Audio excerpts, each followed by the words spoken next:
What's up, my friends? Don't forget to smash that feedback button and enjoy the ride. In front of us, we've got some breathtaking cliffs. The brown-haired dude is checking out 4 folks. We catch a glimpse of his hand, and yep, he's got a busted sword in it. Word on the street is that dude's Suho, and let me tell you, he's fuming.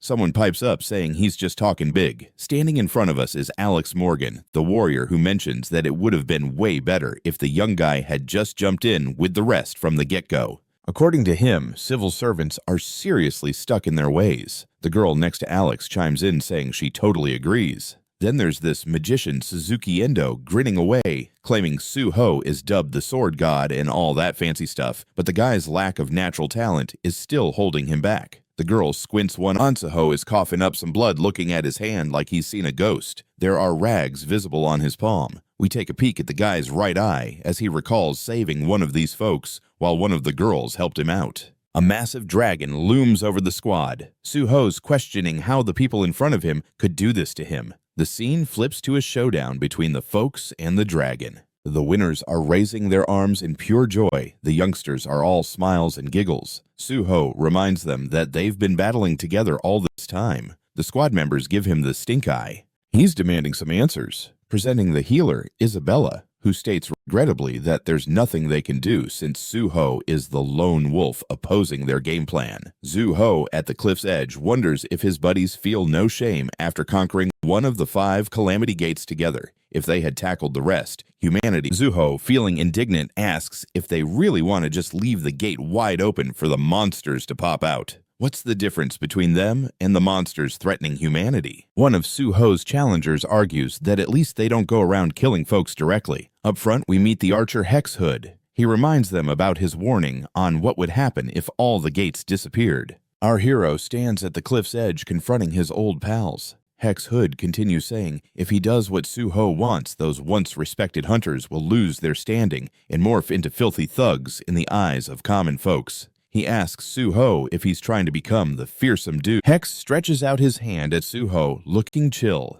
He claims he digs the guy and will welcome him back into the crew if the hero wants to return. Suho shoots Hex a look of disgust, asking if he really believes he can make such a proposal after stabbing him in the back. Right before us is the young man's right eye. Suho realizes he's got little time left. Purple threads are crawling all over him. He figures Suzuki's poison has really messed with his already battered body, leaving him with 0 chance of survival here. We see the back of our hero's head as he clutches the broken sword. He scans his former comrades, thinking he has to at least try to take one of them down for the greater good. A white whirlwind spirals around him. Suho muses that this is his final duty as humanity's hero. Alex stares at him in disbelief. Suzuki chimes in saying there's no need to freak out. The guy's just bluffing because in the end, he's just a sword slinger with a broken weapon. Hex moves Isabella behind him, locking eyes on Suho and noting that he seems different from the guy he used to be. Suho bolts past the first 2 squad members, swinging his sword. Isabella cries out to Suzuki, freaked out. Hex, who saved Isabella from the blow, thinks Suho is lightning fast. If he'd been even a moment late, he would have been toast too. The archer looks at Suho, trying to figure out how he even managed to swing his sword with it being broken and the poison making it hard for him to breathe. Alex extends his hand. Isabella says she'll heal him.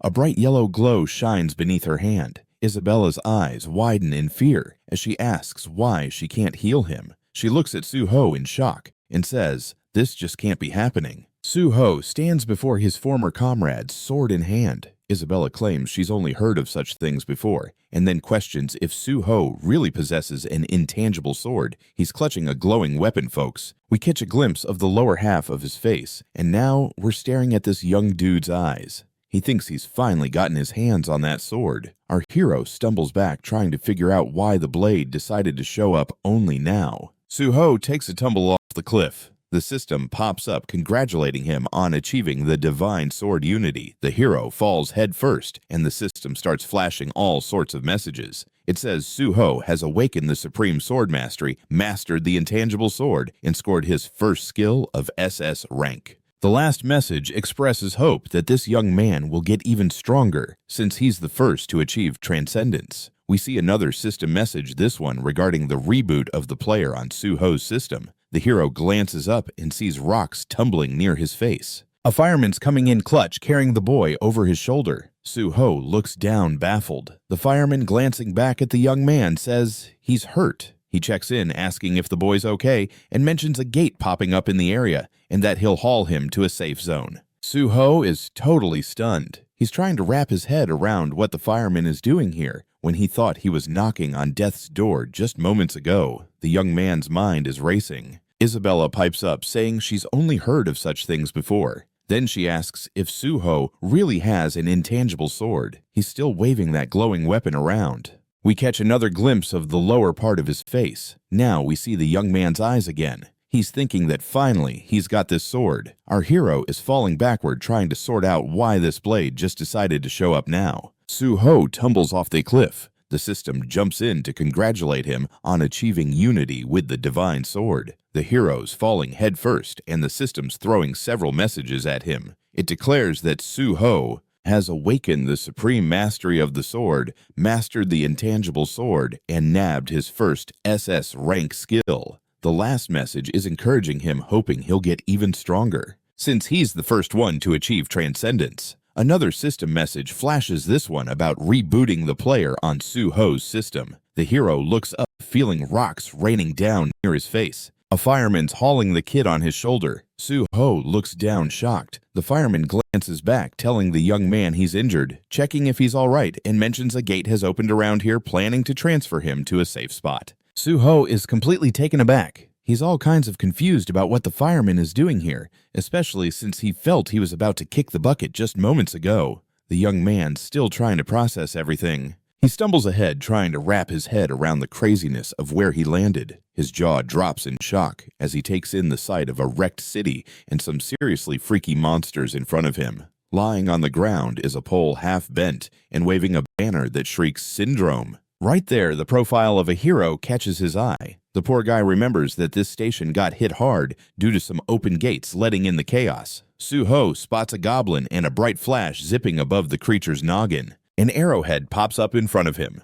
Suho scoffs, thinking this is just plain impossible. The arrow goes right through the fireman's back. Down they both plummet, hero and fireman belly flopping onto the ground. Suho pushes himself up and sees a goblin eyeing him. The fireman, with an arrow sticking out like a fashion accessory, yells for the young dude to hightail it out of there. The hero snatches an axe from the ground like he's in a street brawl. He declares he's just gonna borrow this axe for a hot minute. Suho moves ahead, while the fireman, a face full of concern, warns him that playing tag with monsters is a bad idea and running away might be for the best. Suho flings the axe at the goblins. The creature blinks at him, confused. In a flash, the axe nails the goblin's head. Down crashes the monster. Suho glances at his hand, looking surprised. He notices it's completely unscathed. Then he turns his eyes to the right, where system notifications pop up like fireworks above his head. They announce that the awakening conditions are all set, and the hero has transformed into a player. One last notification pops up, letting him know the system wants him to bulk up. The hero gawks at the blue windows and chuckles, thinking things are unfolding just like they did before. A system window hovers in his face, nudging him to pick a profession for some serious upgrades. Turns out he can be a brave warrior, a crafty magician, a sharpshooting archer, or a speedy healer. Suho fiddles with the system window like a kid in a candy store, realizing this is identical to when he first leveled up as a player. He taps one of the menu options. His fist clenches in determination. He feels a rush, knowing he needs to bounce from this place pronto. Suho beams as he almost instinctively goes for the warrior class. He tells the system to hit the pause button on that choice. The hero turns back to the fireman, assuring him not to fret. Suho casts a calm gaze at the fireman and boasts that he can handle all these goblins solo, since they're basically just oversized green beanbags. The goblins he just insulted growl and flash their pointy fangs. The hero's expression shifts to fierce determination. He charges right at them, while one goblin swings a sword. The hero, completely unfazed, runs forward like it's just another Tuesday. The monster attacks, but whiffs completely. The goblin looks back, shocked. The hero yanks an axe out of the other goblin's head like it's no biggie. Armed and ready, Suho launches himself at the enemies. He scores a strike on the goblin's back. The creature howls in agony. Blood splatters everywhere. Down it goes. Suddenly a sword appears in Suho's grip. He smirks, thinking goblins are only big threats to rookies, but he's no greenhorn.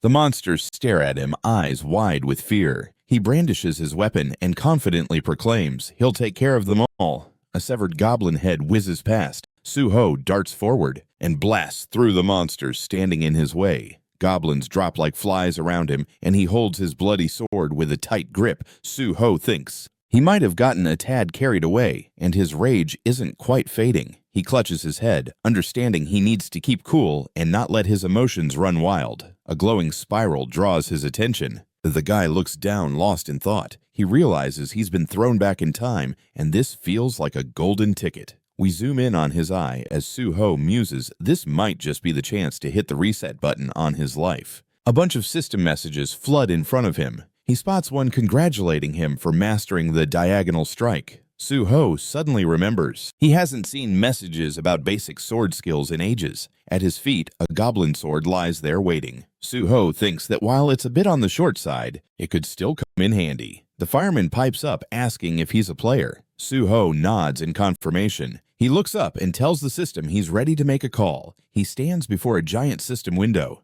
He firmly announces he's going with the healer class. Su-ho strides ahead. The system cautiously checks if he's really sure about this. The hero responds with a hearty yes. The system chimes in to reveal that he's officially a healer and just snagged 5 bonus stat points. Plus, he's acquired the healing light skill. Su-ho gently places his hand on the fireman's shoulder and seeks permission to check out his wounds. He asks again, eyebrows raised in surprise, when he spots an arrow lodged in the fireman's back. Su-ho urges him to hang tight for just a sec. The system announces the healing light skill is now activated. His hand shines bright, indicating that the targeted area is getting a makeover. Su-ho grips the arrow, yanking it out with a swift jerk. A gaping hole shows up in the fireman's protective suit, but oddly enough, there's no blood to be found under it. Su-ho checks in on the firefighter's well-being. The young man in the helmet peers, in disbelief at where the wound just was, and exclaims that he feels perfectly fine, no pain, and then asks if Su-ho is a healer. Su-ho nods in affirmation, saying that apparently that is now his new gig. The firefighter questions why he said, "now." The hero ponders thoughtfully for a moment before asking the fireman to hang tight. 2 system windows materialize in front of him. The first announces he's receiving a reward for using his debut healing skill, while the second invites him to select is unwrapping a present for using his first healing skill, and the second gift lets him pick a weapon from the system's buffet of weapons. Su-ho glances at his hand and thinks, even though I picked a different class, how cool is this? His weapon is still in his grip. The system chimes in, announcing that he's summoned the rookie sword. Our hero clutches the weapon excitedly. The system gives him the green light that he's now wielding the novice sword. The dude takes a good look at the blade. His eye is reflected in the shiny sword. Su-ho proclaims he's off to conquer foes. The firefighter points at the young man and warns him that it's incredibly dangerous out there. Su-ho steps back from the firefighter and assures him that everything's totally cool and he might just gain something from this. We catch a glimpse of our hero's soul. He thinks about the sword skills he picked up before even picking a class. A bright flash erupts in front of him. Su-ho figures out that talent-based skills can be utilized no matter what class you pick, while the skills from your chosen class just get turbocharged as you level up. Rocks start flying around him. The wings glimmer with a blinding light. Su-ho ponders that the light of the Holy Spirit Isabella first appeared as a healing glow. He remembers himself with a busted sword in hand and muses that if he'd healed up, the battle's outcome would have been totally different. Su-ho stands confidently with his sword. He thinks this time he'll be a healer and a swordsman all rolled into one. He remembers his squad's members who were rough on him. He realizes that to avoid a repeat performance, he needs to get ahead of them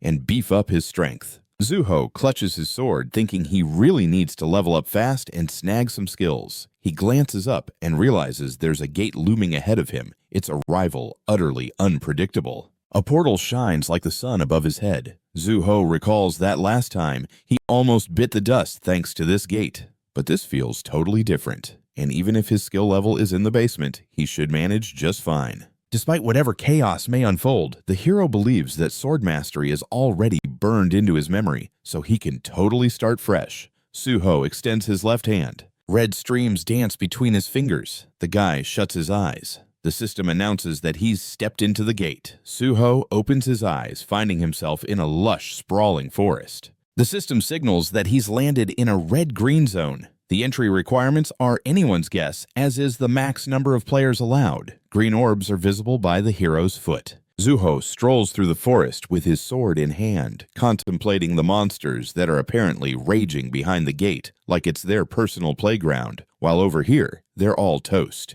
The forest floor is littered with goblin corpses. One of the monsters has a sword embedded right in its throat. The hero thinks these critters probably burst out of the gate trying to escape something scary. Zuho frowns at the fallen goblin. His face is calm, but he's figured out what sent the goblins running for the hills. In front of him, someone is lugging around a dead goblin. The guy connects the dots on why those gates are tagged green and red. Suo spots 10th and 12th level hobgoblins glaring right at him. One of them pulls out a sword with intent. The monster grins with glee. It points its weapon at the hero.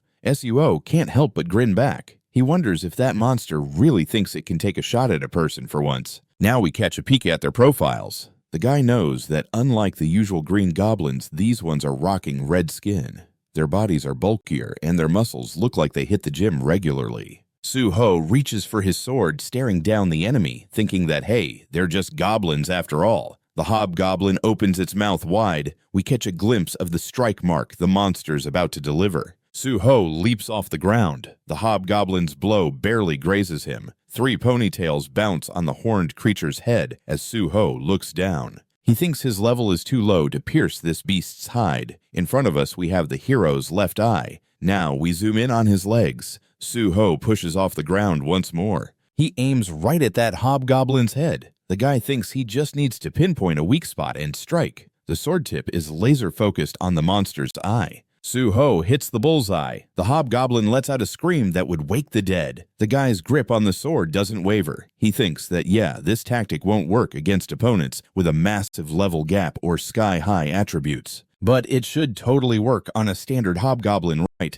Suho sees the splatters fly. He yanks the sword from the enemy. The guy looks at the defeated foe in shock, thinking he tackled that instinctively. Suo rubs the back of his head, saying, well, what can you do? He glances left and admits he's got to be more cautious next time. The hero turns his gaze to the second hobgoblin. He feels like he should use this current foe until he finds another one. The enemies eye each other, teeth bared. The hobgoblin screams loudly, breaking the tension. The monster unleashes a flurry of strikes, but the guy dodges each with finesse. A mark from a sword strike appears in front of the hero once again. Suho muses that repeating an action enough times could unlock a skill. The red monster waves its weapon around like it's on fire. The hero knows he needs to sidestep a few more attacks. Another swing from the monster hits the ground right in front of him. The system congratulates the guy on nailing the evasion skill. Zuho gives a faint smile. He kind of saw this coming. The opponent's hands clutch its weapons tightly. The hero thinks that he's all set to start mastering the next skill. A bright flash zips between him and the hobgoblin. Zuho focuses on obtaining the parry skill. The dude's sword is lighting up like a Christmas tree. The hero can't help but think this skill has gotta be ancient, like the holy grail of weaponry. The hobgoblin stares daggers at its foe, clearly not happy. The hero is ready to parry the next attack like a champ. Zuho has this epiphany that this skill is like the bread and butter for all the other cool moves. Their weapons clash once more like 2 heavyweights in a ring. The system gives the guy a pat on the back for mastering the parry skill. We catch a glimpse of the hero's face, all serious and stuff. He can't help but think he's on a lucky streak. The hobgoblin is shaking with rage, making some truly weird noises. Suho figures he snagged this skill before he hit the fatigue wall. The guy's got his weapon clutched tightly like it's the last slice of pizza. He suddenly realizes he can wrap up this whole hobgoblin situation. Suho brings his sword down on the monster's neck like he's trying to chop a watermelon. He looks down and mutters that it's time to hunt for more monsters. And peeking behind him, we see bushes all over the place. We've got green patches all around us like nature just painted a masterpiece. Suho scratches his head and wonders if he really should dive headfirst into leveling up. Up in the air, there's a floating rock island with people just chilling on it. We spot a fist clenched tight, probably because they're really pumped. Ahead of us are some young folks looking confused. One of them pipes up that it's pure lunacy to stroll through the gate without any tickets, and he can't fathom which faction the dude who just dashed in belongs to. The second one playfully vows to give our hero a proper smackdown when he comes back out. The third guy quips that if the dude bites the dust in there, he's definitely going for the Darwin Award. There are two suited folks standing around, probably the firemen or something. One of them casually asks who this brave soul is, and if he really called himself a newbie right before entering the gate. The fireman with his left hand up chimes in that the guy who went into the portal confessed he just recently became a player. Folks are staring at the defeated goblins. The fireman mentions how our hero took on the goblins solo, healed up, and plunged right into the gate, claiming there were some goodies up for grabs inside. The suited guy surveying the whole scene remarks that they got here surprisingly quickly, but the young man, who's also a healer, managed to wipe out all the goblins. The badge-wearing guy scratches his head and mutters that this whole situation is just plain weird. Weapons and goblin carcasses are strewn everywhere, creating a bit of a battlefield vibe. The young suited guy observes that since only goblins crawled out of the gate, it doesn't seem like that tough a challenge. Yet it still strikes him as odd that a healer is trying to tackle it solo. The guy closes his eyes, picturing the hero in his mind. He just can't wrap his head around whether this guy actually believes he'll easily handle a gang of goblins without a single scratch. He wonders if the character has lost his marbles, since what healer would be brave or foolish enough to... A blazing yellow glow shines above the crowd, making the scene look even crazier. The man is trying to figure out what to do if this guy actually manages to clean up. He turns to one of his underlings and insists that they need to report immediately if anything changes at the gate or if anyone decides to peace out. His subordinate replies that the order's been logged in and ready to roll. The man holding a phone mulls over the fact that if the guy pulls this off, they'll have to nab him at any cost. We zoom in on the forest where SUO marches forward, sword at the ready, laser focused on exterminating those tricky hobgoblins. The system chimes in about the monster takedowns. The dude's sword is all bloody, like he just walked out of a horror flick. SUO is now eyeing another crew of hobgoblins like he's a cat before the pounce. He swings his sword and chops the heads off a few of them in one flare. The lone survivor grips its neck, probably wondering what just happened. The hobgoblin lunges for the sword resting nearby. Suho gives it a swift kick to the hand. The monster quakes in fear. Our hero stands there like a gladiator in all his glory. The young man coolly tells the hobgoblin to fetch its friends. The hobgoblin bolts off shrieking like a banshee. Suho insists that it should bring everyone it can rally together. The dude reaches out to the system window and figures that he'll check out his parameters for a bit. The system displays his current stats. He thinks, you know what? Maybe it's wise not to pour all my energy into one thing, but to spread it out evenly. It seems that thanks to all the monsters he's already finished, he's racking up bonus points. His level is cruising sky high. In front of him, notifications pop up showing he's mastering a bunch of skills. Suho realizes he's got most of the fundamental skills under his belt, and now it's time to hit the next level. He gazes at the slain hobgoblins beneath the blue notification window, hanging over them, before he jabs his sword into one of the carcasses like a chef preparing a dish. The sword tip pokes the red crystal. The guy eyes the loot with a thoughtful look, feeling he just hit the jackpot. He's not entirely sure about all the other treasures, but that crystal definitely screams, "Pick me up." He brings the triangular stone closer to his face, revealing the crystal in all its glory. Zuho muses that a magic stone this size is probably worth about 50,000 each. He lets out a heavy sigh, wishing he didn't have to sift through bodies. He reflects that in his previous life, picking up such small change wasn't necessary, but now he really needs the dough. Zuho glances back at the pile of hobgoblin corpses. He concludes that maybe he should poke around a bit more. The hero holds the crystal in his hands and says, "This is the last one, I swear." An inventory window hangs in front of him. The young man thinks that if he can offload all this, he could score a decent profit. Su-han suddenly spots something and leaps to his feet. He turns his head to the left. The guy picks up sounds coming from the depths of the forest and realizes the monsters have finally arrived, stomping through the woods like an army on the move. Before the showdown with the big bad boss, Suho, grinning, turns to the hobgoblin he set free earlier and asks how he managed to round up so many buddies. He tells his friends in their language that this dude here was the one who rubbed him the wrong way. The command to take out the enemy blares, and all the hobgoblins charge in synchrony. The monsters bellow loudly, closing in on the hero. Zuho springs into the air like a shot.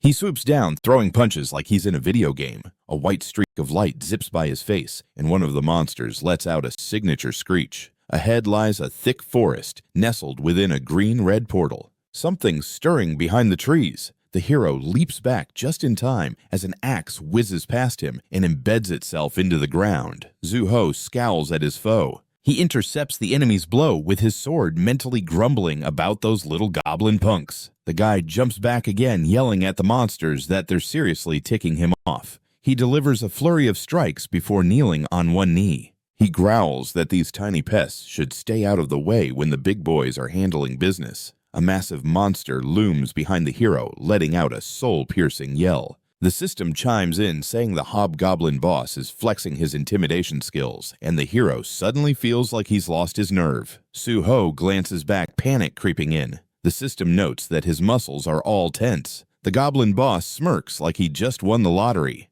The hero considers how this skill sends fear through you, and that its effect ramps up based on the user's stats and level. He never thought he'd run into someone with moves like this in a low-tier portal. The goblin squints. Suho realizes he's face-to-face. Someone with skills like that in such a low-level portal. The goblin squints suspiciously. Suho realizes he's face-to-face with the boss of this portal, and right behind him is a hobgoblin ready to swing a massive axe. The combatants lock eyes. Suho figures he can't withstand intimidation without mental defense items and skills on deck. The hobgoblin, axe in hand, strides menacingly toward the young man and bellows like a banshee. Suho recalls a solid defense tactic and makes a slicing motion. Wielding that axe, the hobgoblin charges at the young man from behind and lets out a deafening roar. Suho remembers a trusty defense move, cutting his palm with his sword. We get a close-up of this ghastly scene. The system announces that the hero has shaken off the fear. Blood sprays from his hand. The hero, grinning, barely evades a blow. He chuckles that it was a close call. A mark from the strike shows up in front of him. The hobgoblin boss shuts his eyes in disappointment. Suho glances over his shoulder and notes that he should probably handle the monster's sidekicks first. The guy's face becomes a blur. A headless hobgoblin appears above the hero. The system notifies that all enemies have met their fate. The hero raises his left hand and activates the healing light spell. The system chimes that this skill is live. The boy's arm radiates a bright glow. It announces that the chosen area has been healed. Zuho clumps his fist. He stands tall before the hobgoblin boss and declares that it's time to deal with this tough guy. The scowling beast glares at the hero, who's still smiling, suggests they have a little fun together. Suho and the hobgoblin boss trade hits. Splashy pink marks from the boy's sword dot the monster. In return, the monster is surrounded by white streaks. We can see the hero's attacks visibly score hits on the enemy. There are small nicks on the hobgoblin boss's face and body. Suho muses that thanks to their level gap, he can't dish out any major damage, but hey, the effects are stacking up. The hero goes for the sword intercept. The blade's point targets a wound on the hobgoblin's body. Zuho shoves his weapon in, and the monster's green blood gushes like a fountain. The clever lad knows this is a solid tactic. He can land a fatal blow using the existing injuries. The monster screams like it's auditioning for a horror flick. The system notes that the boss is trying to intimidate again. Zuho chuckles. He figures that stunt won't impress him anymore. After overcoming fear, once it's not coming back for a sequel, blood continues to fountain from the gash where his sword hovers. Zuho rains powerful strikes onto the hobgoblin boss. The monster grits its teeth. The hero boasts that he's ready to deliver the grand finale. He brings his sword crashing down on his foe. Blood gushes forth from the monster right in front of the boy. The hobgoblin howls in agony. He collapses at the hero's feet. It looks like the monster's on its last legs. But wait, it cracks its mouth open again. Zuho reaches toward the monster. A vibrant glow sparkles above its head, signaling the healing light spell in action. The monster gazes at the boy, totally bewildered. The hero, with a serious demeanor, demands the hobgoblin boss to rise. Zuho, grinning, states that he's far from done. The forest floor is slathered in green blood. The hero notices a flurry of system notifications popping up about skill enhancements and improved skill handling. We see the boy's hand again as he invokes the healing light on the boss. The monster grips its head, hands trembling. Su-ho has an intimidating look. The system announces that the guy's aura is so potent that it could tame the ferocity of the boss monster. Then, the monster grabs hold of its head, shaking in confusion. Su-ho looks downright terrifying. The system chimes in, declaring that this guy's aura is so intense, it might just scare off the boss monster. Then, congratulations for mastering the intimidation skill Blink into View.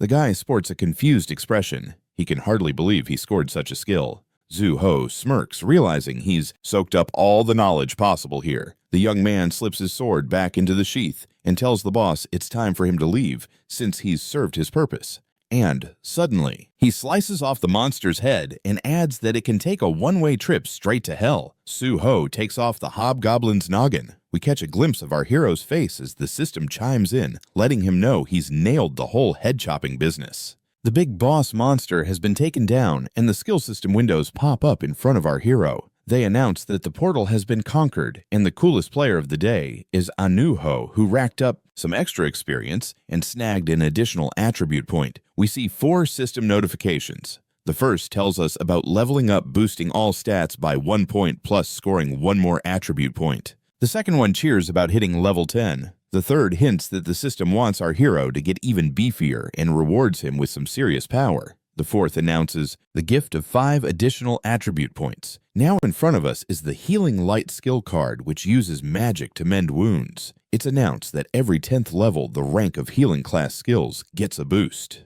Next up, we see the Healing skill card, which magically heals diseases. Zu-ho thinks this is fantastic, and now he doesn't have to fret about any pesky debuffs. He spots the skill tree and realizes that if he keeps pumping up his skills, he could handle 10,000 poisons. Su-ho's eyes land on the red crystal. He understands he got everything he needed in this spot. The hero looks up deep in thought. He strolls toward the gate exit, feeling like it's about time he sees his friends again. A rocky island hovers ominously above. The crowd on the ground. Here lies the portal exit. Someone spots that the gate is rattling and asks if they truly conquered it. Zu-ho strides forward. Those gathered by the gate catch sight of him. The hero wears a wildly satisfied grin on his face as he strolls past the crowd who greet him with cheers. Someone asks in disbelief if this young man really took down the portal all on his own. A person from the flying island leaps to the ground. These folks try to grab the hero's attention. One claims to represent the Immortal Guild. The other announces he's from the Warring Guild. White energy streams swirl next to the hero as he stands before a young dude in a slick black suit wearing a smile. Suo beams, saying he's thrilled to meet him. The young man, sporting a badge around his neck, looks at the hero with wide eyes. He exclaims that it seems like Jung Cho-lin from the Korean Hunters Association is right in front of him, one of Min's lackeys. Wonders if he knows this young man. The boss replies that he's never met him before. Before us stands a towering building with the sign declaring it's home to the South Korean Hunters Association. The hero and some guys sit around a table. The association rep gapes at his tablet in astonishment. He recalls how the hero extended his hand, called him by name, and even mentioned where he worked. Min has a look of total shock. The 2 young men shake hands. Min greets him, mentioning he's with the gate management department before asking what the hero actually needs. Su-ho proposes that they chat more about these matters in the association building. Grinning, the hero says he was just planning to head over there to grab a hunter's license. Min looks amazed, asking if this is about renewing his license. He stares at the tablet in shock, realizing back then it meant he was an unregistered hunter. We see the civil servant squinting. Min realizes he's dealing with a recently awakened player with the weakest class around. Suo is munching on something. Min can't wrap his head around how this guy managed to clear the gate all by himself. The official stares at the tablet, perplexed. He figures that based on the professional aptitude tests, he seems more like a warrior. The hero asks if there's an issue with his results. Min sets the tablet down decisively and says everything looks fine. Then he asks if the guy's name is really Su-ho.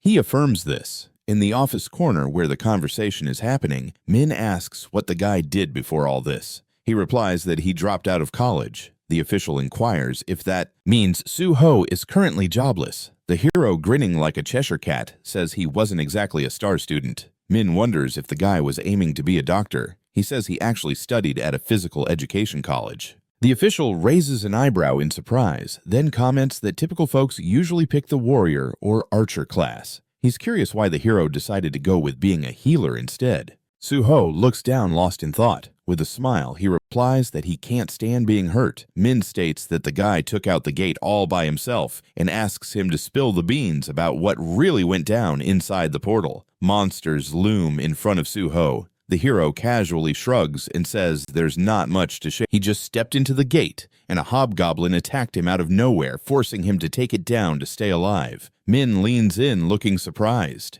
We see the hero's hand. He nods that this is exactly how it went down. Red crystals tumble onto the table before them. Zuho exclaims that he scored these magical gems from the slain monsters, including their boss. With a grin, he turns to Min and says he's not sure what these stones are worth. So he asks his new buddy to give his opinion on the crystals. He assures that he will try to get to the bottom of it ASAP. Min takes the red crystal in hand and inspects it carefully. The official watches the hero addressing him as Mr. Ansu Ho and asks if he's really keen on becoming a hunter. The hero enthusiastically nods, declaring that this choice came to him after awakening as a player. Mint beams and declares that's an excellent decision. The official brings his fist to his mouth, stating he thinks this choice might still be a tad impulsive. He then asks what led the hero to make this decision. Zuho, grinning, replies that he's not entirely sure he can put it into words. But deep down, he realizes he really needs to get a handle on his emotions before showing them to others. The hero glances to his right, pondering that there must be tons of reasons why folks decide to become hunters.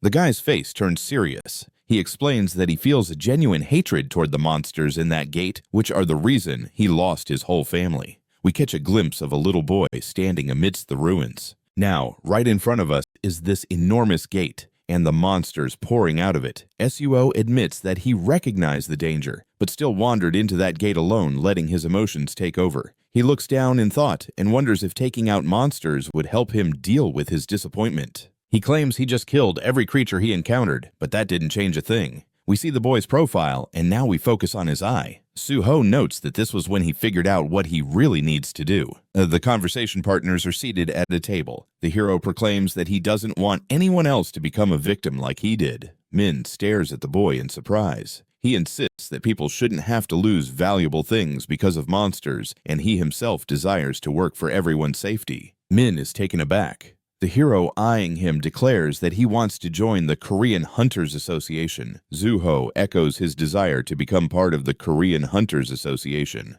Min gazes at the boy in shock. He diverts his gaze and confesses he's really thrilled to hear that, but he must ask the boy if he's absolutely sure about his decision. Sitting at the table, Min raises a hand and explains that joining the association means Suho will become a government employee. But as you might know, kid, the pay here is a whole lot less than what players make in private guilds. Suho, grinning, responds that he's aware of that. A bright yellow portal shines in front of us. The hero states that what he truly desires more than money is free access to the gate's priority in conquering them and the power to punish players who break the law. Min, astonished, asks what on earth the hero means by that. He answers that he wants to work toward conquering the gates. Min is flabbergasted. He can't believe something like that is even possible. Before us looms the emblem of the Korean Hunters Association. The official understands that even though the association has priority over portals, they usually sell the rights to conquer them to private guilds. A terrifying monster with a multitude of eyes looms in front of us.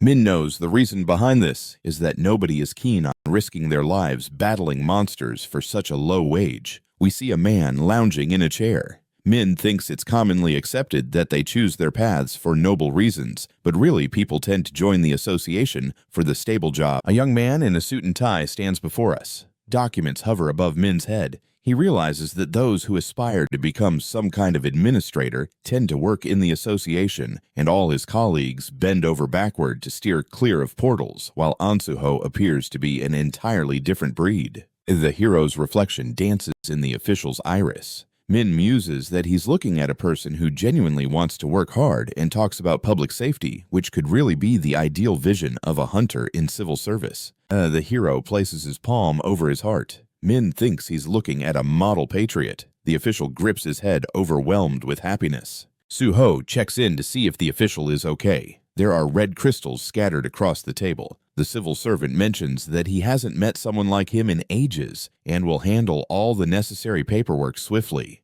He mentions that in order to pass the exam, the guy needs to take an aptitude test, along with a written test. Concern flashes across the official's face as he notes that a practical exam is also a must scheduled for tomorrow. Suho asks again, taken aback. Min tells him that if he wants to participate in the test, he can register him. Suho beams and asks if that's really a possibility. Min, throwing his hands up, replies that there are a few rules, but since Suho cleared the portal on his own, he'll report it to management for approval. Office plants stand in the background. The official remarks that he's giving the guy a recommendation due to his incredible talent. However, he adds that cramming for the practical and written exams in a single day is going to be quite the challenge. Min isn't particularly worried about the practical test since the hero has already shown impressive skills, but he thinks the written exam might pose some trouble. The hero slams his fist on the table and declares that everything will be just fine. He insists on being registered. Suho sits in front of the red crystals.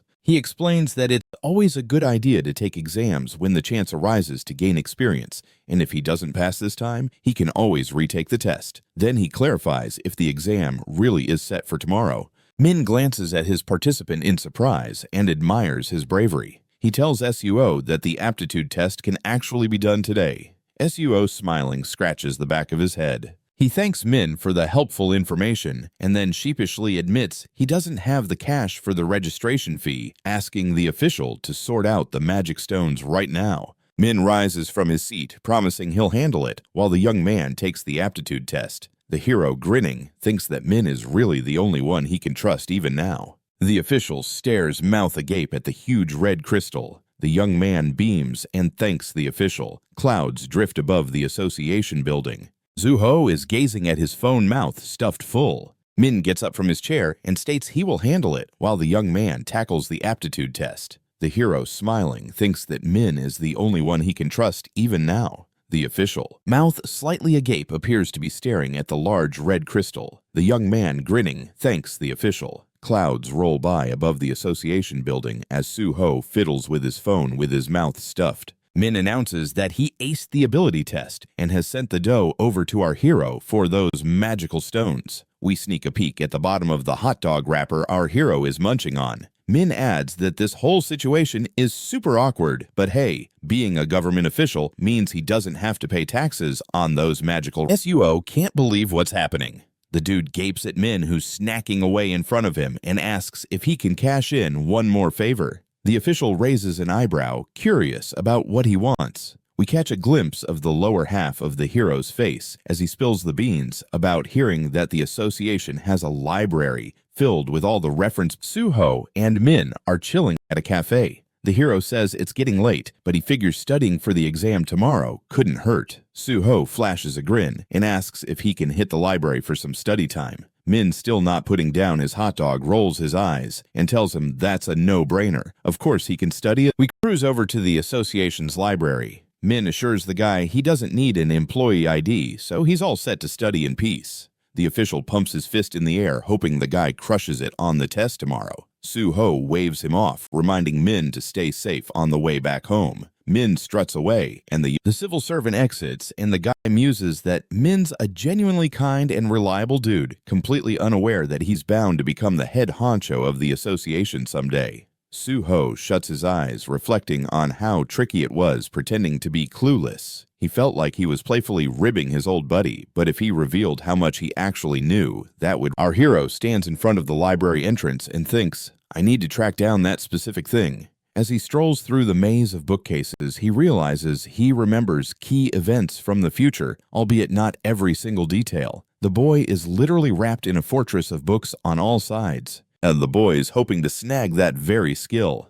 Suddenly, one of the books starts glowing, like it's auditioning for a role in a sci-fi movie. Suho spots it and realizes it's a big deal. He grabs the book and flips it open. He's aware that when he seeks info, the book spits out short, snappy sentences. The system pipes up, announcing this is a book from a whole other world. Suho stares at it, thinking of all the ways it could come in handy. He divides the book roughly into 2 equal chunks, opens it, and holds it like a makeshift umbrella over his head. Question marks float around him like confused birds. Suho shuts his eyes, pondering that this technique isn't cutting it. He figures he's gotta go with the last resort. A system window reflects in his eyes as the bookshelves break into a vibrant glow. The system declares that the memory library is all ears for the hero's tale. The book hovering over the hero's head starts glowing brighter than a kid's birthday cake. The system chimes in, inviting the dude to the memory library. We catch a shot of the young man's face as pages start fluttering down like leaves in autumn.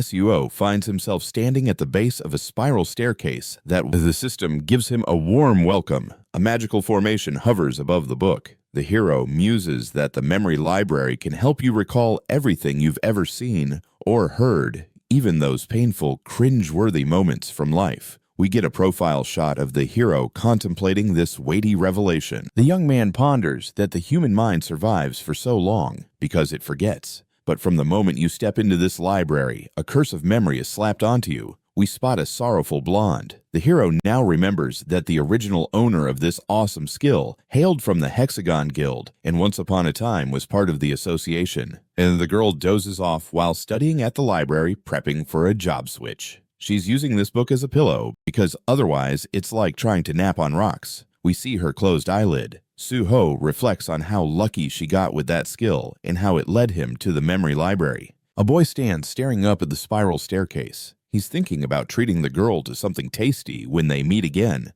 The system asks if the boy wants to share his story with the memory library. Suo sits in thought, realizing that with this skill, he could revive all his forgotten memories. DNA strands float in front of us. The hero reflects that memories tend to fade and morph over time. To catch every little detail, mastering this skill is a must. We zoom in on the boy's determined face. The system happily announces that his story has been officially received. The surroundings fill with soft white debris around the hero. The system says the memory library is diving into the boy's memories to start recording them. Suho glances at his hand, brimming with anticipation. Books tumble from the shelves like a waterfall of knowledge. The boy stands at the foot of the spiral staircase. The system announces that the memory library has swung wide open. A blue window pops up saying the library is a treasure trove of everything the hero has seen or heard. Memories are ready to access. Suho grins, checking out his hand and realizing that the recording process looks a bit bizarre because it's like trying to catch shadows. The young man peers down, pondering if it's time to give this new skill a dry run. We zoom in on the lower half of the guy's face. Suho shuts his eyes. When he opens them again, the hero thinks it's time to revisit his past. He remembers standing on the brink of a cliff in front of his squad members. He realizes those emotions are still fresh as ever. Suho starts to tumble down. He grits his teeth. Guess this was bound to happen. The girl used this book as a pillow because otherwise she couldn't catch a wink. We zoom in on her closed eye. Suho thinks she sure hit the jackpot with that skill, and because of her, he got his hands on info about the memory library. A boy's at the foot of the spiral staircase again. He's contemplating treating the girl to something nice when they bump into each other next. The system asks if the boy wants to pass on his story to the memory library. Suho's in deep thought. He realizes that with this skill, he'll be able to piece together all his old memories. In front of us, DNA strands swirl around. The hero contemplates that memories tend to fade and shift over time, so to capture all the tiny details, he's got to master this skill. We focus on the boy's face as the system announces that his story has been logged. Soft white debris dances around the hero. The system reports that the memory library is tapping into the boy's memories and starting the recording process. Suho looks down at his hand amazed. Books cascade from the shelves like rain. The boy stands at the base of the spiral staircase. The system announces that the memory library is officially unlocked. A blue window pops up stating that the library holds everything the hero has ever experienced. Every memory is available at any time, and on top of that, the library suggests the info you might need at just the right moment. Suho beams and inspects his hand, thinking the recording process looks a tad wacky since it's an intangible space. The young man gazes down, trying to decide if it's time to put this new skill to the test.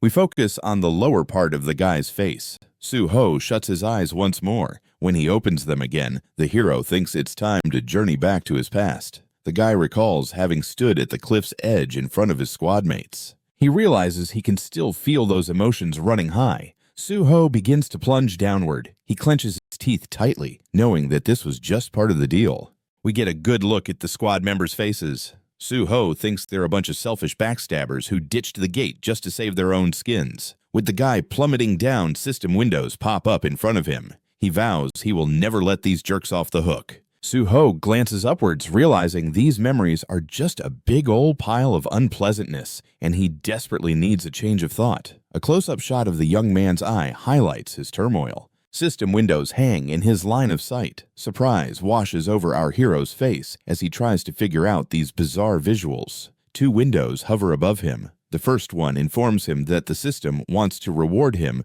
for being the trendsetter who achieved transcendence first. The second one drops the bomb. Our hero, looking like a deer in headlights, asks, "What the heck is going on again?" Suho stands at the base of a spiral staircase and a shadow looms behind him. A dazzling white sword gleams in front of the young man. The young man racks his brain, wondering if the system has flung him back to the past. He remembers achieving the divine sword's oneness and snagging his first SS rank skill. Suho shades his eyes with his hand, realizing he's been handed a second shot at life just because he was first to hit transcendence, a concept he was clueless about until now. Suho lifts his... He realizes there's the purpose behind this unexpected trip to the past. A yellow taxi is parked nearby, and our hero hops out, scanning his surroundings, thinking it's not the why that matters, but the fact he's back. He strides forward into a radiant glow, convinced that he can rewrite his future and avert the major sacrifices that came with. Suho gazes down deep in thought, convinced he should give this a shot.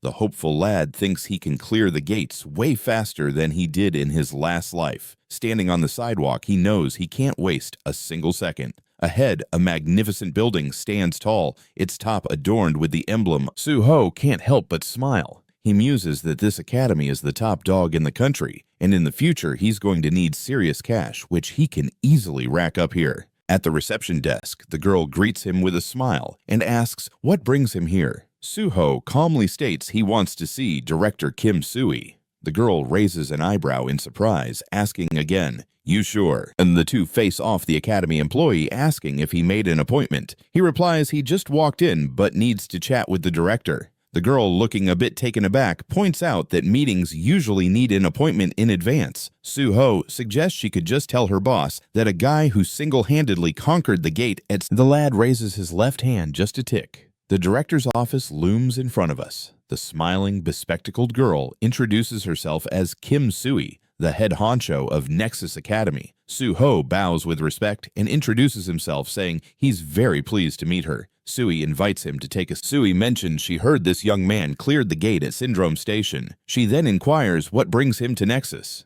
They're seated across from each other, and the tension is palpable. Suho responds that he's here for a scholarship. Sui once again looks surprised. He insists she heard him right and adds that there's a hunter license exam tomorrow for those looking to get one. The young man goes on to say he's planning to take that very exam. Sui looks at him like he's just sprouted a second head. She brings a fist to her mouth in astonishment, asking when he actually woke up. He claims it was today. Sui, eyes wide with disbelief, asks him to repeat that. There's a paper in front of her, and she clarifies if he truly is an unregistered hunter who just woke up today and plans to take the exam to get a license from a guy who conquered the gate at Syndrome Station, no less. The emblem of the Korean Hunters Association. Suho confirms that Sui got everything spot on. He elaborates that right after waking up, he had the luck to connect with someone from the association who helped him get registered. The hero, still out of sight from the camera, shares his goal of snagging first place in the exam. Sui's amazed gaze remains fixed on him as they continue their back and forth across the table.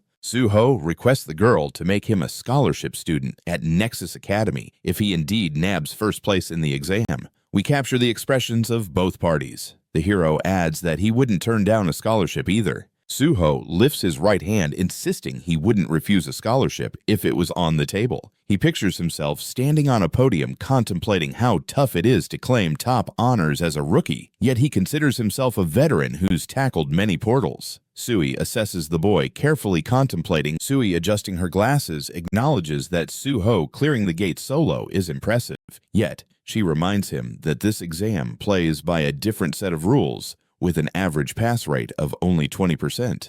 A news report flashes across the screen stating that a mere 15% of participants passed the hunter license exam this year. Suho urged the hero suggests Sui can simply ignore both his proposal and the scholarship request if he doesn't land the top spot in the exam. The academy director, intrigued, asks if she can throw a question his way. Today's the day, and tomorrow he's hitting the books for the big test to snag his license all while he single-handedly tackled the gate at Syndrome Station. Right in front of us is the logo of the Korean Hunters Association. Suho chimes in saying that Sui hit the nail on the head. He then mentions that right after waking up, he miraculously connected with an association member who helped him sign up. The hero, whose chin we can see, confidently declares that he plans to ace the exam. Meanwhile, Sui stares at the boy in wide-eyed wonder. They're seated across from each other at a table. Suho puts in a request for Sui to hook him up with a scholarship at Nexus Academy if he cleans up at the exam.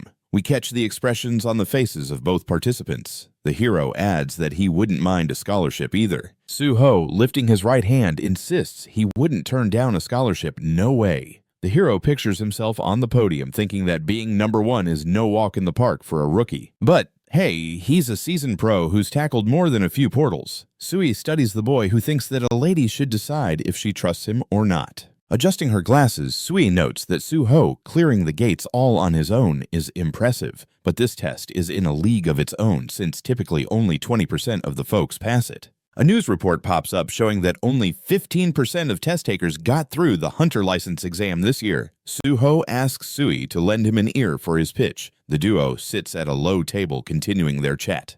The hero mentions that Sui can just overlook the scholarship request if he fails to snag the top spot in the exam. The academy director asks if he could throw in a question. In front of us are the logos of 3 foes. Sui says that besides Nexus, there are also Hexagon and Prime, and she's curious why the guy picked her academy. We see the expressions of the two speakers. Suo explains that he chose Nexus because this academy's situation is the saddest. The woman asks again, clearly taken aback. The hero, gazing at her, informs her that as far as he knows, Nexus Academy is the largest in the country, but in recent years, its students haven't been snagging first or second place. So now there are a lot fewer people eager to enroll in the institution. Sui's eyes look downcast. She realizes the young man is speaking the truth. Suo stands among the crowd of other students. The academy's director ponders that her institution ought to show some solid results. But among the students, there's not a single superstar or rival for her if she accepts the hero's proposition, and he does end up being the best. Above his head, the logo of the Korean Hunters Association and a bright glowing portal are visible. Sui fantasizes about what it would mean if the lone wolf hero who conquered the gate aces the exam with flying colors. If the world knew he represented Nexus, the Academy's prestige would skyrocket.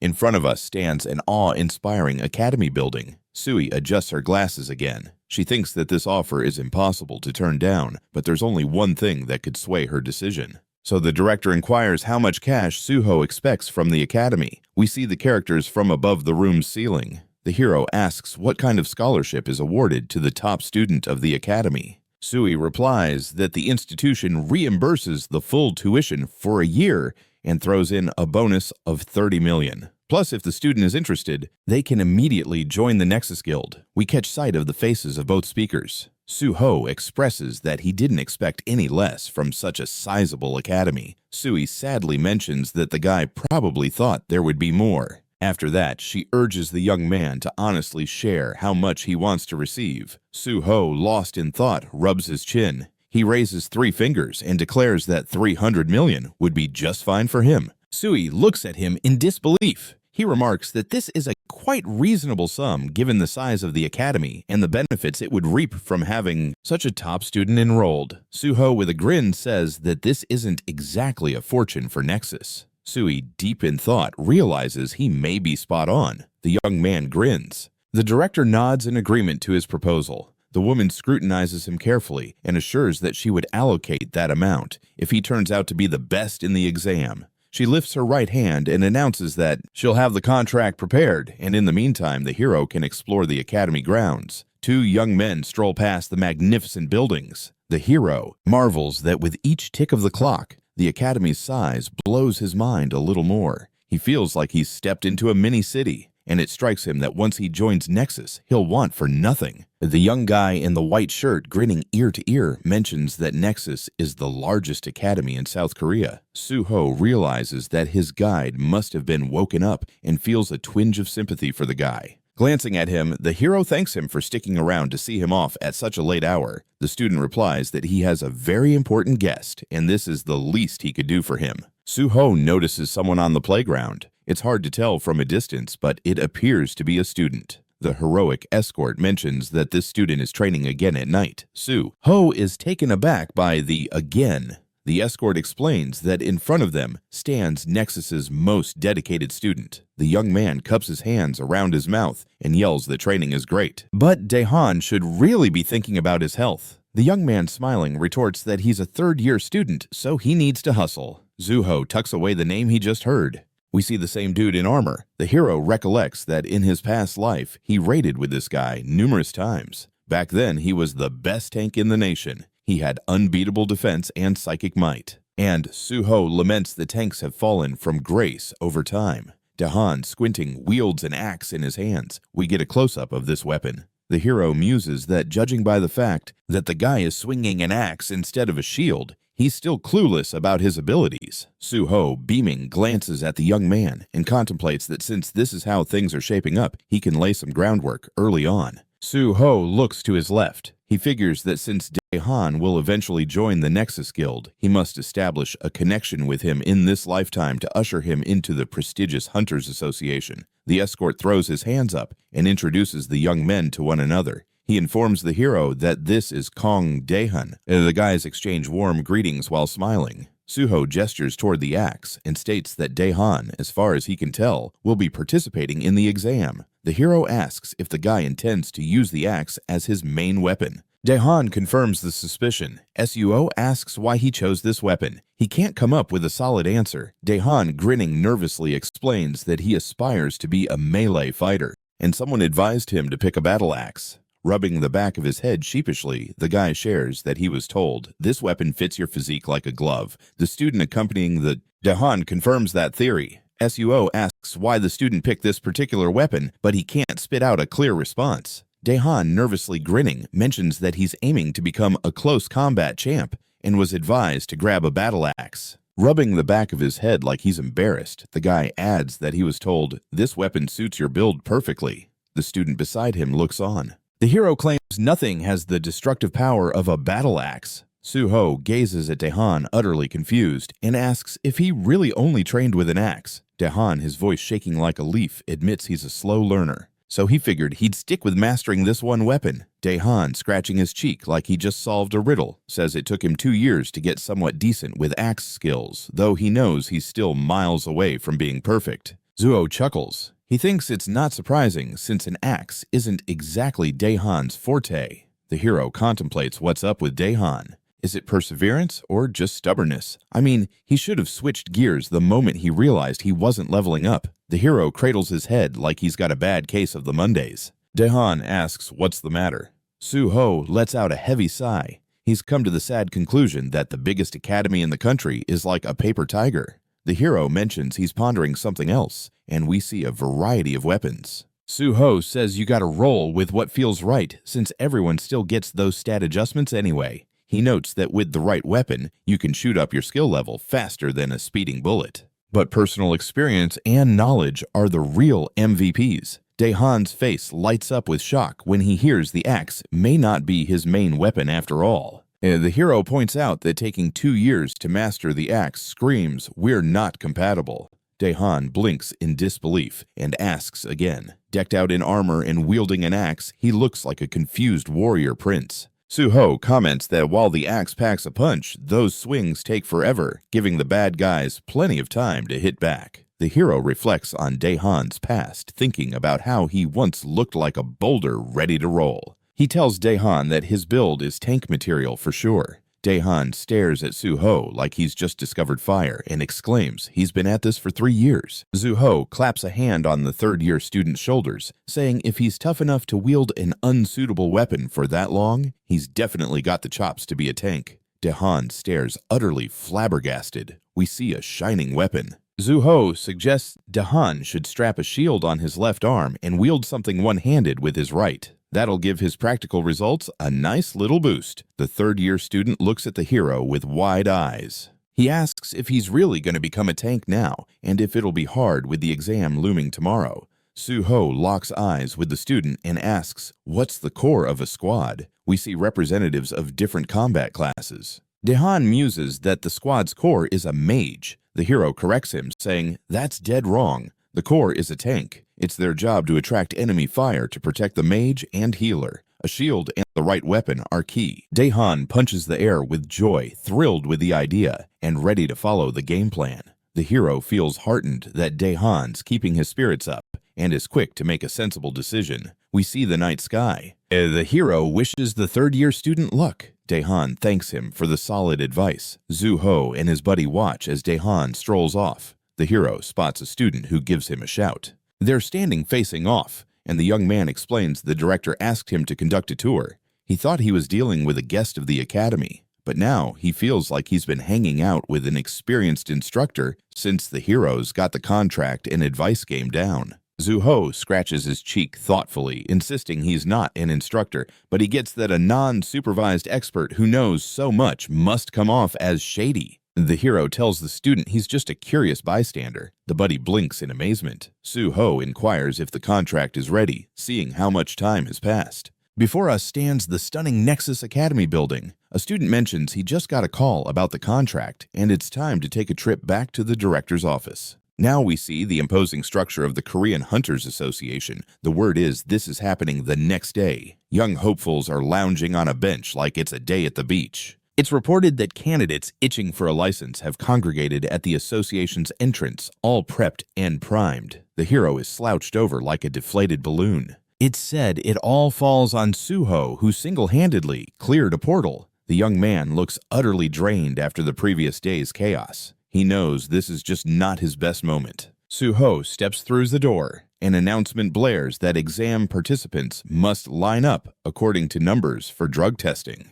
The hero grips his head in disbelief. He muses that while this test sprang up to check for doping, nobody cares about that nonsense. The guy is worn out and has zero interest in pointless testing. Blue streams shimmer around his face. He thinks these tests are a joke because any cheat is likely using potions to boost skills, not drugs. A girl stands in front of the hero and he squints at the aura she's throwing off. He figures the exam participants rarely bust past level 5, but the magical wave she's radiating cannot come from a newbie like her. Suho stands among other exam participants, piecing together that it's not just about that girl he just checked out. There's several others in front of him who raise his eyebrow. Zuho studies the energy radiating from her. He realizes that usually the exam contenders hover around the 5th level. The magical wave he sees definitely doesn't belong to someone at that level. Suho finds himself among other exam candidates. He understands this isn't just about the girl he just examined. There are a bunch of strong players in front of him.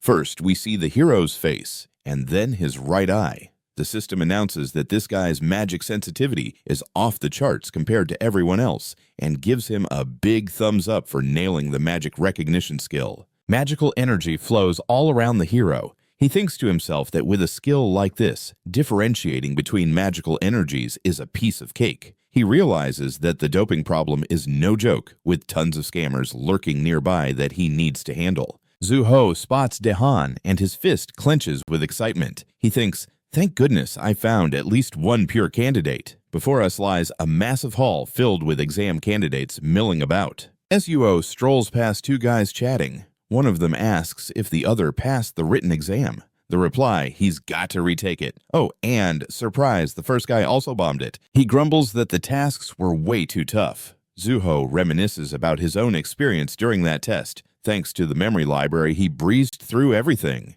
He can't shake the feeling that he's turned into an accidental cheater. Suddenly, someone calls out to the hero. It's Min who asks how Suho fared in the exam. They face each other, and the hero says he thinks he did all right. But he's curious about what Min is doing around here. Min explains that he's here to help since the association is constantly in need of extra hands. They stand by a column in the room, and Min adds that he's heard this test is nearly the toughest in history, but he was blown away by the confidence Suho showed. Suho responds that he thinks he managed to pass the exam normally. Then he looks around at the guys and asks if he can throw a question into the mix. They nod, ready to listen as long as it's not about testing. Suho points out that some folks haven't taken a drug test yet and asks if there's a reason for that. The men exchange surprised looks. Dark figures can be seen lurking ahead. The hero mentions that a few candidates look a bit shady to him.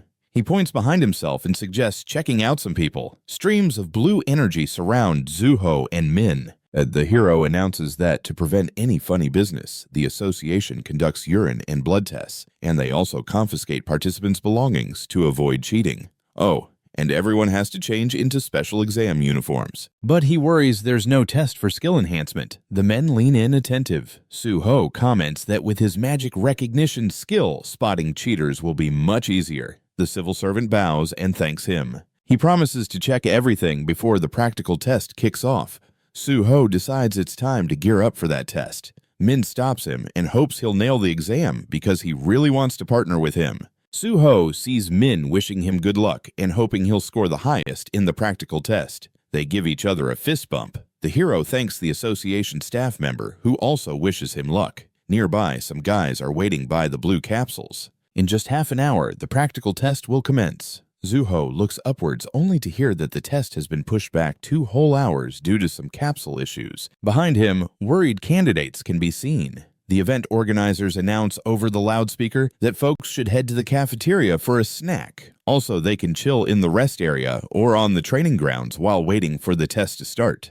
The hero knows this is just a smokescreen. They're definitely taking preventative steps against skill enhancements just as he suspected. The Korean Hunters Association's employee is quickly getting on top of his requests. Here come the test takers. Suho thinks about how there are 1,200 candidates in total and only 10% will pass. If they manage to weed out the cheaters, that number could drop to 7%, leaving only the true talents to shine. He knows he has to keep a sharp Suo glances to his left and hears someone talking about a competition. He sees a couple of young guys standing off against each other. One of them demands to know who the heck is challenging him and tells the cheeky challenger to beat it. The second guy is less confrontational, saying he doesn't want to fight, just spar. He asks if the first one is scared that his true power will get exposed. The first guy retorts, calling him a son of a gun, and tells him to scram. The aggressive young man's hair is hanging over his eyes. He pulls out his weapon and asks what'll happen if he throws the first punch.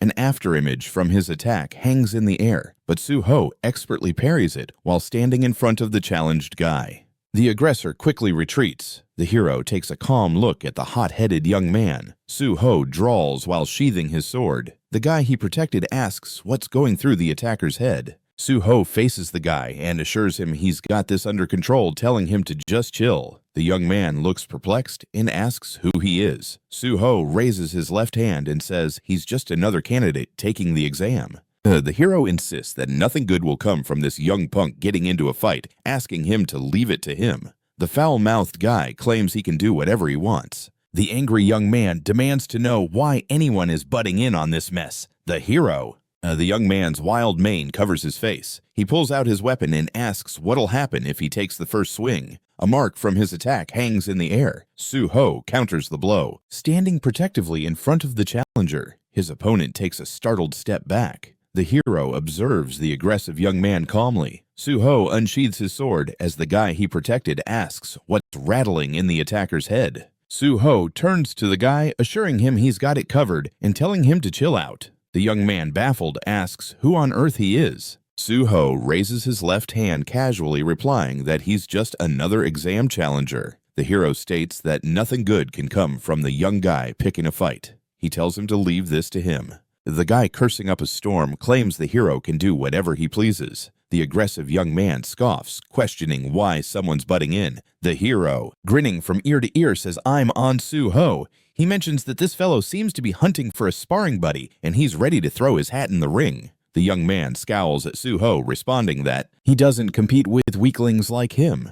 The hero raises an eyebrow in surprise. The fiery young man is only half facing Suho as he warns that it would be wise to skedaddle and not get too cocky. Su-ho, raising an eyebrow, points a finger at him and asks if this young man is indeed scared. The tension rises. Here we have two potential contenders. The hero suggests they see if luck is on his side today because so far this guy looks a tad too frightened. The young man growls that this punk is asking for a good smackdown. The guy with a menacing grin complains about being utterly bored, surrounded by a bunch of faint-hearted fools. Su-ho, still smiling, asks if this means he's game for sparring, then claims that somewhere nearby there's a perfect spot for such matters, plus all they need is a thumbs up from the boss. The opponents square off. One bystander questions how they can throw together a circus on such a day. Someone chimes in suggesting these kids are just looking for some limelight. Consider this. A referee struts in between the sparring partners. He states that only the weapons blessed by the association may be used. He goes on to say that since this is merely sparring, they'll call it off at the first sign of it getting out of hand. The referee lifts his hand.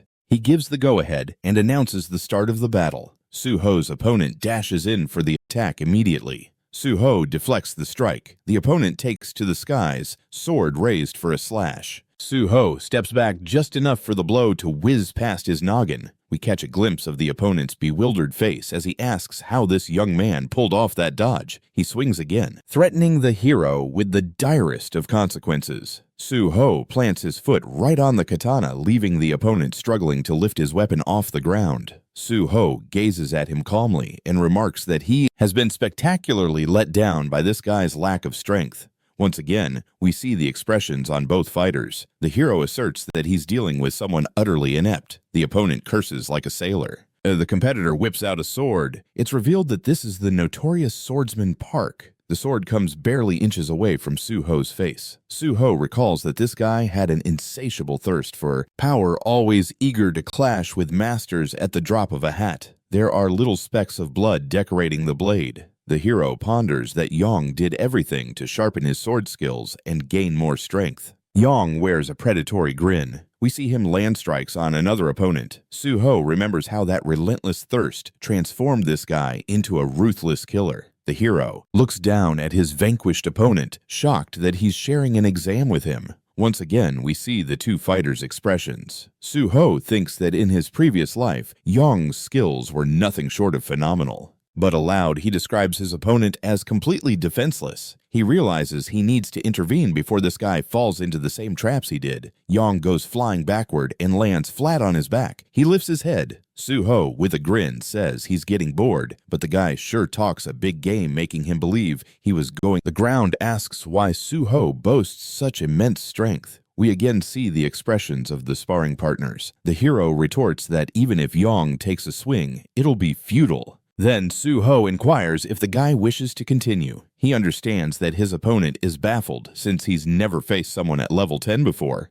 Prior sparring partners had barely reached level 5 in strength. Yong, grinning, says he's got a very intriguing contender. He stands tall, stating he now understands why the hero seemed so relaxed. He points his katana forward and asserts he'll now fight with everything he's got. Su-ho raises his own weapon, ready to play along. Yong lifts his sword to strike. We catch the mark of the impending attack. Su-ho blocks it with his weapon. The hero deflects several powerful blows from the opponent. Grinning, he quips that Yong's last strike was his best chance. Yong, glaring at Su-ho, questions whether he's really going to keep up this act of being completely carefree. The young man's eyes blaze with fury. He declares it's time to see if the hero can handle the next hit. Yong places one hand on the ground. Su-ho realizes the opponent is tapping into his special technique, dubbed the Dragon Sword. We see the opponent's faces again. Yong bellows for the hero to meet his doom. A powerful red flash erupts. Yong grins, feeling the rush and believing he's delivered a flawless blow that's destined to hand him victory. But Su-ho blocks this one too. The blade in Yong's grip quavers slightly. The hero, chuckling, says he's managed to withstand even that strike. The swordsman is astonished, asking how he accomplished that. He scratches the back of his head and grumbles that he's not generous enough to fall for a slow attack like that. We zoom in on the hero's eye. The young man realizes that wasn't the dragon sword technique, but just a basic one. And, of course, a novice can't nail down a signature technique without a hunter's license. Su-ho fends off another blow from Yong, who angrily calls the hero a jerk. The two opponents trade strikes. Suho drops to one knee. Yong, eyes flaring with determination, shouts loudly that he's figured the hero out. We see the expressions of determination and triumph on Yong's face. Yong gleefully announces that now it's all over. And, of course, a rookie isn't going to fine-tune a signature move without a hunter's license. Suho parries another strike from Yong, who angrily calls him a jerk. The two trade blows back and forth. Suho finds himself kneeling. Yong, whose eye we can see, shouts triumphantly that he's figured out the hero's strategy. We're shown the fierce grins of the opponents as Yong gleefully announces that it's game over now. Suho lands a hefty jab right on the jaw. His opponent's eyes do a full-on roller coaster. Yong, in complete disbelief, stares and asks how this madness is happening. Suho coolly reminds him that he just did warn him he was a bit too slow on the uptake. Yong grits his teeth like he's chewing on tinfoil and calls the hero a jerk once again. Meanwhile, he's sprawled out on his back, knocked out cold, in front of Suho. Suho just shakes his hands like he's shaking off the dust. He thinks he should probably ease up, because if he puts a dent in Yong's pride anymore, he might end up in some serious hot water. Suho sees the writing on the wall that this guy will fixate on getting back at him and ignore everything else until he's got his vengeance. Yong, completely dazed and confused, keeps repeating his opponent's name like a mantra. Suho squints. He notices it's gotten eerily quiet around him. The guy eyes the referee, calling out to him multiple times. The referee looks like he just saw a ghost standing there with a blank stare. We catch a glimpse of the arena where this whole sparring debacle. Suho sheepishly admits he kinda knocked out his opponent by accident and asks the referee to look after Yong until he comes back to planet Earth. The referee thanks him for the heads up.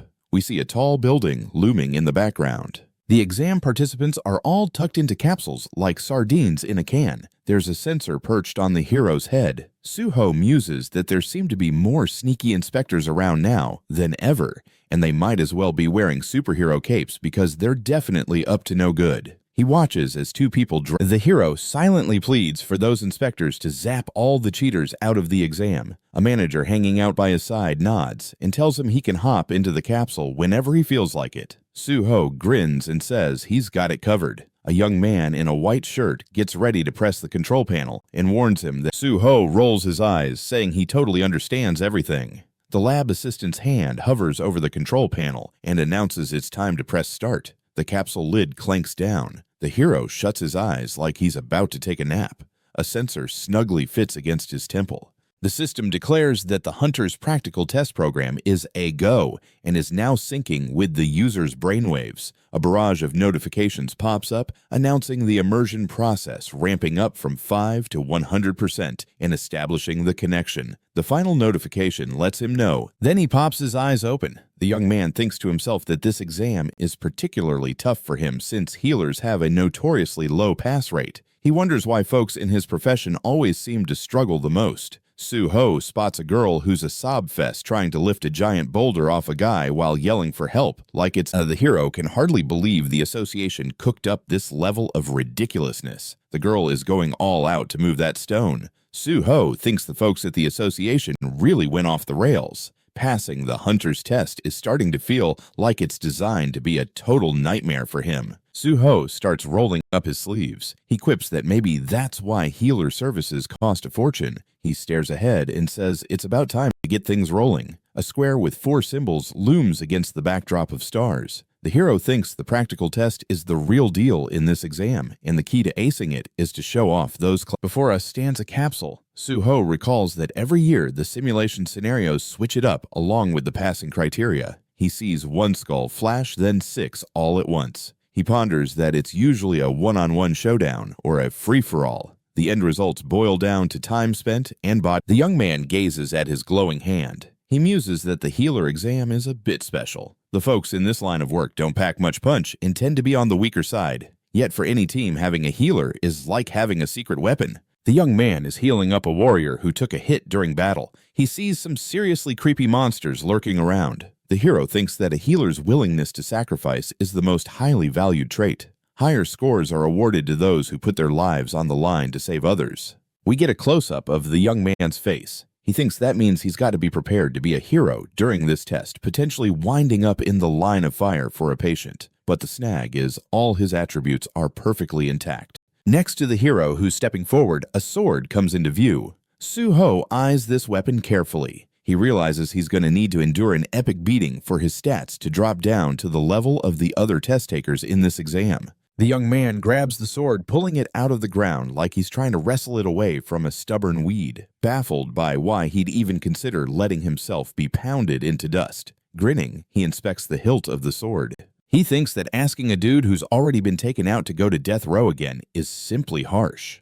Meanwhile, the girl is still screaming as she tries to get the rock off the dude who's pinned beneath. Suho realizes he's hearing way too many screams, even though the only living soul around is her. A guy kneels in front of the girl, asking if she's doing okay. Her gaze shoots over to him, panic plastered on her face. She warns that the monsters are bound to show up again, and that they need to hightail it before they arrive. The hero contemplates his mission. He sees one skull appear, followed by a sudden six-pack of them. Suho figures it's usually either a one-on-one brawl or everyone for themselves. And the outcome hangs on the clock and how many he can take out. The young man peeks at his glowing hand. He thinks that the healer exam is somewhat special. For those in this trade, there's a lack of brute strength and their stats are generally weaker. But for any squad, having a healer is an irreplaceable asset. The young man tends to a warrior injured in combat. A gaggle of scary monsters is lurking ahead. The hero reflects that a healer's selflessness is the most prized quality, and those who risk their necks to save others get higher marks. We catch another glimpse of the young man's face. He thinks that in simpler terms, he has to be ready to take one for the team during this test while saving a life. But the hitch is, his attributes are still good to go. Next to the hero striding forth, a sword is in view. Suho examines the blade. He gets that he'd need to endure some serious hits before his stats fall into line with the other exam participants. The young man grabs hold of the sword, wrenching it from the ground, completely bewildered as to why he'd let himself be pounded into a pancake. With a grin, he inspects the hilt of the sword. He thinks that asking someone who's already bitten the dust to do it all over again is downright cruel. The girl's screams echo as she tries to free the man trapped beneath the boulder, pleading to be saved. Suho realizes he's hearing way too many screams for comfort, despite the fact that the only living soul around is the girl. Everyone else is just a bunch of unfortunate cadavers. A guy squats in front of her and asks if she's all right. The girl gives him a scared glance. She warns that the monsters are coming back and they need to bolt before they arrive. The hero reflects on the girl turns to the hero asking if she's all right. She looks at him wide-eyed, warning that the monsters will be back and they need to skedaddle before they show up. The hero thinks about his task. During this test, it's all about keeping the girl safe until the very last moment. We see the guy gripping his sword tightly. The girl gazes at her protector's back as he vows to guard her until help arrives. There are about 24 capsules. One lid pops open above one of the test takers. The guy grumbles that he could have done better. Meanwhile, a girl in a white shirt standing beside him thanks the dude for his efforts. She tells him to grab his stuff and hightail it home. The young man, looking rather sour, thanks the staff member from the association. She places her hand on the screen displaying the results. The girl spots the examinee's name, sees he's a healer, and notes the time 9 minutes and 4 seconds. She muses that given the crazy difficulty of the tasks, this year's scores are likely tanking. The girl turns to Director Shin, who is right in front of her, and asks how long the examinee has been cooped up next to that capsule. She feels like it's been an eternity. The association employee's astonished face appears when she hears that 30 minutes have already zipped by. She rushes over to the director, insisting that can't be right. She requests to double-check. Shin lets her know that even more time has passed. The girl stares at the timer, shocked, which displays 30 minutes and 21 seconds. The association employee glances at the control panel. She guesses there's a top-notch fighter in there, a warrior by trade. Shin corrects her, insisting there's a healer in that capsule. The girl warns him that lying is a bad move. He replies that he wouldn't even dream of deceiving anyone. On the screen, we see Suho getting swarmed by monsters. The girl says Shin must be fibbing. After all, this dude's got a sword. The director suggests taking a closer look. Suho appears to support the girl, who's hiding under a rock. The association employee notices he's using healing skills, and she can't believe that he's actually a healer. The girl squints at the monitor, surprised that this examinee can fight like that. Then she realizes if this guy doesn't kick the bucket, he might just get disqualified. Director Shin admits he initially thought the same, but points out there are no formal reasons to kick him out. The girl watches Suho battle monsters. Shin states that a healer has to look after their patient till the very end. The association employee agrees. The director notes that the guy is meeting all requirements while keeping his patient safe. The hero slices off the head of a green lizard. The director declares that the examinee isn't just fighting, but is genuinely looking after his ward and healing her whenever she needs it. We see this process unfold. Suho steals a worried glance away from the girl. Shin adds that for the sake of his ward, the dude is putting his life on the line, and there's no cause for disqualification as long as he plays by the rules. Two toothy monsters approach the hero. The director states that the practical program isn't restricted in any way, and he can't fathom what rules could possibly be broken here. His assistant nods in agreement. The green monsters charge at the hero, and Shin remarks that the top examinee for the practical test appears to be set in stone. One monster opens its gaping maw wide. Suho locks eyes with his foe. His sword is firmly in hand, and several lizards come lunging at him. With one swift move, he takes them all out. The hero glances over his shoulder, and we catch a glimpse of his legs. He thinks he needs to pick up the pace a bit. Suho jumps, almost seeming to hover in the air above the monsters. He unsheathes his sword. The hero slices through several monsters in one fell swoop. Suho slots his sword back in its sheath. Another lizard loses its head. Blood sprays from the toothy mouth of yet another monster. The hero cleaves through a dozen more monsters. Chopped up monsters scatter through the air. Suho strides ahead. The system indicates that the hero's comprehension of the gate is impressively high. The next window congratulates the guy for mastering the gate. The hero briefly glances to his left, deep in thought. Even in this wild virtual reality, he's still grounded and nothing slips past the system's watchful eye. It's tracking his body movements, helping him develop his skills. Several system windows pop up around him. The guy reflects that even though the experience gain rate is slower here, it's the ideal approach for skill acquisition. He's racked up tons of additional skills and upgraded all his sword skills to a new level.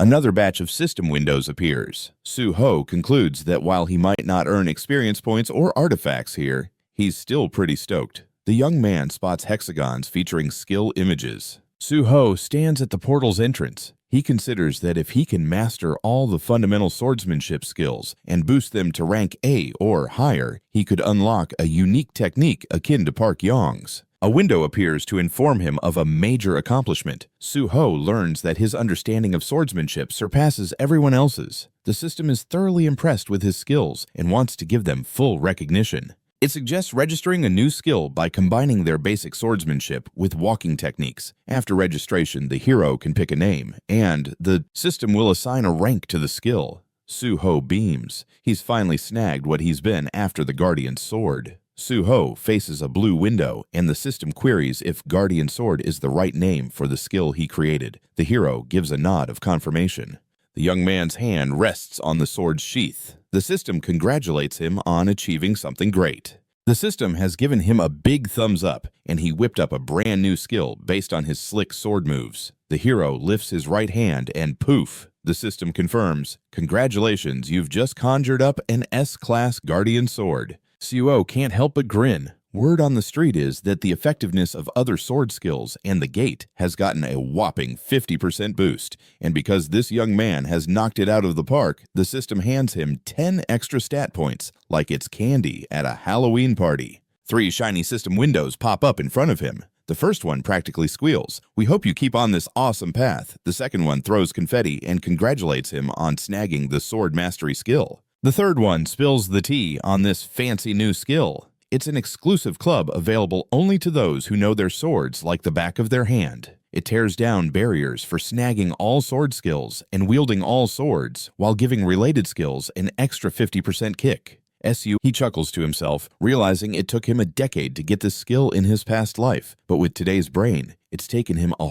whole lot less time. He knows he's worth his weight in gold. We catch a glimpse of the young man's face alongside a pesky monster's claw. Those toothy beasts look like a rabid dog with all the drool. Suho puts 2 and 2 together, knowing the exam organizers upped the monster count, and can't help but wonder how much brainstorming it took. Anyway, he's keen to bolt because he's already got all he came for. Suho grabs his sword like a knight in shining armor. He knows he's got 2 options to wrap up this test. Either he meets his maker at the hands of these monsters or takes them all down in style. The creatures are creeping closer, and we catch the hero's determined face next to the terrifying maw of a lizard. For our hero, the answer hits him like a ton of bricks. He's ready to slice up every single enemy. Meanwhile, the association staff stands at the control panel, and a blue alert blinks like mad, declaring all the test monsters have been turned into monster confetti. Someone gasps in disbelief, saying it's simply mind-blowing. Our hero actually wiped out all the monsters, something that's never happened before in the history of practical tests. SUO finds himself in front of the rescued damsel in distress. One of the staff members chimes in, "Looks like our young hero saved his charge.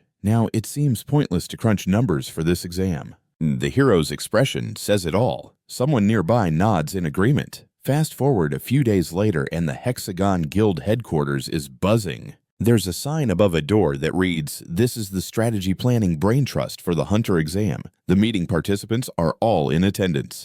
A guy at the podium hypes it up, promising that the best of the best this year will be Kai. Someone pipes up, insisting it's only natural considering all the effort put in. One of the meeting goers starts tapping his fingers on the table like he's composing a symphony. This young man eyeing the monitor declares that Hexagon is about to stomp Prime this time around. But then, plot twist something catches him off guard. A message from the Korean Hunters Association pops up, stating Suho is in first place. The room goes buzz as they start whispering, "What's this? Who's Suho anyway?" A dude rocking an eye patch asks, "Where's Kihan?" A young man at the table checks his phone and says, "The guild head's on the line." Our hero, chilling in the backseat of a car, says An Su-ho on the line up front. We see Min and Su-ho. A representative from the association explains how he wanted to congratulate our guy right after the results dropped, but he was swamped and finally got around to it now. He genuinely congratulates Su-ho for acing the exam. The young man grins bashfully, rubbing the back of his head. Min is floored that the hero finished with flying colors. He admits, "This guy never fails to blow my mind." Su-ho thanks him, but Min insists there's no need for gratitude. It's all about this kid's extraordinary talent. Min sits down on the steps saying, thanks to our hero, they were able to catch a bunch of cheaters, many of whom were using performance-enhancing snacks. We zero in on the young man's hand. He points out that a report has already been sent, so they can tighten the screws on future exams. Suho beams fair tests are the way to go. Min suddenly looks solemn. He asks, "I know it might be a tad premature, but do you want to join the association?" We see both guys again. Suho muses he probably won't stick around the guild forever, but he's certainly set on joining the association, come what may.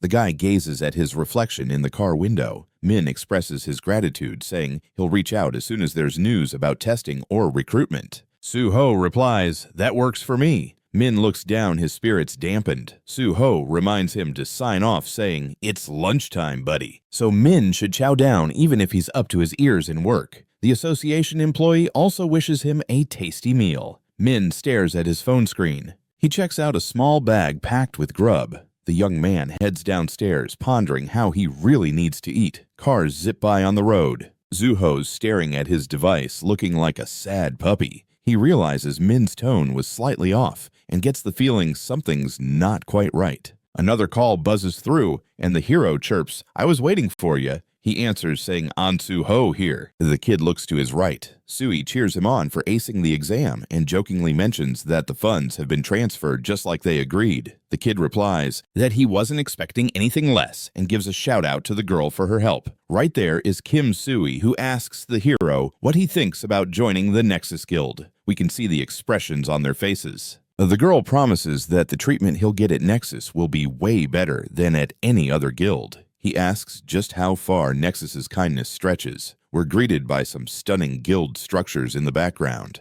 Sui asserts that she'll do her utmost to meet his expectations, especially since he snagged a scholarship at the academy, achieving top-notch results like a champ. She says the contract terms are pretty flexible. The girl proposes they meet up and hash out the details. We catch a glimpse of the taxi he's in. He thanks Sui for the offer and adds that he's got a bit of a different agenda today. The boy promises to check his calendar and give her a shout later. We see the guy from above sitting in the taxi. He tells Sui not to fret and wonders if since he's a scholarship winner, shouldn't he just jump directly into the Nexus Guild? Sui springs up from her seat with joy, exclaiming that it's the perfect plan. Since he's a scholarship winner at the academy, He's on a fast track to get into the Nexus Guild. Sui leaps up from her seat, enthusiasm bubbling over as she declares that it's the perfect plan and she'll do everything to make it work with the hero's schedule. The girl throws up a thumbs up at the young man in front of her and reminds him that he should not sign with anybody else. He chuckles, saying, "I know that all too well." With a smile, Suho says goodbye to Sui. Joyful cheers come through the phone. The hero notices just how pumped she truly is. The taxi comes to a halt. The driver announces they've arrived. The young man expresses his gratitude for the ride. Suho hops out of the car, pondering how he aced the exams, snagged a license, and also pulled in a decent chunk of cash. The guy gives the car door a good slam. He strolls towards the entrance of the building, thinking the only thing left to tackle is farming. We see a flashy market sign. The hero checks off items on his shopping list. Suho glances at his device, thinking he's got everything on his list covered save for the weapon. He gazes ahead and finds himself at the store's entrance. Suho speculates that since the bigger stores might not have what he needs, he had to come here in hopes of finding the perfect fit. He makes his way to the vendor seated at the desk to greet him. The vendor asks what the kid is on the hunt for. The hero, beaming, replies that he just became a hunter and is looking for something light. The vendor points to a rack. He claims those are cheaper than anything else.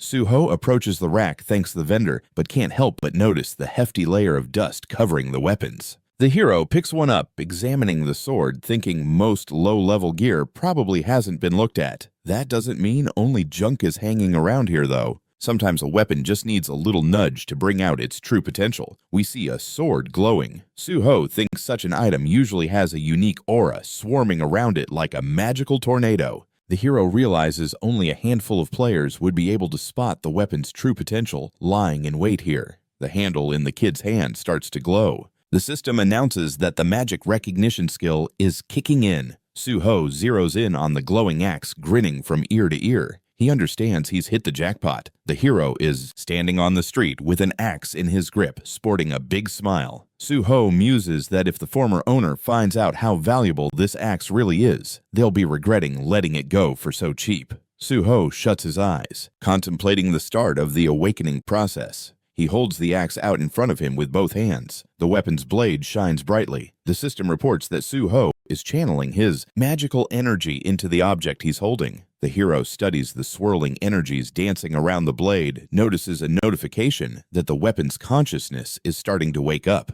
Suho feels the strain of holding the axe with the system, letting him know that the awakening process is on. Sweat rolls down his face as he realizes the axe is gobbling up magical power quicker than a kid at a candy store. Bluish energy whirls around the hero, and he groans, struggling to sighing in exhaustion. The boy thinks he would have blacked out if he had taken any longer. We see the glowing weapon and the smiling hero. Suho considers that it must take at least 100 magic points to awaken this axe. He figures he can't utilize it just yet, but in the future, it's going to be his ace in the hole. With a grin, Suho gazes at the axe and promises it he'll level it up and awaken it in no time. We see a 7-story building where someone is busy tapping away on a laptop. A phone buzzes beside the device. The bespectacled guy, he realizes he can't wield it just yet, but it's going to be a real gem in the future. Suho grins as he looks at the axe, vowing to level it up and awaken its full potential. We see a 7-story building. Someone's tapping away on a laptop. A phone rings nearby. The guy in glasses murmurs about someone listening. We see the man's face up close. He's asked if he's actually a reporter from PBS. The caller introduces himself as An Suho and says it's a pleasure to meet him. Y responds that he's likewise thrilled. The guy has a light bulb moment recalling that name from somewhere. His jaw drops in surprise as he asks if this is indeed the same person who set the record with the best result in history. Y shoots up from his chair. He's told that yes, it's indeed the same person, the one who single-handedly cleaned out the gate at Syndrome Station. Y inquires if this is the same incident, and his colleagues shoot bewildered glances at the reporter. He realizes that his conversation partner breezed through the gate before even getting his license, and seems like a real beast in his field. So he plops back down in his chair and asks why Suho decided to ring him up. We get a glimpse of the editorial office. The main guy mentions he stumbled upon a reporter's blog, and he knows that Joe Jean Y hails from a fancy family, but decided to go the journalist route. This clearly shows how high his professional pride is.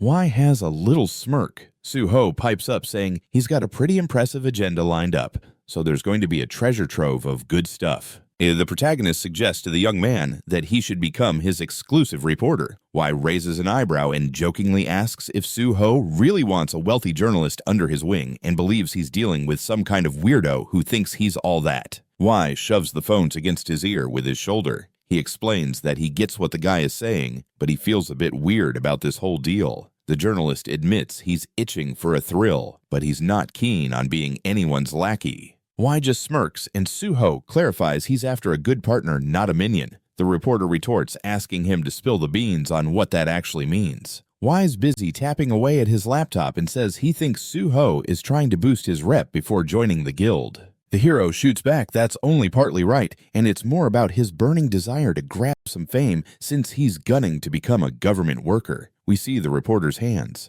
Y raises an eyebrow in surprise again. The young man's eyes light up with curiosity. He asks if the hero is talking about the Big Hunter Association. We see the emblems of 4 different organizations in front of us. Y states that from what he understands, the hero is looking to become famous in order to join a big guild. Turns out that's part of the deal to get into the association. The reporter throws out that Suho must be kidding around. The hero assures him he's dead serious and is set on joining the association to work with portals. Y glances over at the laptop screen. He asks what kind of guy Suho is. Is he a rich kid or lives by the motto that work is just a hobby and fame is everything? We zoom in on the phone in the reporter's hand. Suho says he's more like an orphan standing at the gate, which is why public service piques his interest. The guy insists that clearing portals is the ultimate goal of his life. Y, looking down, mutters that he's starting to piece together what the hero is getting at. We focus on the reporter trying to wrap his head around whether the young man is for real. He thinks there's a ton of oddities in his story. Y sighs with fatigue, thinking he really doesn't want to dive into all this chaos. The guy tells Suho he gets where he's coming from. We catch a glimpse of just the lower part of the hero's face. The reporter declares he's going to turn down the offer and write articles on whatever he feels like. Suho suggests making a bet. Y, with a look of disbelief on his face, asks him to say that again. We see the hero's sneakers. Suho claims he needs to first win the reporter's trust. And since he's a hunter, he can show off his real skills. Suho stands in front of a towering structure. He tells his conversation partner that he's planning to tackle the test tower solo today. Y asks thoughtfully if Suho really wants to take on something that even an entire squad can't handle by himself. The hero insists that he believes this will be enough to earn the young man's trust. The tower's top gleams brightly. Suho, with his hands in his pockets, asks why he should be his personal reporter if he manages to nail this task. The young man holds a camera in his hands. The hero muses that this is the finest TV presenter, PBS reporter Joe Jean Y. The reporter's hand hovers over the keyboard. Suho reflects that this dude is really proud and his family has a lot of dough. He's known as a reporter who turns down all requests. They shared a tight bond in a past life because this guy has a knack for twisting public sentiment and is an outstanding reporter. Suddenly, we see a sharp drop. The hero remembers that later on, he got overshadowed by competitors and faded into the background. Suho thinks that a sharp thorn is seen as a threat everywhere, and that's exactly what Joe Jean W. was. The journalist stands squished between his colleagues. Suho recalls how this young man got pulled into faction conflicts, which forced him to quit, and he absolutely can't let him disappear again. The hero grins. The young people chat on the phone. The hero points out that if he nails it, he'll get his personal reporter. The journalist counters that if the hero succeeds, he'll do everything he can for him as a reporter. So now they just have to wait for Suho to keep his end of the bargain. The hero, closing his eyes, states they've got a deal. Y, holding his phone, hears that the guy is kicking off his promise this very moment. Y is totally fed up. He complains that Suho is driving him nuts. The journalist sits there deep in thought, puzzled by what the hero is plotting and why he's babbling this absolute nonsense. Y rubs his head in disbelief. He thinks this whole business is annoying, sure, but doesn't feel like anything bad or wrong. We see the journalist's phone. Y contemplates that he didn't catch any deceit during his chat with the guy, and he certainly doesn't seem like a swindler either. The reporter lifts his head and fully declares he's losing his mind. Y places his hand on his forehead, thinking that while this situation annoys him, it doesn't feel totally wrong or bad.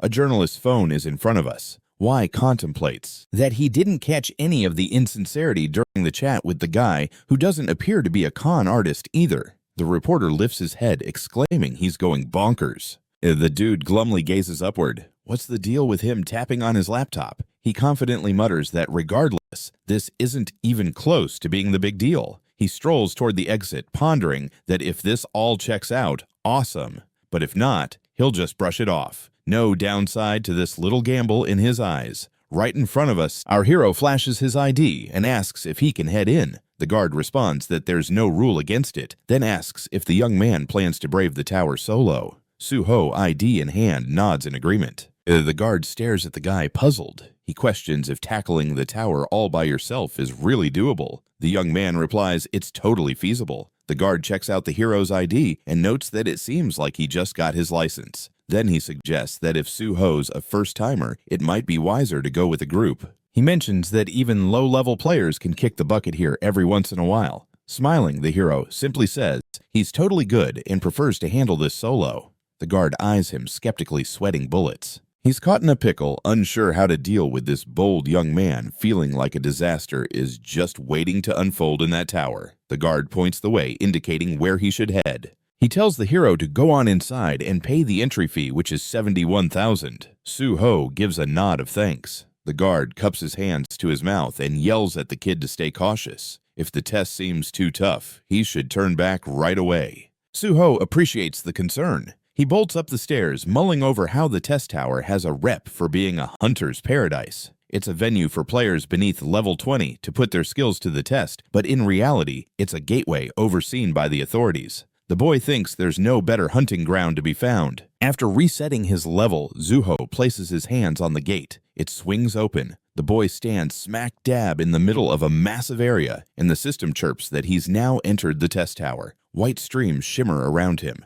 The system puts him on high alert, warning that he could tumble through at any moment, but at the slightest hint of wanting to bail, he'll get yanked back in. Suho readies his sword. Shimmering green spots hover near his head. The system announces the first floor test is about to kick off. Suddenly, a green creature drops from above, plummeting onto our guy and knocking him flat. We get a close-up of the hero's bewildered expression. Oh, he realizes this first-floor foe is none other than slime. That green goo sticks right to him. Suho's initially taken aback by how fast and massive this thing is, but then he figures out that it's packing the same punch as a level 1 monster. Suho finds himself right in front of the slime's squishy head. He realizes if he gets trapped in that goo, he might be in for trouble, so he knows he needs to act before it's too late. Our hero gears up to stab the monster with his sword. The weapon slips through the slime's head, like butter, nearly burying the blade to the hilt. The monster's head looks like it's falling apart. Suho's expression turns serious. He now understands that just smashing the core will do the trick in taking down this critter. The hero's hand brushes the floor, his sword now draped in green sludge. He spots another brigade of green baddies and curses the fact that the slime can multiply. It's infuriating that when the core splits, it spawns new minions, albeit weaker than the original, though regeneration has its limits. Suho dashes into battle against the foes. He figures that tower tests are best tackled in a team, since usually monsters swarm on every floor. With a swift strike, we catch a glimpse of his sword, leaving a mark. Suho leaps multiple times upward. He plunges his weapon right into one slug's head, sending green ooze flying everywhere. The hero flings his sword at yet another enemy. Yuck, yet another unsightly pile of slime erupts around him. The sword is quickly back in the guy's hands. Suho glides downward. More monsters cluster not far off. A stream of goo catches his eye, and he snatches it up with his hand. He grips a tentacle and breathes out, feeling relieved. Suho looks up and gives a grateful nod to the creature, saying he needed a solid grip on something. The hero, standing on a green tentacle, now pushes off and launches himself over the monsters. Suho delivers a mighty blow, sending streams of goo billowing behind him. He glances to the side. The system announces that he's conquered the first floor and asks if he's ready to tackle the next one. A glimmering pink crystal stands in front of him. The hero glances upward, realizing he's got 48 tests to go, so there's no time to slack off. The system window alerts him that the test for the second floor is starting up now. He sees the Tower of Trials looming ahead. He reflects that the highest floor cleared here was 48, but that's old news from his past life. The current record is 29 floors. The hero charges at the enemy, recalling that both records were set by players who rolled with a team. He lays eyes on a peculiar figure with a stitched-up mouth. Zuho muses that in the tower, monster strength and levels crank up with each floor, which is probably why it's meant for group tackling.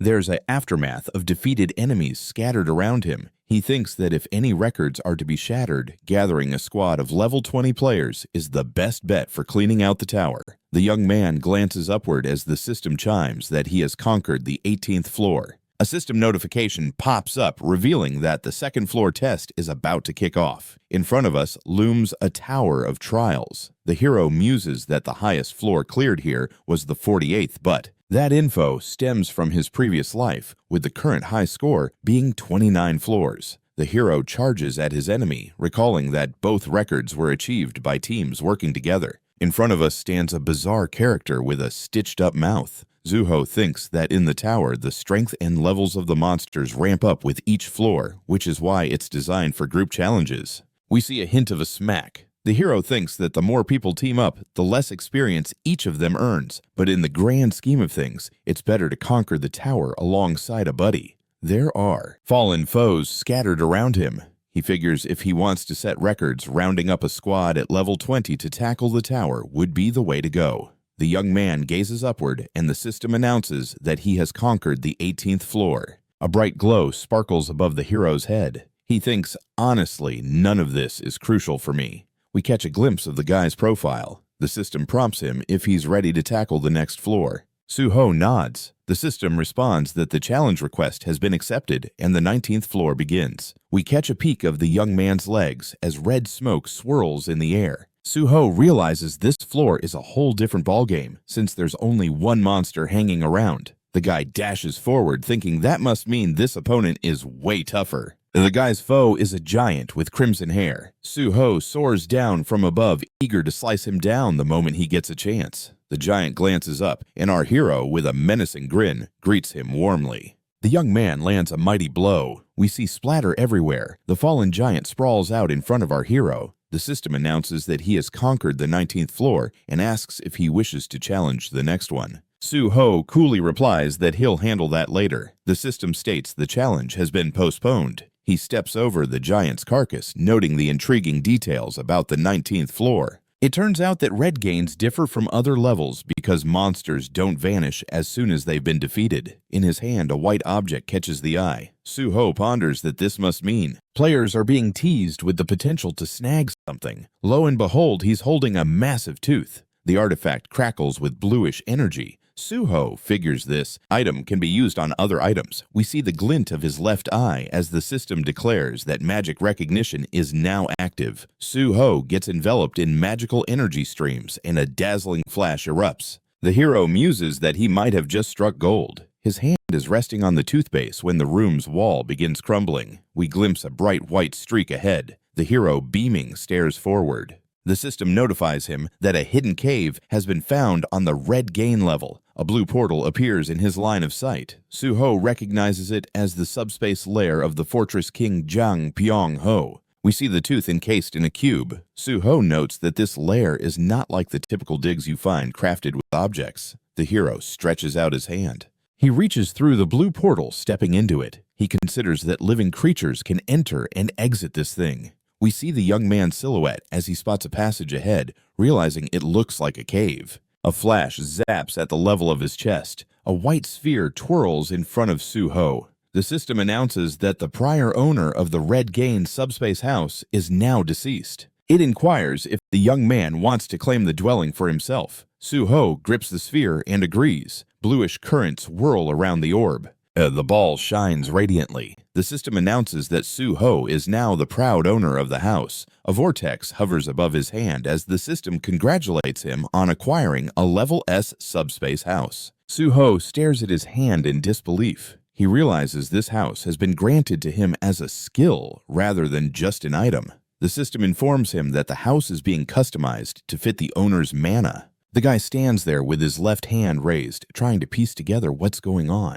A bright light flashes in front of him, and the hero covers his mouth with his fist. The system declares that the restructuring is complete. Suho is amazed. He finds himself in a magnificent room. The guy realizes this home even boasts splendid features. The hero can't quite believe he took down the monster and scored himself a house in the process. But hey, he's not complaining. Suho shakes his head, thinking that judging by the system guide and increasing space, the more mana you have, the more expansive it gets, and the interior evolves to the owner's taste. The hero recalls an acquaintance from his past life, feeling relieved that Jang Pyong-ho didn't snag this skill since he's a crooked smuggler that led the guy through hell and back. Suho remembers how Pyong-ho crammed everything into his house, contraband, state-looted treasures, and even people. The hero doesn't even want to imagine what that scoundrel was involved with. A bead of sweat trickles down the young man's face as he recalls sleepless nights because of this jerk. And it truly was hell on wheels. We glimpse a couch and several armchairs. The hero thinks that since he's the homeowner, now those days are gone. He managed to thwart Pyong-ho's life achievements before they even started, so he hit two birds with one stone. The young man grins, thinking he needs to keep climbing higher. We see news headlines featuring An Suho. Suho squints at his phone, surprised, mentioning it appears Nexus will be scooping up new members for a while. The reporter recalls what the hero said about not just boosting his value, but also earning fame since he aspires to be a government official. Suho thinks the exclusive headlines he's seeing signal that the Nexus Guild totally believes he'll join them. On his phone screen, the guy spots the test tower. He believes that time will reveal everything, but for now, he needs to find out which floor Suho currently occupies. Curiosity sparkles in his wise eyes. On his phone screen, the guy can see the test tower. He figures that time will eventually sort everything out, but for now he needs to find out which floor Suho is hanging out on. A look of surprise flashes in his wise eyes. He hears that the 30th floor has been defeated. The reporter is surrounded by a crowd. It's announced that the record for the test tower has been broken, and some brave soul has taken on the 31st floor. Suho is eavesdropping on the chit-chat around him. Someone pops off a suggestion that a huge guild must have set that record. He's asked which organization could pull that off, though. Tiny humans can be spotted beneath the towering giant. The crowd discovers that the 31st level has just been wrapped up. Someone can't help but gawk at how fast that all went down. A puzzled question arises regarding who's swinging by the exam over there. Wai glances up trying to confirm if An Suho is actually hanging out around. He sends a mental nudge towards the guy, noting that not much time has slipped by since his last shout-out. The dude stares at his phone screen, reflecting on how he initially thought his buddy was just some annoying fancy pants. Turns out he wasn't puffing things up one bit. The tower's peak is lighting up like a Christmas tree. We lay eyes on a glimmering purple crystal. Word is spoken that the tower's conqueror is none other than player An Suho. Wai's eyes light up like fireworks. And look at that player, An Suho has kicked off the 32nd level. Our reporter suddenly thinks he could stick with this guy for a lifetime. Behold the Nexus Guild building. Sui leaps from her seat, practically screaming the hero's name in sheer excitement. The young man next to her is quick to point out that this guy is smashing records as we speak. The girl gasps that it's simply mind-blowing.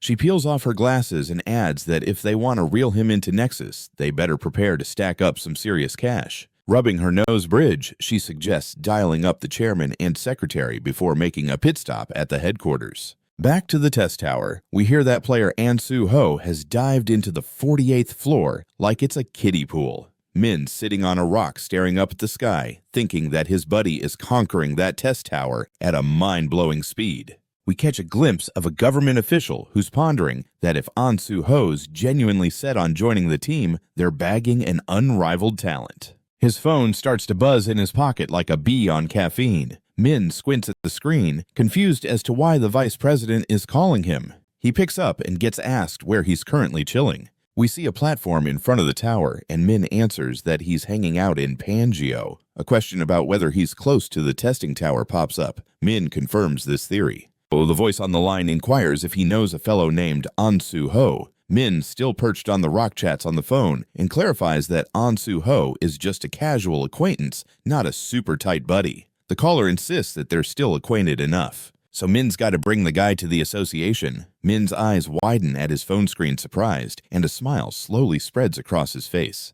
He asks if his boss genuinely wants him to hunt down An Suho and persuade him to join the crew. The contact in Min's phone clearly reads Vice President of the Korean Hunters Association. This chap says they need the hero to come in for a photo op with the president. He wraps up with, "If you got all that, I'm hanging up now." Min, still grinning, stares at his phone screen. The hand gripping the phone is trembling. Min thinks the vice president has really got his act together, and as long as folks like him hold their positions, it's no wonder the public sees them as useless tax leeches. Min is quaking with frustration. He rests both hands on the stone, pondering that all officials in the association should be chosen from the ranks of hunters. Min looks up with a heavy sigh. Right in front of him is the base of the test tower. He's brainstorming how to convince the hero to join the association. We spot the entrance to a colossal structure. A sword is planted firmly in the ground. The hero, panting heavily, kneels down. The system reveals that he has conquered the 48th floor, and the test tower record is refreshed yet again. Suho rubs his head, utterly wiped out, just itching for it all to come to an end. The system announces that for this outstanding achievement, the hero gains 5 extra stat points. As he plops down on the ground, the hero pulls up his stats window. He muses how the non-stop grind is really draining him, but the progress feels so good that all that fatigue just vanishes into thin air. Right in front of him is his character card showing that he's at level 39 and listing the numbers for his stats. Suho closes his eyes, feeling super satisfied about hitting level 39. And what's even sweeter is those bonus 5 points to boost his stats for breaking records. Suho thinks that grasping all this info feels like leveling up a character in a game, and boy, is it a blast. He decides to throw those points into his mana. With fresh resolve, the hero yanks his sword from the ground and looks ahead with determination. There it is, a gigantic purple crystal right in front of him. The young man thinks time to tackle this last level. We catch a glimpse of one of the crystal faces, and the system announces that the adventure into the 49th floor is about to kick off. The crystal's surface erupts in a fierce flash. The hero, grinning, gazes ahead, thinking, finally our paths have crossed. We see a creature sporting a mouthful of razor-sharp teeth. Suho realizes this is the Tower Master. Before us stands a toothy lizard. The report states that this is the Tower Dragon sporting a level of 49. The monster and our hero meet eye to eye, sizing each other up. The young man grins. He can hardly believe he's facing off against such a high-level creature. The guy ponders just how unbalanced this showdown is. We see the vast size difference between the two combatants. An Suho thinks even if this thing isn't a purebred dragon, it's bound to be incredibly powerful due to its lineage. A bead of sweat trickles down the hero's face. He begins to feel that clearing this floor might just be impossible. An Suho stands there ready for the battle sword in hand, staring down the beast. A bead of sweat trickles down the hero's forehead. He starts to panic, thinking it might be impossible to clear this floor at all. And Suho stands heroically, sword in hand, facing his foe. He knows that handling such a creature will be a real nightmare, but there's not much he can do. The dragon's emerald eye is glowing like a neon sign. The hero, grinning like a fool, proudly proclaims that he's here for a victory parade. With a sword gripped in his hand, we spot the dragon's massive paw descending. Suho charges at the beast, yelling that it's about to meet his sword's edge. He zips towards the gigantic dragon like a kid chasing an ice cream truck. We catch a glimpse of this beast's noggin. The hero does a little aerial acrobatics. He peeks down, feeling a tad nervous, realizing his opponent is faster than his friend, who always finishes the last slice of pizza. He just can't wrap his head around how something so huge can move, like it just chugged a Red Bull. Suho eyes the dragon's paw and realizes he just dodged the Grim Reaper's handshake by a hair. The dragon's foot is spewing black streams like a broken fountain. The boy's face is a palette of fear. He realizing that the air around him is pulling, and folks, that's some serious danger right there. And then he plops right into the monster's cavernous mouth. He sees teeth like serrated knives and a tongue like a lava flow. At the last split second, he manages to do a mid-air somersault like a failed gymnast. Suho lands with a thud. He realizes he skirted death once again. Like a brave little warrior, he raises his sword, announcing it's his turn now. He swings and wham lands a hit right between the dragon's eyes. The monster shakes its noggin like it just got splashed with cold water. The dragon lunges for a counterattack. The hero hops back like he's in a dance-off, narrowly missing the blow. They eye each other down. The monster's eyes are glowing ominously. Suho can't help but grin. He thinks this was on his agenda, but not a single scratch on the colossal lizard from his hit. The boy tries to comprehend if this beast even registers pain. The dragon's green eye sneers back at him. Stones scatter like confetti. A purple streak zips past the dragon. The ground is erupting like it owes rent. Before us lies a battleground of cracked earth and flying rocks. The dragon's head peeks around a boulder. Su-ho crouches behind a rock like a ninja sword raised. He thinks he's lucky to have mad skills. If they were even a smidge lesser, he'd be a dragon snack by now. The boy peeks from his rock fortress. He figures out that it's also a bonus that this dragon isn't hitting the gym often enough for a otherwise it would have sniffed him out faster than your mom finds your secret stash of snacks. The monster is prowling between the rocky shield. Its eyes are glowing like they're on fire. The guy realizes that even now, the resilience of this creature is impressive. Hard as a purplish diamond shines on the top of the beast's head. Su-ho scratches his chin, thinking that he'll need to capitalize on Dragon's inherent wooziness and strike at the weak spot, since that'll surely bring the pain. We see enlightenment in the boy's eyes. Now, our focus shifts back to the dragon. The resilience of this beast continues to be impressive thanks to its species. In layman's terms, normal attacks wouldn't even tickle it. And that's a real pickle. A purple diamond shape is spotted on top of the monster's head. Su-ho figures that he's going to need to exploit Dragon's natural weaknesses and hit that sweet spot because, let's be honest, that's where the damage is going to really stack up.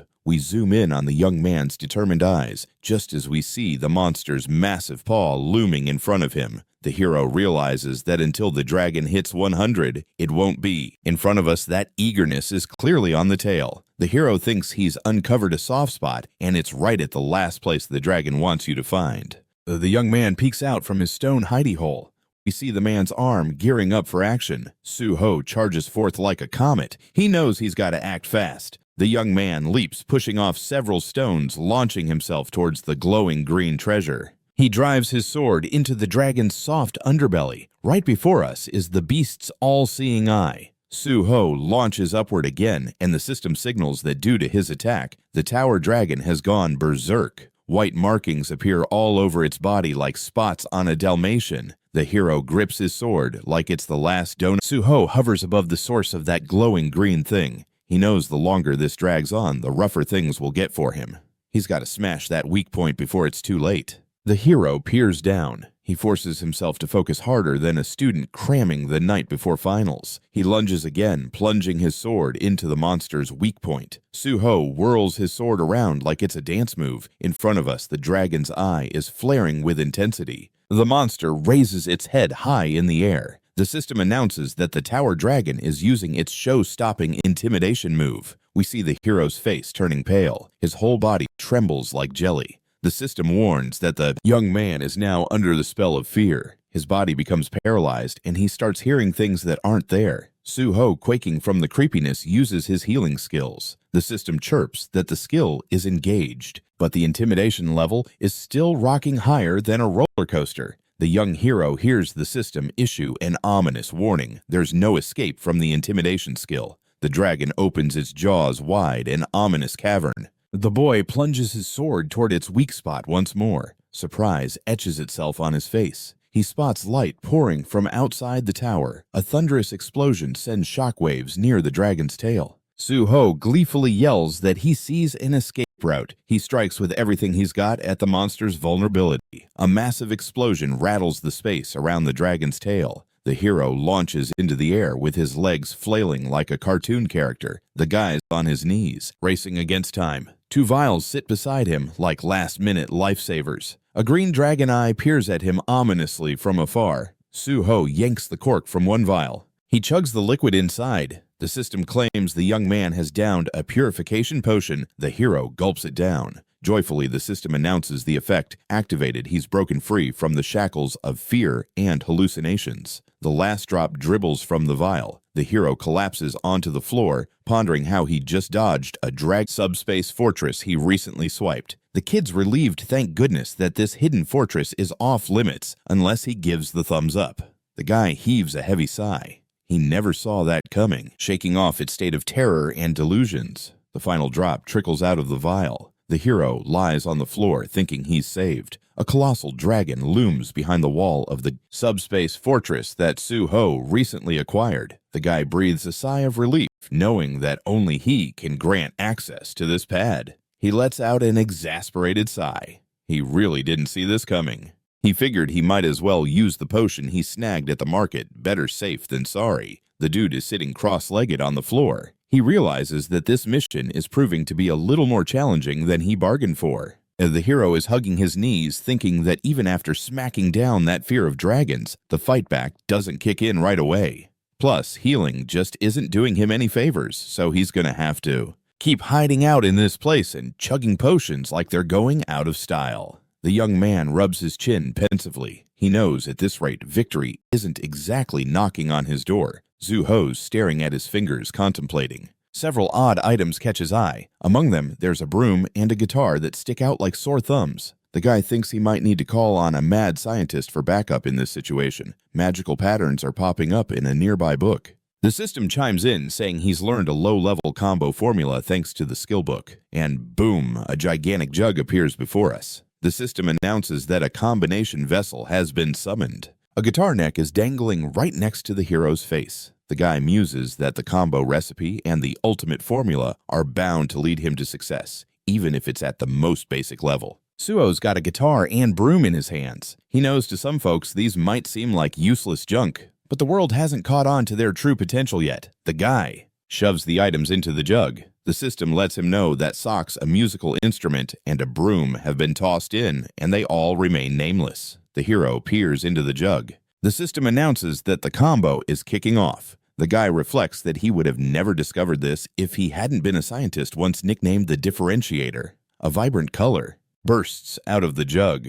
The system asks the guy how the vessel is doing. Suho stands before the jug, and the system congratulates him on completing the combo, then informs him that the low-level combination has snagged him a rare treasure. Before us lies a ring with a purple stone. We see a description of an artifact named the First Mumu. It's reported that this is a subtle ring that doesn't raise any eyebrows and leaves no traces behind. Plus, it's been upgraded since it's the first thing the heroes created by combining. Zuho lifts his right hand in triumph. The system announces that the First Mumu is in his possession. The hero beams with joy, learning that he's just scored 10 stat points for his epic achievement. He mentions that he could rack up more skill points by combining it with an item marked first. The ring rests in the young man's palm. Suho thinks he's just bagged the very first S+ item in history. Even though his real goal was just to snag some extra stat points, the hero can't help but be blown away by the perks of being a reincarnated character. Before us are some shiny gems. The hero thinks that items can be categorized in all sorts of ways, but some people just simplify it to first and not first, and the initial batch is mostly S rank. Suo slides the ring onto his finger. He's stoked that he got an even higher class item, specifically S+. The ring radiates purple energy. Suho knows that this mathematical symbol means the item is enhanced based on the strength of the wearer or has funky special effects. But for him, it's the first option. The hero grins as he admires his hand purple energy swirling around it. The system announces that the First Mumu is now linked to him. Su-han is endlessly enchanted with his ring. He thinks that wearing it for the first time feels incredibly awesome. And back in his previous life, he couldn't get his hands on it since some other scientist unveiled the recipe. We see that particular guy. The young man recalls that this led to the reveal of the First Mumu formula, allowing him to snag the mightiest version of the ring in this life. Now that the hero has some extra characteristic points, he can give this item a little wake-up call. The hero sitting on the low ottoman pulls up the stats window. His personal profile with parameters pops up before him. It's revealed that he has 10 points to distribute. Suo pokes the system window with his finger. He decides to toss 4 points into mana and the rest into strength and endurance. The system announces that his mana has hit 100 points. Before us is part of the system window, showcasing the numerical values of his traits. It informs him that the magic stat has increased as well, boosting his mana into red rank territory. Zuho beams at the window. He reflects that in his past life, he hit red rank when he was barely below level 50, but this time around things are moving at lightning speed. In the upper corner of the subspace room, Zuho thought he was far from the purple rank. But now he realizes that if he keeps up this momentum, he'll be getting what he wants in no time. We see the hero's personal card again. The guy muses that in the color rank system, ranks go up every 100 points, and purple opens at 700. This means he's got quite a journey ahead of him, but the young man's confident that this time he'll reach it and even go beyond. Zuho rests his left hand on his knee, contemplating his next move. We spot the halberd he snagged from the store. The system informs him that an ancient spear is being summoned. The young man grips the weapon tightly. He gazes at the halberd and declares that it's time for it to awaken. White streams start to flicker beneath the ceiling of the room. The hero is holding the weapon with both hands. The system reports that the young man is bestowing it with magical power. The halberd starts shaking like it's had too much coffee. Word on the street is that the weapon's consciousness is waking up. The energy in the room just cranked up a notch. The system warns us that the weapon's about to throw a feast, and guess who's the meal? Sweat trickles down the poor kid's cheek. Right in front of us is the top half of the halberd. Suho thought the absorption speed would be like a speeding bullet, and boy was he right. The halberd beams out bright white rays like a disco ball at a party. The system pipes up saying our hero has given the weapon just the magical juice it needed. Streams of purple energy are dancing around the room like it's a rave. The hero gives the shaft a spin like he's on a merry-go-round. The system's got news. The weapon's consciousness is stirring awake. Suho is grinning from ear to ear, holding the halberd like it's his new best friend. The system throws a party congratulating him on partially waking up the weapon's mind. It's officially alive. The system chimes in saying it's time to update the weapon info. The halberd glows with purple energy, and the system announces that an A+ ghostly spear has just joined the party. Focusing on the leg of our young hero adds to the drama. Suho can barely contain his excitement as he clutches his brand new weapon, declaring that the second round is about to kick off. We lay our eyes on a phantom spear. The system reveals it's one of those fancy treasures from the Shadow Lord. Supposedly, it's crafted from the bones of some divine shadow beast and recognizes its awakener as the top dog. It lets the user summon the phantom shadow, meaning this bad boy can pop out of the owner's shadow like a jack-in-the-box anytime. Plus, as long as there's mana and shadow about this tired old spear can be fixed and called back into action with a shadow regeneration skill. Suho can't help but gaze at his incredible weapon. He muses that if Jung Pyong-ho had a swanky subspace house, then the Shadow Lord is packing a phantom spear. The reason why the Shadow King is known as the master of this weapon is spelled out in the spear's description. In layman's terms, somewhere in the spatial part of the gate, there's probably a real Shadow Lord chillin'. We spy our young hero decked out with this bad boy. He thinks that with this spear, the Shadow King just cranked up his bad reputation to Jong Pon-ho levels, and he's incredibly lucky this weapon ended up in his hands before the villain A mark from a swoosh can be seen on the wall. Our guy decides he's got to give this weapon a whirl. The hero's eyebrows raise as he spots a spooky shadow ahead. We take a closer look at the young man's ready hand. A dent from the impact is plastered on the wall of the room. The guy thinks it's high time to put the weapon to the test. The hero stares ahead perplexed. He spots a ghostly shadow. We catch a glimpse of the young man's hand. Sharp lines light up at the spear's tip. Suho is all smiles, cradling the weapon like a prized trophy. It's hero's hand time again, and purple streams swirl around him like he's in a magical tornado. He thinks summoning a shadow will be his secret weapon. We take a peek at his legs. There's a gaping hole in the wall behind the dragon that looks like the perfect surprise entrance. Suho figures the second round is kicking off. The guy eyes the dragon from his little lair. He realizes a sneak attack would be killer from here. But alas, this house doesn't come with that option. The hero's leg takes a dive through the portal. Suho lands like a pro, aiming to dish out maximum damage while the dragon is catching some Z's. He steps closer foot on a rock, and the monster's snoozing away peacefully. The hero can't help but smirk at his strategic vantage point. The spear in his hand is glowing purple energy, and we focus on the fingers gripping it tight. Suho is gearing up to throw this bad boy, and he lets it fly. The dragon's tail is literally right in front of his face. Look out! We spot the monster's weak spot. Boom! It explodes into pieces. The dragon's eyes fly open. It lets out a deafening roar that could wake the neighbors. Suho leaps into the air. The system announces that the tower dragon's gone completely bonkers thanks to Suho's surprise attack. It's a full-blown energy riot happening around him. He shouts out a command like a Wild West hero trying to reopen the portal to his home sweet home. The system pipes up again saying the tower dragon is throwing down some dragon intimidation. Suho's on all fours trying to evade the monster's thumping head against an invisible wall. He breathes a sigh of relief, eyeing his quaking shoulder. The kid gets it. He dashed into that shelter just in time because the fear effect didn't hit him yet. No special effects here, just a minor shock. Suho can't help but grin. He thinks to himself that by hitting and running, he can eventually take down the enemy. Outside his little hideout, the dragon's grinning meaner than a cat with a laser pointer. Its weak spot is practically in pieces. The hero's smiling wide. He thinks, wow, this is taking way longer than he expected. While the monster's reverse scale isn't finished off yet, its durability has already hit below 10%. A magical formation glows behind the dragon. The hero realizes his hit-and-run tactic won't work anymore. The monster's got its game face on, and it won't let its guard down again.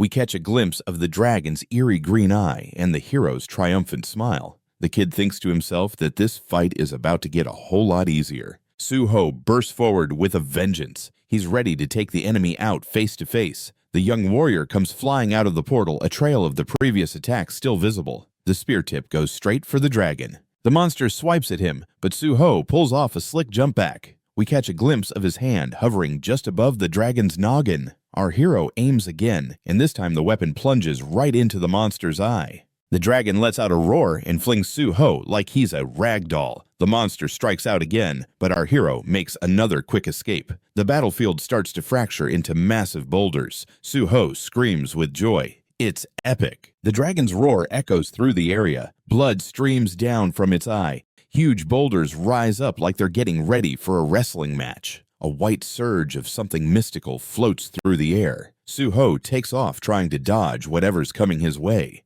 He finds himself right in front of the monster's tail. The dragon lifts its head and blasts out a stream of red energy. The system alerts that the tower dragon is pulling out some serious dragon intimidation. So our hero is quaking in his boots right now.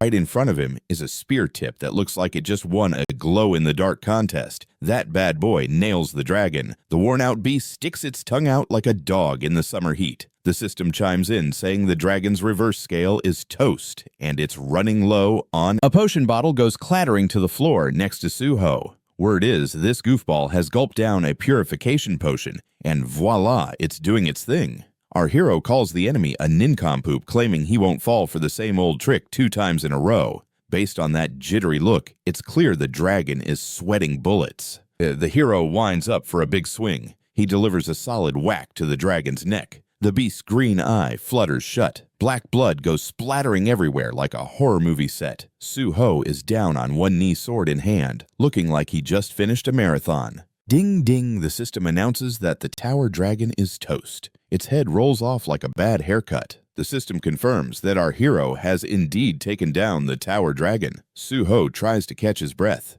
It's a rough day at the office. Plopping down on the ground, he learns he's conquered the 49th floor, set a shiny new record, and also just wrapped up the entire test tower. The guy's expression is a comic mix of confusion and surprise. The system announces he's achieved greatness and scores 10 shiny new stat points. A grin spreads across his face, and the system starts evaluating his stellar performance. Suho bursting with excitement and sounding like a kid on Christmas lands flat on his back. He discovers he's leveled up, boosted his stats by 1 point plus, snagged an extra stat point as a cherry on top. The system windows hover above our hero like an annoying cloud. He's got a hunch he's just aced the Tower of Trials. In other words, he's accomplished what no one has managed in this life or the last. The system goes wild, saying that hitting level 40 means Suho scores some sweet new strength and gets 5 extra attribute points. All his exclusive healer skills just went up a level, and ta-da, he's also granted the Healing Spirit skill. Our hero is gaping in shock at the announcement about the Healing Spirit skill. We see a flashy card pop up that says it creates a healing zone where all beings inside get healed. Talk about a spa day. He's informed that to use this power, he'll need at least 1 weapon to act as a totem. Isabella is holding a yellow ball like it's a prized pet rock. The hero thinks he finally snagged a healing skill, and once he maxes it, he'll be healing huge areas like the pro he aspires to be. Plop down, the hero hears the system's voice saying, "The trial assessment is complete." Suho's vibration of curiosity kicks in. He hears the system's glowing report on the major trial, and that it's ready to shower him with rewards for passing this level. The look on his face is pure amazement. He learns he's received S+ level dragon blood. Zuho stares at the system window as if it just revealed aliens exist. Dragon blood that's like an exclusive membership only for top-tier players.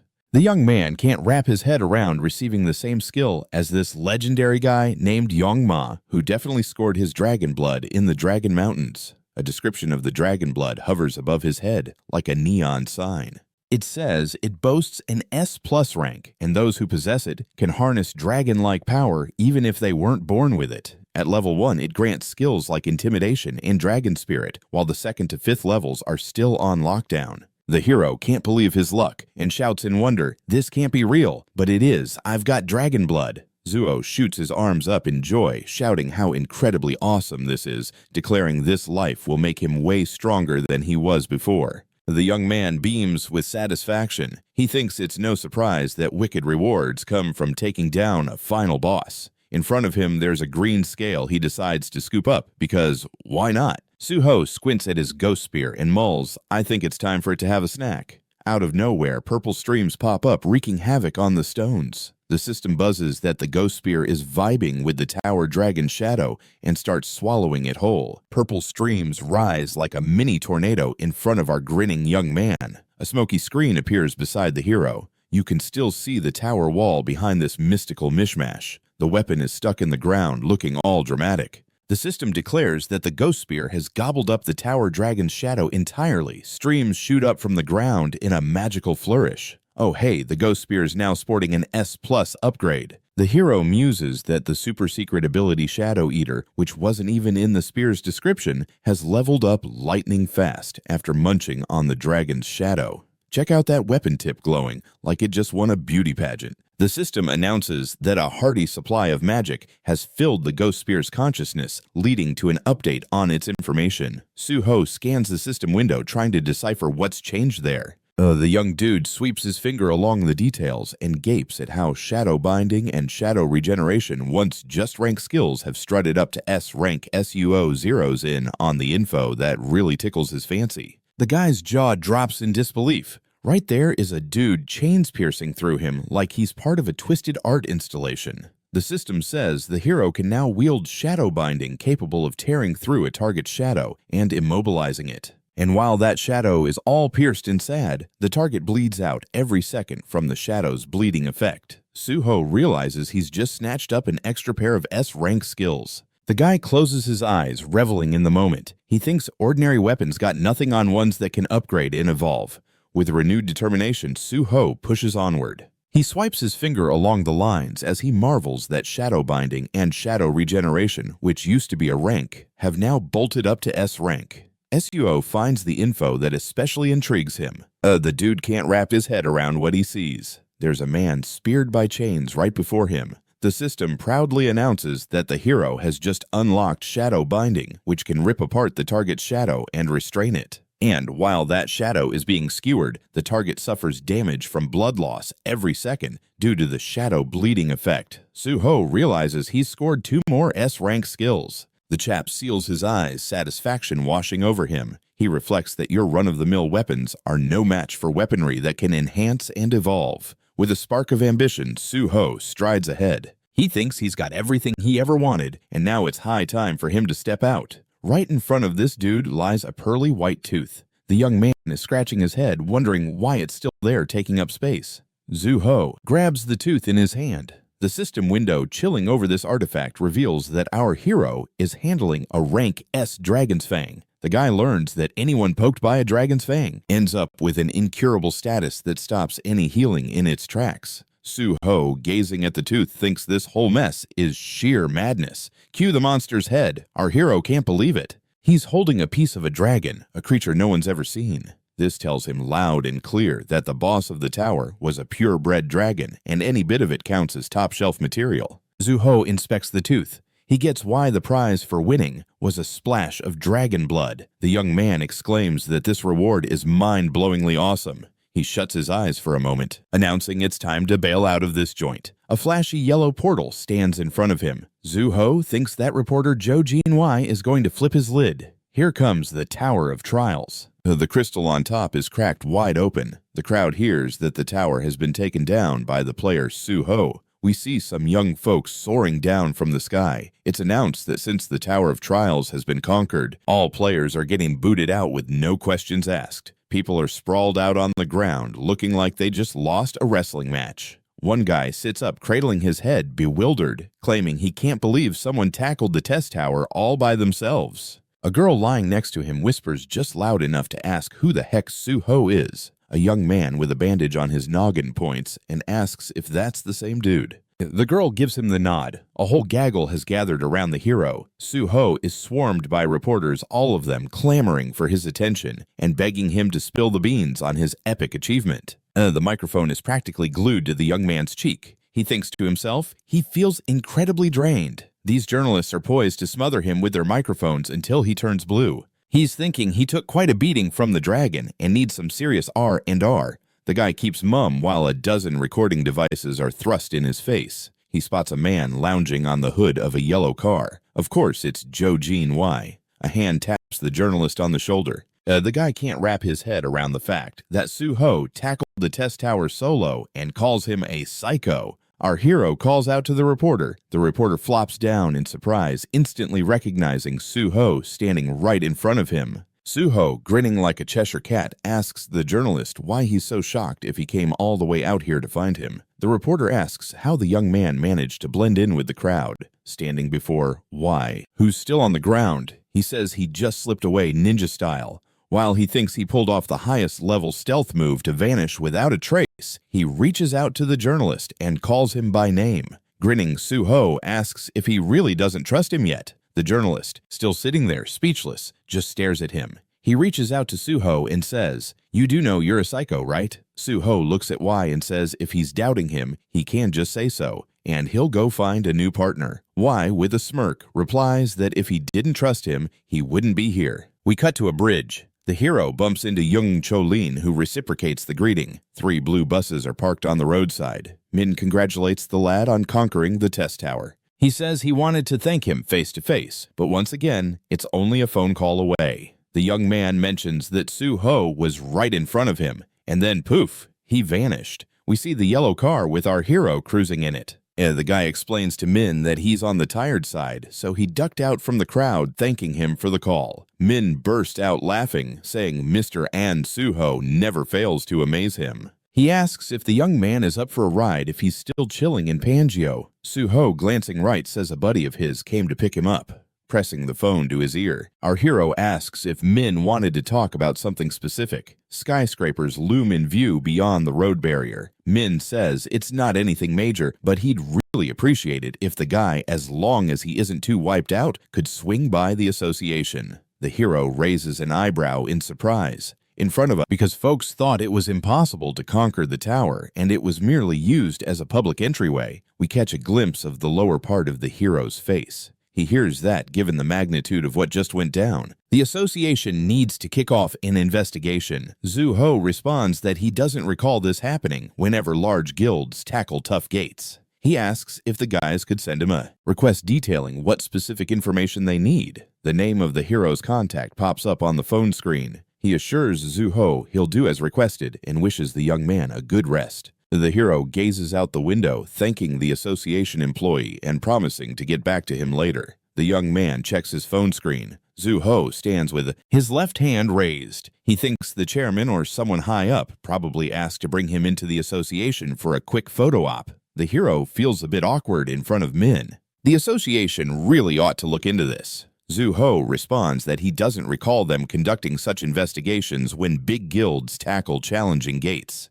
He asks if the guys could hit him up with a request pinpointing what specific info he needs. The name of the hero's contact lights up on his phone. He assures the young man that he'll follow through with the request. Wishing him a restful time, he hangs up. The hero gazes out the window. He thanks the association staff member, promising to get back to him later. The young man checks his phone screen. Suho has his left hand raised, thinking it's probably the chairman or his second-in-command who wanted him at the association for a couple of photos. The hero feels super awkward standing in front of Min, but he's not exactly keen on helping out these couch potatoes. Min gives a thumbs up.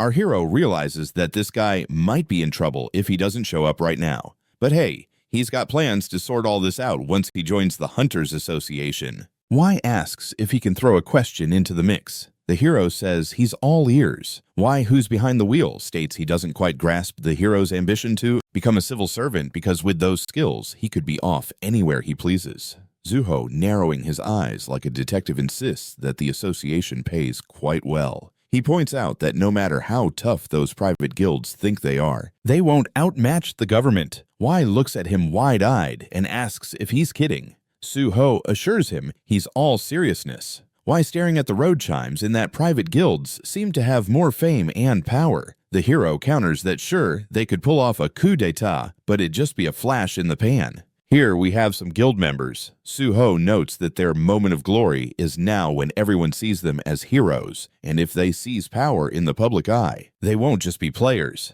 There'll be a wave of dread. With a weary sigh, Zuho says he'll still tackle the question Y posed. He mentions he wants to wrap up the gate. In front of us stands the peak of a tall building. The hero pipes in that nobody can deal with all those portals solo, so he needs backup, which is why he picked the state. Y casts a glance at him. He mentions he'll have an edge in raids. Zuho agrees, saying that's exactly right. A glow emanates from the young man's right hand. Y notes that among all the people he knows, none have the same sense of duty as Mr. On Suho, the hero thanks him for the compliment. Y, sitting in the driver's seat, questions if the hero will sign up for general recruitment. He thinks it's a waste to step into a level 9 position with skills like those. Suho responds that he won't go there. Y questions if that means he's aiming for level 7. He considers that a bit disrespectful. Suho casually mentions he needs level 5. Y raises his eyebrows in disbelief and asks if he's joking. The hero, smiling, prompts him to stop guessing if he's serious. The guy reassures him that he only jokes on the big holidays. Eyeing the reporter, the young man figures he's probably fishing for an explanation of his motives. Y claims that curiosity is a natural trait in every human, especially if you're a journalist. In front of us is the back of the car. Suho states he'll share everything, but it can't make its way into the article. On top of that, he tells Y to keep his eyes on the road. The reporter eagerly agrees. Pondering and rubbing his chin, the journalist declares it's a brilliant idea. Zuho, glancing at him, repeats that none of this should make it into the article. Cars cruise down the street. The hero tells Y that he definitely plans to make an official statement with his help. This will create quite the buzz, which the reporter can use to bolster his standing at his company. Staring at the road, Y asks if the hero is determined to squeeze every drop out of him. Suho replies that if he's on good terms with the reporter, he can use this valuable connection to his advantage. Y says the hero can exploit this however he wants. The reporter glances at the hero and asks where he's headed now. He mentions that information about him is already common knowledge, so there's probably a whole mob waiting outside his house. Suho, grinning, looks at the reporter and says he'll be using the same tactic as at the tower, even if it's slightly inconvenient. Y, smiling, suggests it might be better if the young man crashed at his place for a bit. Suho eyes. The latter mentions he lives solo in a big house. The two of them are sitting side by side. Y notes that his guest room is beautifully decorated. Plus, the house has solid security that'll keep the riffraff out. Suho inquires about where exactly the reporter resides. In front of us are two towering high-rises. Y reveals that his home is in Kaiser Chong Dam. The hero expresses amazement once more. We see the same buildings from another angle. Zuho knows those apartments are top of the line with prices soaring into the hundreds of billions of won. We catch a glimpse of a swanky apartment. Y, sporting a big grin, tells the hero to feel right at home. The hero realizes his new buddy definitely hails from a loaded family. Y grabs a service tablet. He brings his hand to it and says that in their community app, you can pretty much handle anything, like ordering food or shopping. The reporter points to the icons displayed on the tablet screen. He mentions there's even an option to summon a doctor, and if the hero needs one, he can do it right this minute. Y eyes the sparkling hero in disbelief. He asks why the guy looks so polished because when he hopped in the car, he seemed like he'd just rolled out of bed. Suho explains that he's a healer after all, so he got patched up while cruising here. Y stands next to the couch where the hero has plopped down. He asks if Suho is genuinely a healer. The hero reminds him not to keep inquiring every single time. Y sheepishly rubs the back of his neck in embarrassment. He apologizes for that annoying quirk. The guy mentions he scoured articles about the hero, but it's really tough to swallow. Why stands arms crossed challenging him? He asks what kind of healer could conquer the test tower solo because usually folks in that profession join guilds and level up. We see a strap in the guy's grip. Y slings his bag over his shoulder and says he's off to the office since there's work to do. Raising. But seriously, it's a tough pill to swallow. Y has his arms crossed asking what kind of healer can solo the test tower since usually members of this profession join guilds and level up. We see a strap in the guy's hand. Y slings his bag over his shoulder, claiming he's heading to the office since he has work to do. The reporter claims his right hand never forgets a password. Suho tells him not to sweat the small stuff. Our hero is lounging on the couch when suddenly a door slams shut. The guy reaches for the system interface and pulls up the status window. Suho, still lounging, fiddles with the system, mulling over how to distribute the points he snagged from the test tower. He decides to beef up his endurance while sprinkling the leftover points into perception. There it is, Suho's character card shining bright before us. The glaring red numbers next to strength, endurance, and mana really pop out. Our hero's eyes light up with excitement. He's thinking, this isn't just any old hunter path, this is air-level stuff. The young man springs up from the couch feeling all pumped. He figures the points are sorted, and it's time to jump into the next mission. Suho rolls up his sleeves, recalling his glory days as a surveillance camera installation wizard. With his perception, nothing can hide from him. Enter the reporter looking rather clueless. Suho contemplates that it's not about distrust with Y. Surely an heir wouldn't have shady dealings, right? He cracks a smile, thinking it doesn't hurt to play it safe after all. We see him in the apartment corridor now, eyeing the table by the window. Suho notes how massive the place is, with everything laid out in a peculiar way. Finding cameras here is tougher than slaying a dragon. He wearily rests his head back on the couch, exclaiming that this crib is way bigger than his pad in subspace. It's practically an estate. Suho kicks back on the couch, thinking he can finally chill, since there are likely no cameras lurking around. The guy checks his phone and wonders what all that buzzing is about. His screen is flooded with a sea of messages, most of them utterly useless. Suho grimaces, realizing his personal info, including his phone number, is out there in the wild. He glances at his device, grumbling that a new SIM card is probably in his near future. Looking at the tablet, he decides to give the app a whirl. His bed is right by the window. Suho, surprised, remarks how well the device functions, proud to have snagged himself a new phone. He plops down on the bed, declaring his loyalty to this shiny new gadget. With the flood of messages still coming, he figures he'll switch numbers later. Suho flops down on the bed, noting it's only 5 o'clock, and decides he could use a little power nap. We cut to the skyline, revealing that this is Shichugo in the Nakdong area. Next, we see server cabinets with a purple portal shimmering in between them. Masked figures pour out, busting a move through the rows of servers. One of the girls in a mask gives a nod, and a bag accidentally drops, revealing a receiver packed with buttons. One of the guys carefully attaches dynamite to a cabinet, scrutinizing the explosives like a chef judging a souffle. He sets up the next bundle at the cabinet's base, placing the receiver atop the dynamite. Suddenly, someone pipes up saying, "Blowing up every building is just plain silly." The masked crew turns surprised by the comment. One of them squints at the approaching figure, noting it wasn't supposed to be a crowded party today. One of the crew asks who the new guy is. Suho, all smiles, tells them they're absolutely correct. He normally wouldn't be crashing their little shindig. He raises his left hand and casually mentions he's just here to see what they're up to. The masked girl gasps, asking what on earth he's doing here. She yells to her buddies that they've got to bolt. Like now, Suho shouts after them, saying he just wants to chat. The sharp end of a spear is now aimed at one of the fleeing crew members. The masked girl glances up in shock, windmilling down to the floor. Her buddies stare at her, freaking out, asking if she just took a dive on her own.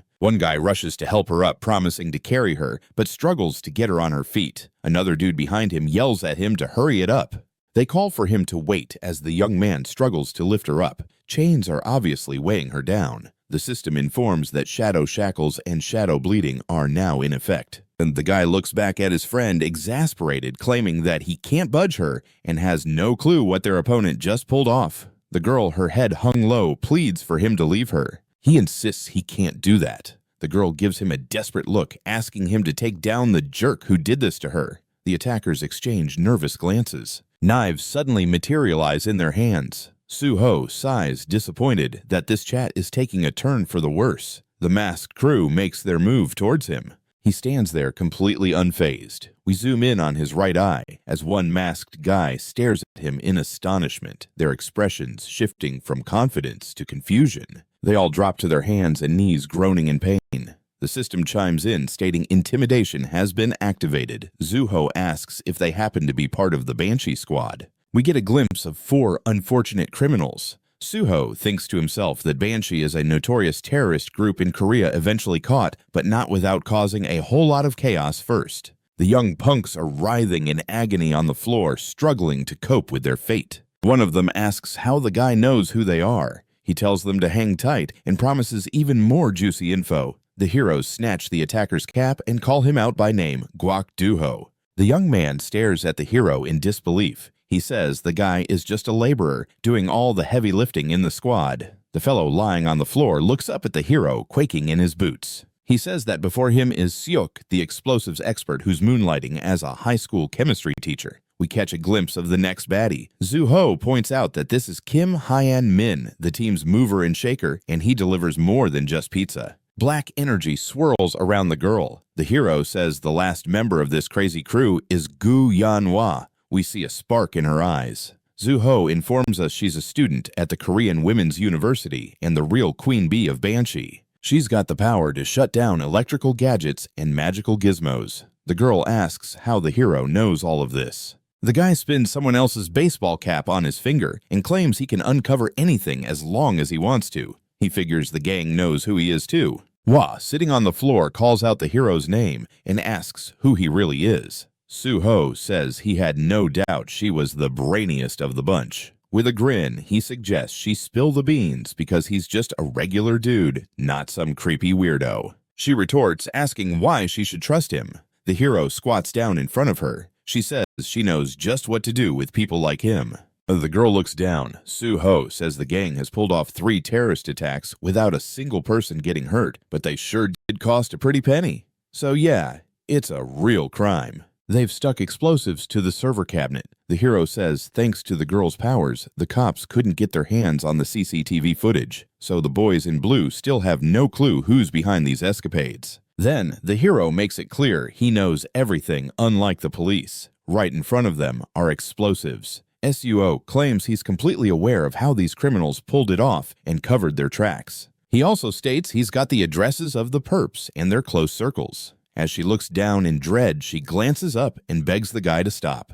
Suho locks eyes with her, saying she seems ready to talk now. Suho stands tall in front of Hwa and states he's not with the government. He's not aiming to nab the crooks or cause them any issues. The guy asks if that's enough. The girl with her back facing us wonders how they can trust this young man. He exhales dramatically and says just a minute ago she seemed eager to chat. Now it looks like he might have to hand them all over to the cops. We see the expressions on Suho and Hwa's faces. The hero tells her to make a decision. Behind the hero are 3 guys sprawled on the floor as he agrees to the young man's proposal, saying it should have happened ages ago. Suho glances left and comments that it's kind of cramped for a chat and suggests they move. The young man insists the terrorists need to disarm all the bombs before they can talk normally at the gang's hideout. While she frowns, trying to wrap her head around how this guy knows so much, Suo approaches Hyan Min, asking if he can move. The guy lets out a heavy sigh. The hero requests he open the door, since a taxi won't be able to handle the upstairs climbs. Before us looms a purple portal. The hero casually rests his hand on the back of a chair, telling everyone to chill, since they're in their own little fort. Grinning like a kid, Suo says it's a bit stuffy here, and suggests the bandits take off their masks. Hwa replies, she's okay with that. The guy shoots her a stern look, demanding everyone show their faces. The Banshee gang members glare at the hero.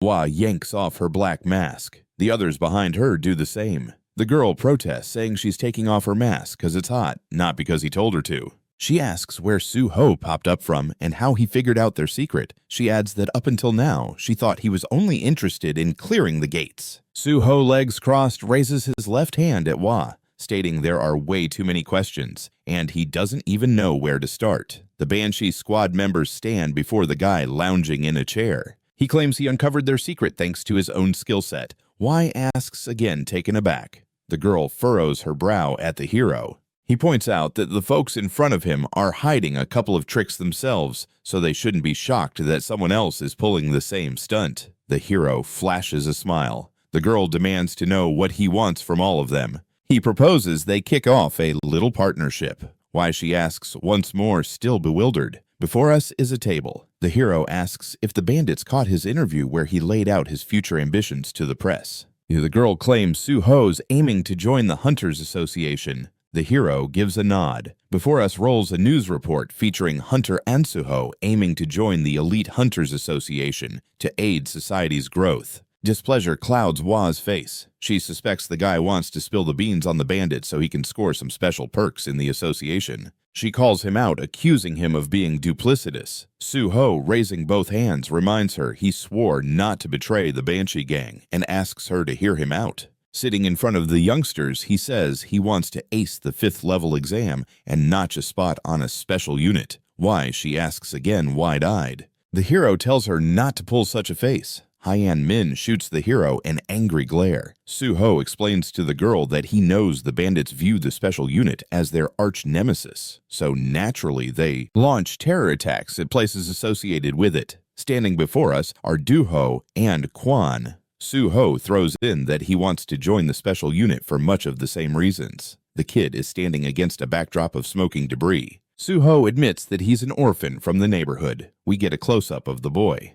The hero muses that at first he thought it was just bad luck, but then he figured out who was really behind it all. In front of us are crumbling structures. Suho remarks that lightning doesn't strike the same tree twice. It all started to make sense to him when the areas cleared of gates were suddenly deemed safe zones and land values skyrocketed. Yu gasps, saying that just can't be right. The hero hangs his head sadly, stating that the government was fully aware but chose to turn a blind eye because of large projects tied to that area. We spot a building going up and a crane close by. Suho asserts that he knows who is behind all this nonsense. He puts his hands together in front of his face and insists that's why he wants to lead the special division and ensure the association pays the price.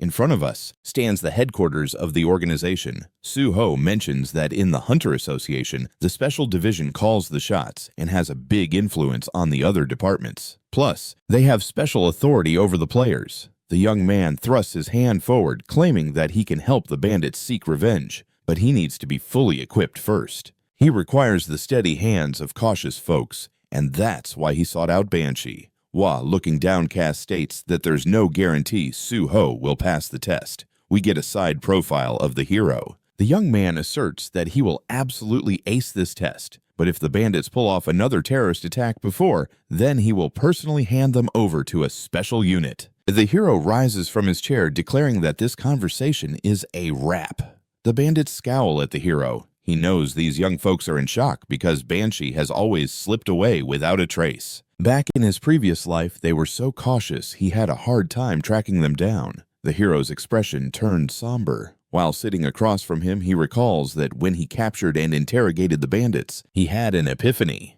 The girl gazes sorrowfully at the hero. Her buddy sits at the table cradling his head. Suho remembers realizing then that they were more alike than different, except these folks channeled their frustration in all the wrong ways and ended up as a notorious gang. One of the bandits grits his teeth. Suho contemplates that if someone had guided Banshee, everything could have changed. The bandits stand in deep thought in front of the hero. He believes he can steer them clear of the wrong path. While stroking his chin, Suho muses that the girl will eventually accept his offer, since it's pretty tempting, and he's confident. Suho faces the bandits with his hands stuffed in his pockets. He knows for now all he can do is wait patiently. The party involved in this conversation faces each other, and the hero gives the bandits a moment to mull it over. He raises his index finger, praying they make the right choice. Right before us stands the building of the Grand Hunters Association. We see a door. From behind it, someone addresses Young Chu Min, claiming he failed to complete the task, even though it was a walk in the park. The young man apologizes. Papers are strewn across the table.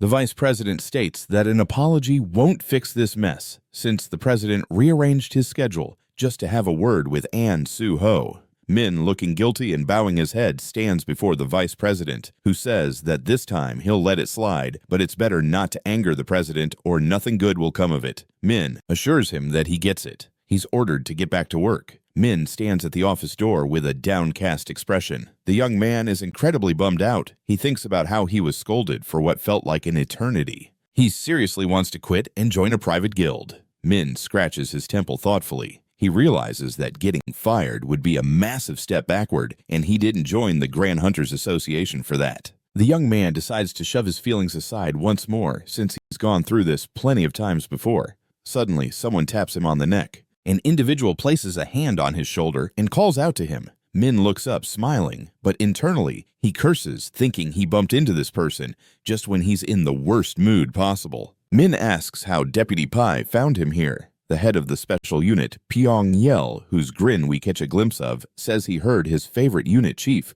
was being given a hard time.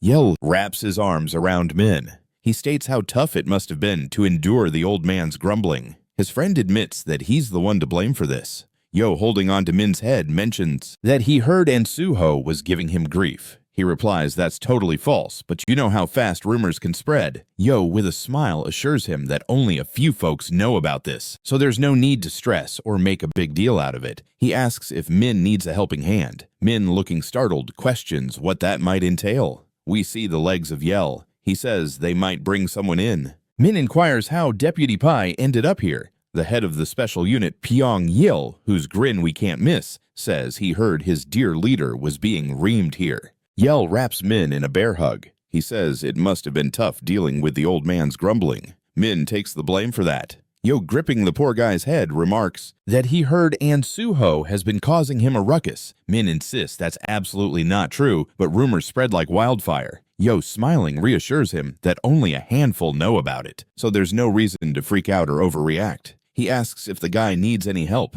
Min, looking worried, asks what that would entail. We see the other guy's legs. Yell suggests they might involve someone. And honestly, it's not rocket science. The guys' faces are like what Yell chimes in, saying they can totally throw some charges at the dude and haul him in for a chat to clear things up. Min, scratching his head, asks again. Yo, grinning like a Cheshire cat, says he's got the deets. Yol, still squeezing his buddy, mentions that the head honcho of the whole association can just let that guy off the hook for questioning, which is honestly a win-win for everyone involved. We catch a glimpse of the two guys' expressions. Yo quips that, as they say, the hero is dying to join the big game hunters club. He keeps bear hugging the poor fellows and adds that in this scenario, everyone stands to gain. Min, pretending to chuckle, says that's a pretty gutsy joke. With a smirk, he warns that getting chummy with someone who's got their life together and isn't guilty can really backfire. Yell scratches his head in confusion. The guys' faces are still stunned. He hears Yo calling him a total gem of a person. The commander of the special unit squints at his colleague and wonders why the dude who's all about doing good for the people is worried about some hunter. Min, rolling his eyes at the annoying colleague, concedes that he makes a point. Yell proposes they seriously consider this whole situation. The two of them are sauntering toward the door. Yell declares they have the power to investigate and prosecute players. Yo pokes Min on the forehead and insists he needs to think a bit more outside the box because you know he's the boss. The young guy nods and says he'll keep that advice in mind. Yule gives him a friendly pat on the shoulder. He states that sometimes it's way better to think for yourself than to stick to the rulebook. Yule heads for the door and offers that if Min ever needs a hand, just holler and he'll gladly swoop in to help. The guy wishes his colleague good luck. Min, holding his shoulder, gives a shout out to the special unit chief. The dude wearily rubs his neck. Originally, he had a high opinion of Yell. After all, he's one of the few players in the upper echelon of the Game Hunters Club. He figured he was better than those clueless bosses who don't get the players. We catch a glimpse of the right side of the association worker's face as he realizes he's gotten to know this man a lot better, and the problem is he's just a little too knowledgeable. Yo's expression turns as dark as a storm cloud. Min cracks open the door, thinking he's got to take a breather. He steps outside. The guy plops down on a low wall, staring into the great beyond. He remembers his chat with Su-ho, particularly that the young fellow swore he'd become a hunter in the association. We zoom in on the hero's face. Min reflects that at that moment the kid seemed keen on joining the club, but suddenly went cold on the whole idea. We notice a phone nearby with the hunter Suho's name flashing on the screen. The hero notes that if Min needs the goods, he should put in a separate request. Letting out a heavy sigh, the young man looks up. He figures it's probably tough for the kid to turn down offers from the big guilds. Min tries to figure out what Suho is up to. We see several buildings radiating with light. A yellow car rolls down the street. A dude hops out. The hero stands on the sidewalk, eyeing his hand. A ring sparkles on his finger. Purple streams swirl around the young man. The system chimes in that the first Mumu has activated colorless solitude. Suho clenches his fist. He initially thought he snagged the first Mumu too soon, but since conquering the Tower of Trials, this item has been his trusty sidekick. We catch the hero's eyes as he stands beneath a streetlight and declares it's time to move. In his sights is a pole with the name of the organization's Soul Blood Center. The hero springs into action. He vaults over the fence, landing gracefully. Suho strides toward the stairs, scanning his surroundings. The prize he's after should be lurking somewhere close by. We glimpse the young man's right eye as the system announces mana detection is now active. Black and red streams pulse from around the corner. Suho realizes this is exactly what he's been searching for. The hero makes his way to the building's edge. He muses that the gates are oozing an enormous amount of mana, and no matter how well they hide it, it's bound to leak out. Only one portal is spewing it out like this. A purple gate comes into view. We see it up close. Suho knows it's in the special gate category, which means it only opens under specific conditions.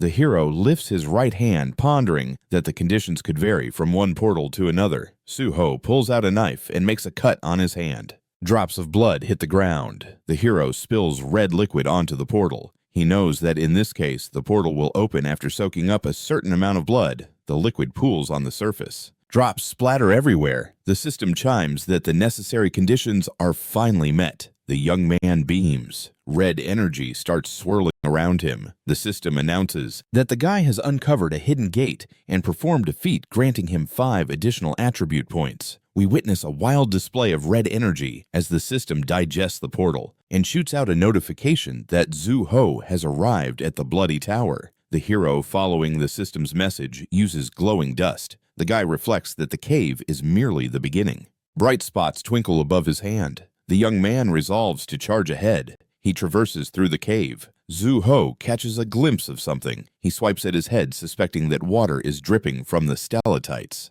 The hero notices a massive cluster of red dots above him and realizes they're not drops of water but saliva after all. Hanging from the cave ceiling are level 63 blood-sucking bats. The hero spots a whole bunch of red dots above him and realizes it was actually spit after all. Hanging from the cave ceiling are level 63 blood-sucking bats. Suho gives them the once-over. A grin stretches across the young man's face as he boasts that a feast was laid out for him right from the get-go. He's glowing with excitement. The system chimes in that intimidation mode is now active. The bats are all smiles, all fang and no bite. Suho casually hangs out with his hands stuffed in his pockets while foam bubbles up from the bat's mouth. That bat lets out a loud squeak, leaving the monster completely flabbergasted. Our hero holds his spear like a pro. The point of the spear digs into the ground like it owns the place. The system chimes again, reporting that the ghostly spear is now collecting the shadows around it. Purple energy swirls around the young man like he's in a superhero movie. A splitting black ball looms in front of us. Suho juggles the spear in one hand like it's a feather. A system window pops up before him. He muses that there's nothing more convenient than sorting through the minor details. And with the intimidation rank bumping up the level difference, has become a walk in the park. The young man opens up the status window. We see him from behind, deep in thought, realizing that hunters typically zero in on just 2 key traits. But he's got the whole color system down to a science, so he can pump up all his stats at once. There it is, the personal card of the player Suho. It showcases stats for strength, endurance, mana, and perception. The young man fiddles with the system, pondering that level A is way too high a bar for hunting vampire bats. Suho decides to check out his battle report, and a satisfied grin spreads across his face. The system announces that the bloodsucker bat and the blood slime have been squashed. The last detail catches him off guard. Next to his face, a red lump grumbles about how Su-ho didn't hold back with him. The hero realizes this creature likely stumbled into the fight by accident, and he ended up taking it down without a second thought. We catch a glimpse of the young man from behind. He chuckles to himself, thinking that getting kills with sheer intimidation is downright hilarious. Though hey, he's just glad it's actually working. The hero peers ahead, reflecting on how the higher the monster's level, the less likely it is to lose its cool, even if it's not from the elite squad. We see his legs. Standing tall before a gigantic gate, Su-ho grins, declaring that it's time to dig into the main course. Purple energy zips between his hands. The system alerts that our hero is about to enter the boss's lair. Su-ho strides through a grand hall, passing an intricately designed column. He calls out for the enemy to show their face, evil eye. He extends it before him to deflect any incoming hit. Up ahead is a chiropractor covered in plush white fur. The sword in Su-ho's grip quivers with anticipation.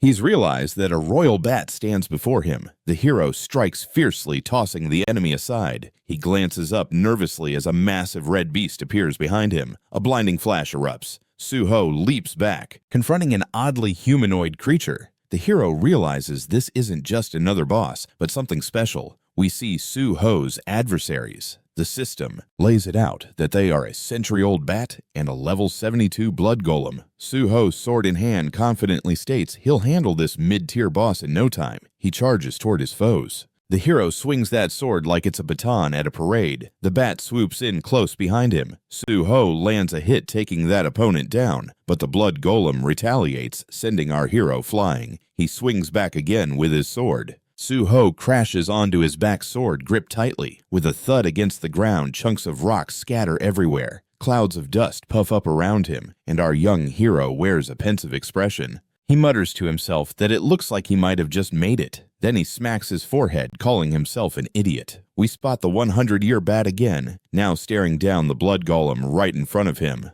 The monsters are geared up to hit the hero once more. He claims he's activated the resurrection flag. A white trail forms in front of him. Su-ho hooks it up with the monsters. Marks of impact show near his head like he's been through the ringer. Facing off against the blood golem with the century-old bat looming above it, Su-ho realizes that his physical attacks won't cut it against creatures of this caliber. Time to bring out his trump card. The hero finds himself sandwiched between two foes. A bluish glow flickers beneath his palm. He summons a translucent sword in his left hand. A brilliant yellow flash strikes. Streams of white energy flow across the opulent hall, showcasing the profile of the blood golem. Now we've got the 100-year bat right in our sights. Blood puddles across the floor as Su-ho drives his sword into the creature behind him. A slight smile crosses his face. He understands that no matter how much damage he dishes out, these guys are still standing strong. His sword pierces the ancient vampire, and Su-ho knows that eventually these monsters will wear down, especially to pure silver and holy attributes. His sword starts to radiate brilliant light. The system reports that the silver sword is now infused with holy power. The 100-year bat is left astonished. Streams of golden energy shoot up.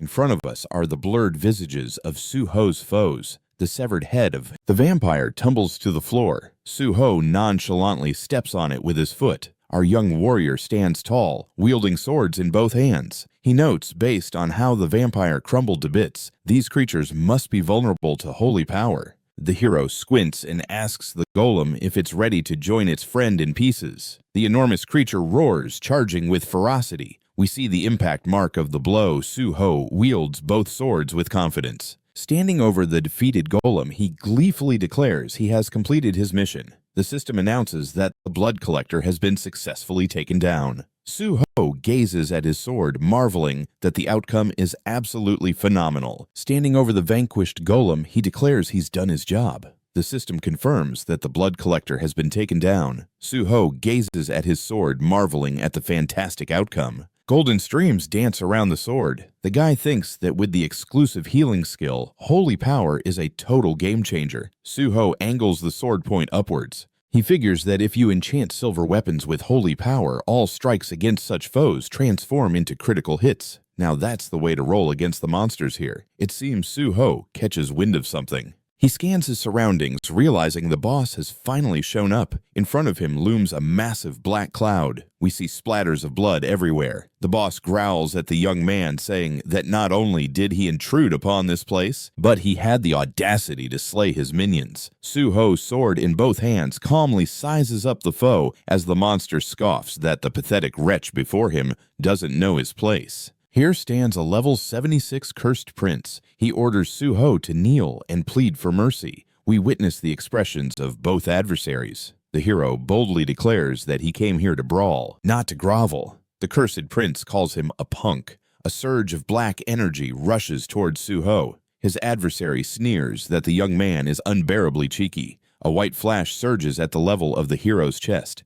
Dark energy wraps around him like a second skin. Squinting one eye, Suho questions if the cursed prince has finished with his onslaught. A dark spot looms above the monster's hand. The prince hurls more insults at the hero. He raises his left hand, proclaiming they'll see just how long Suho can maintain such unbridled audacity. Blood pools at their feet. The monster in human form presses his hand against the ground. The hero leaps back. Pondering where he can't see anything below, he suspects the enemy has unleashed a curtain of blood. Squatting down, Suho swivels his head like a curious owl. He figures that this place is just brimming with energy, making it a real challenge to spot the prince. Since it's anybody's guess where he'll pop up next, it's game time for Suho to focus. Both swords are just chilling on the floor. Suho squints his eyes, taking a good look around. He glances to his left, and it seems like he's got a hunch about where the next attack will come from. The hero points his left-hand weapon away from himself, like it's a hot potato.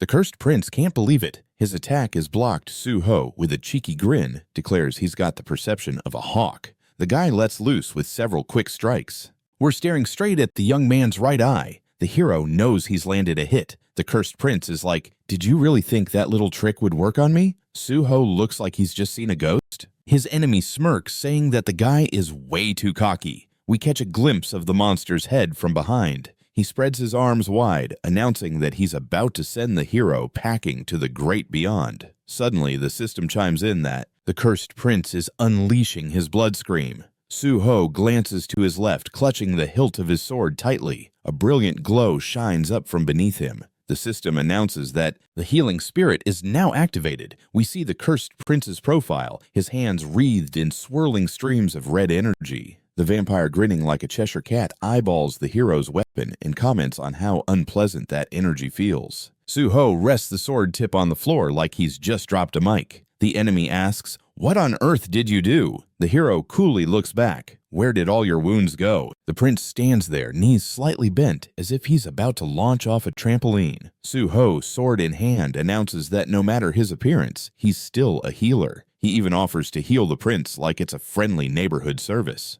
The monster's shirt is all splattered with blood, and blood streams down the right side of the cursed prince. Bewildered, he asks what's happening to him. Suho, with a smile that could power a light bulb, says he can easily show him all over again. The prince is seething. "How dare this little punk do this to me?" The monster charges in, accusing the hero of being ridiculously rude. Suho dodges several strikes from the enemy. We see the prince's leg. The hero braces for impact as they engage in close combat again. Suho raises his sword to shield his face. Then he counters and scores a hit on the prince's hand. The monster grinds his teeth like he just bit into a lemon. They both exude different kinds of energy, clashing in a spectacular display. The cursed prince grins from ear to ear, realizing that one of his blows actually found its mark. There are visible marks from their tussles flying around the hero's head. Suho looks back at his opponent in utter confusion, his face paling like he just saw a ghost. The hero suddenly finds himself behind the enemy. A blinding white flash erupts behind the vampire. The cursed prince, blood spewing, hurls insults at the boy. Suho charges in again, gritting his teeth. The vampire growls. Streams of red energy swirl around him like he's in a heavy metal music video. The enemy looms over the young man and bellows that he won't let this slide. In front of us, the faces of the two brawling foes come into view. White energy collides with red and black, giving us a beautiful light show. Now we witness white and purple energies dancing together. We pan out to the ceiling of the hall where the opponents stand with their backs turned to each other. The vampire crashes down to the floor. Black blood oozes out from under him. Suho plops down next to the prince and asks if this mosquito is still breathing. He smirks, noting that as far as he knows, vampires don't just roll over and die. A red beam blasts from the cursed prince's eye. The young man swiftly lops off the enemy's head. The system chimes in that the royal vampire has just sunk his fangs into him. The prince's severed head clings to the young man's hand like a sticky note. Somehow the monster manages to spill out. "You silly little fool stepped out of your comfort zone and brought this trouble upon yourself." He insists that they share blood and that he become his servant. Suho seizes the vampire by the hair and a bright flash erupts in front of him. The hero inspects his hand and declares that the prince is nothing but a pesky mosquito always ready to bite someone. The system's flipping out, saying a transformation is happening. The hero's vision gets all fuzzy. He's clutching his head like a bad hangover. This dude realizes he's losing a whole lot of blood. Suho's holding his head, feeling like a train ran over him. He's hit with a headache and feels weaker than a soggy noodle. Plus, he's like really thirsty. The hero's just plopped on the floor. The vampire's like, "Too late for you, buddy. You can't save yourself now." He tells the prince to shut it. The chatter in his head is super annoying. The young dude's got his head in his hands. The system chimes in, stating the transformation is lagging at 42 to 43%. Suo's breathing like he just ran a marathon. He mentally kicks himself to hold it together for synchronization. The hero knows he needs to hang in until the sweet spot. Then all he has to do is cleanse himself with holy water. The system's proclaiming that the transformation has officially hit 50%. A bright glow's popping up over the hero's right hand. Zuho realizes at 50%, folks start showing vampire charms. 2 vials make a grand appearance in the dude's hand. The system announces that holy water is on its way out of inventory. The vessel goes kaboom, shattering into tiny bits. Zuho's peeping at his hand, confused about this whole mess. The guy's sitting on the floor, and the cursed prince calls him a fool, saying he's in his turf now, fully owning him. The hero's face palming hard. He realizes the bloodsucker's smarter than he gave credit for, and grumbles about not seeing this plot twist coming at all. We glimpse the room where chaos ensued. The hero's pondering how the wrecked corridor is magically fixed, and even the chopped-up body has vanished. He's got a hunch this means the second phase is gearing up. The system announces the transformation has already hit 57%. Suo, with hands hanging limply, sits on the floor while the vampire's voice blurts in his head. It declares that the guy can only surrender to his fate. The hero retorts that he's still gonna try another trick. The young man's eyes go full crimson. The system reports that his blood is starting to get all nasty. The cursed prince clues in the young man that there are no other tricks left. Black spots start appearing. The hero smirks and tells the enemy he's got another ace up his sleeve. The guy narrows his eyes. The system reports that his mind's becoming tainted and the transformations hit 75%. A message pops up saying all conditions to unlock the dragon blood power have been met. The young man's iris changes to yellow. A system window appears telling us that the hero has met the requirements to break through to level 50 and expose himself to dangerous situations affecting his physical or mental health. As a result, he's unlocked dragon armor, activated dragon stamina, and got himself some dragon skin. Suo grins like a kid in a candy store, saying everything is happening just in the nick of time. The system informs him that the transformation is halted and the tainted blood starts getting purified and absorbed. Next to Suho, a massive dragon shows up. The system announces that the conditions to unveil the second power of dragon blood are fulfilled. The monster locks eyes with the young man, revealing the second power of dragon blood is unlocked. Dragon armor is activated. 2 more windows pop up announcing that dragon stamina and dragon skin have been acquired. The hero's grin widens as he gazes at the huge lizard. The system chimes in about activating dragon stamina. It also states that with its influence, the transformation is on pause. The guy discovers his infected blood gets purified and begins to be absorbed. The young man sits there and muses that everything's happening at just the right moment. The system informs him that thanks to dragon endurance, the infected blood is entirely obliterated, and he's now learned an unknown power from the absorbed tainted blood. The hero gazes at his hand, feeling like his body just shed a ton of weight. Suo joyfully balls his fist. He thought reaching level 50 meant needing a special gate to access the second power of dragon blood, but it turned out to be way simpler.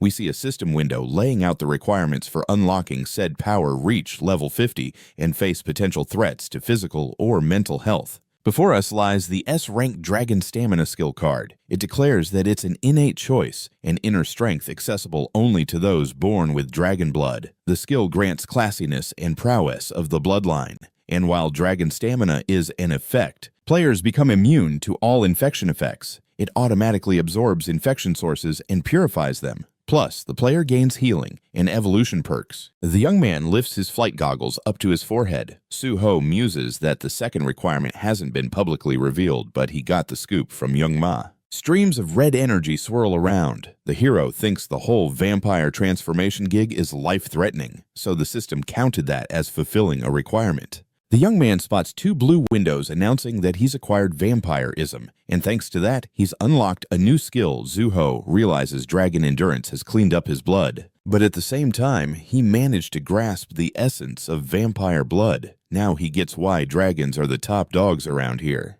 The hero reaches out to the system window, determined to check out his new skills. We see a vampirism card pop up affirming its proof that the holder is basically a vampire now. But hey, on the flip side, he totally figured out the whole vampire blood deal. He now gets why dragons are the ultimate beasts in this world. The hero holds out his hand to the system window, ready to check out the shiny new skills he snatched. We spot a vampirism card, and it says, "This is proof that the owner has basically morphed into a vampire." The hero's face is a total question mark. He can't wrap his head around how this is even a skill. With a heavy sigh, he realizes he was just here to snag some vampire blood for a makeover. But it looks like that plan is about to go up in smoke. He had a hunch that dragon blood and vampire blood were like oil and water, and turns out he was spot on. Still, the hero can't complain too much since he managed to snag a couple of useful skills. He spots a card for blood sucking, which claims it can extract nothing but the purest blood collected in fancy little spheres. Next, he finds out about the blood sphere. It's basically a mysterious blood bank reserved just for vampires, storing extra blood that gets automatically used as needed. Then there's the intriguing card for a secret technique called the blood weapon, exclusively for high-born vampires, allowing them to conjure up a weapon from their own blood. If they run low, the weapon just shuts down. Suho starts picturing a noble vampire and thinks that using this skill will definitely require more monster hunting. We see Suho sketching out a plan in his head. First, slay the monster, then use the blood-sucking skill to gather some blood into the blood sphere, and finally whip up a ghost spear. Suho scratches his chin thoughtfully while sitting on the floor. The cursed prince is trying to whisper something in his head, which irritates the hero, making him wish the bloodsucker would just zip it, since he can't even grasp what he's going on about. We catch a glimpse of the room's ceiling. The vampire finally decides to articulate his thoughts, and wonders how Suho is still standing after he bit him. The prince lashes out about how this must be due to his curse, cursing himself for being totally useless. Suho looks up, alarm bells ringing as he senses that things are about to escalate. Suho doubles over. The system informs him that the cursed prince is whining about his fate and getting stronger by the second. The hero spots something peculiar above him. He gazes at the ornate hall's ceiling as blood begins to dance in the air, spilling onto the floor right in front of him. In that puddle of blood stands a vampire with 2 fiery horns sticking out. This dude proclaims his intention to annihilate anyone superior to him, shedding blood-red tears for dramatic effect. He vows to hurl everyone into the abyss. The system clocks in that the hero is face-to-face with an enraged level 80 cursed prince. Suho gets ready, swords raised in defense. Drops of blood glisten in midair, morphing into a swirling vortex behind the vampire, forming into 2 menacing red wings. Suho observes, thoughtfully impressed by the new level of power displayed. A swirling red and black sphere emerges next to the vampire's head, slinging a wave of energy in Suho's direction. Zuo furrows his brow at the enemy. With those impressive wings, the vampire extends his hand forward. We catch a glimpse of both their faces. The tension is palpable. The bloodsucker smugly announces that Suho isn't the type to back down easily. Our hero retorts that it seems the vampire's mental game has also leveled up. A bright flash bursts between them. The prince barks at Suho to shut his mouth. The hero catches on that getting rid of this guy won't be a cakewalk. Suddenly, the vampire leaps into action. His hand sparkles with a thick layer of red energy. They clash with Suho holding both swords forward, successfully blocking the prince's attack. He grins with confidence as the system notes the activation of holy power. The young man quips that no matter how strong the vampire is, holy power won't budge. But then the sword in Suo's right hand completely disintegrates. Blood trickles from the prince's eyes as he declares that this so-called holy power isn't going to cut it anymore. Suo flips backward, splashes of blood dancing around him. The realization hits him that this vampire can smash wholly infused weapons like they're nothing, likely making standard weapons useless against him. We catch a glimpse of the hero's determined hand. A weapon with a red handle appears, catching the vampire by surprise.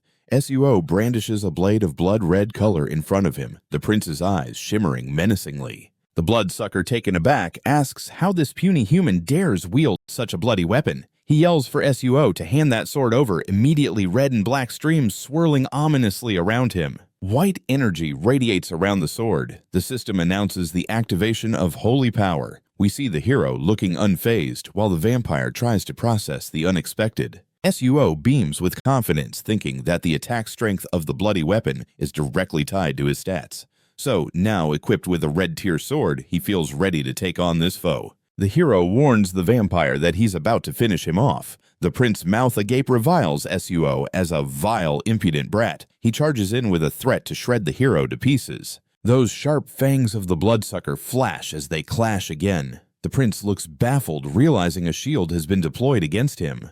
Suo grins and asks what's got the vampire so flabbergasted. Did he really think he was the only one capable of weapon transformation? Blood droplets swirl around the sword's hilt. The hero boldly announces that this is the grand finale. He suddenly appears above his foe, zooming past like a superhero and lopping off the vampire's head. The hero lands on the ground, panting like he just ran a marathon. There it is, the severed head of the vampire staring up at him.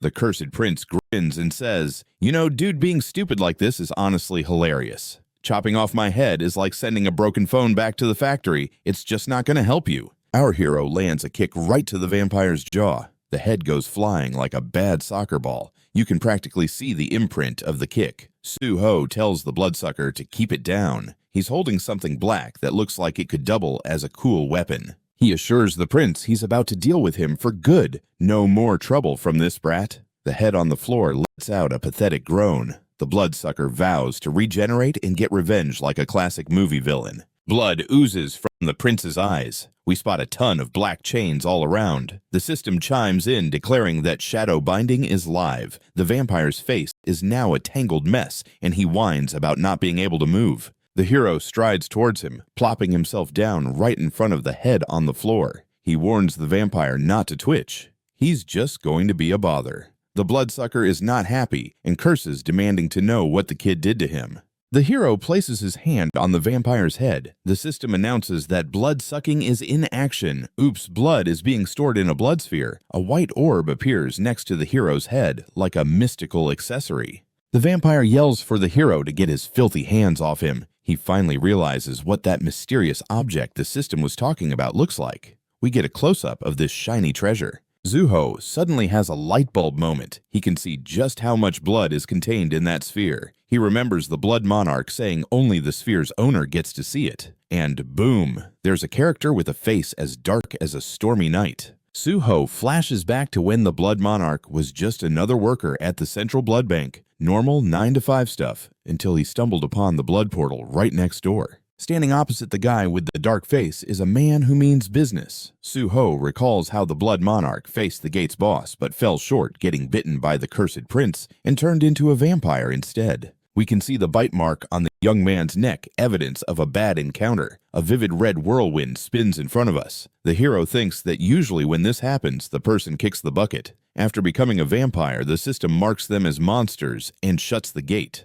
But the Blood Monarch didn't just sit on his throne of despair. Oh no, we get a glimpse of a character with pointy ears. Suho remembers this dude managed to reverse the transformation because he was also a healer. As a result, he gained some top-notch vampire skills, and all his stats got a serious facelift. A muscular guy steps on the enemy's back, and the hero remembers how, after getting reborn with fresh strength, the Blood Monarch took out the cursed prince and opened the gate like a pro. The blonde dude stands there with his right hand lifted, like he's about to drop the mic. Our hero recalls that afterward, a supervillain came striding into the scene like they own the place. Suo is standing tall in front of his vanquished enemy, sword in hand, ready for a victory pose. The young man remembers how, in the end, he finally caught the Blood Monarch and started pulling valuable information like he was on a game show. A white sphere hovers tantalizingly in front of the squatting guy's face. The hero fondly remembers how the Blood Monarch spilled a wealth of info about stamina, conversion bloody weapons, and the secret sauce that is vampire blood. Zuho glances at the writhing enemy, who's cursing like he's auditioning for a pirate movie, promising to take revenge and pay back the humiliation. The hero, with a grin on his face, says, "We'll see if you can actually follow through on that." The bloodsucker's head looks all shriveled up, and purple streams start rising like smoke signals. The system chimes in, stating that the ghostly shadow is reacting to the cursed prince's shadow. Suo's holding a spear like a true warrior. The system brings news that the ghostly shadow is busy sipping up the cursed prince's shadow like it's a smoothie. Dark streams swirl around the vampire's face, almost like a makeup tutorial gone wrong. The system announces that the demonic soul sword has leveled up. It's fully absorbed the cursed prince's shadow. Zuho is down on his haunches, contemplating the victory. He hops up, feeling like he just cleared the gate like a boss. The system backs this up with a shiny message. Surrounding the guy are system windows glowing with descriptions of sweet rewards. Doors materialize in front of our young hero like the grand finale of a magic show. The system explains that the gate is being created. The hero muses that today he's once again been reminded of the awesomeness of dragons. With that, he closes his eyes. He reflects that no crazy transformation can hold a candle to dragon blood. Zuho stands with his arms crossed like a boss, lamenting that he missed the chance to catch the vampire. And the guy's eyes land on the system window. They widen in shock as the system announces it's examining the young man's talent. Then a notification appears stating that it has decided to grant the hero an awesome trait. Finally, it tells him he's scored a unique trait and earned 10 bonus attribute points for his spectacular achievement. In front of us, a card dedicated to new blood pops up like a confetti cannon at a party. It announces that this is a brand new blood type, the holy grail of evolution based on absorption and fusion of existing elements. This blood takes on the properties of lineage, like it's a buffet line. And the hero gains skills, harmony, refinement, and expertise like a wizard leveling up. Zuho stares at the system window in utter amazement, saying he's never heard of a new type of blood being crafted before. The guy reaches out and taps one of the icons with his finger. Suddenly, it hits him. He just hit the jackpot and is about to embark on one of the best processes ever. We see the lower half of the hero's face light up with excitement. Before him lies a mountain of system messages, 2 of which stand out brightly. The first talks about blood from an S+ rank vampire, and the second about an S rank original vampire. It says that Suho... Before him lies a mountain of system messages, 2 of which stand out brightly. The first talks about blood from an S+ rank vampire, and the second about an S rank original vampire. It says that Suho... He inherits the powers of the original vampires. All his vampire skills have been upgraded to top-notch status, leaving him impervious to garlic silver crosses and even sunlight. Talk about some serious vampire upgrades. A dazzling light shines bright. The hero marvels at how, for a vampire, being top tier is just astonishing, especially since the Blood Monarch only ranked at A+.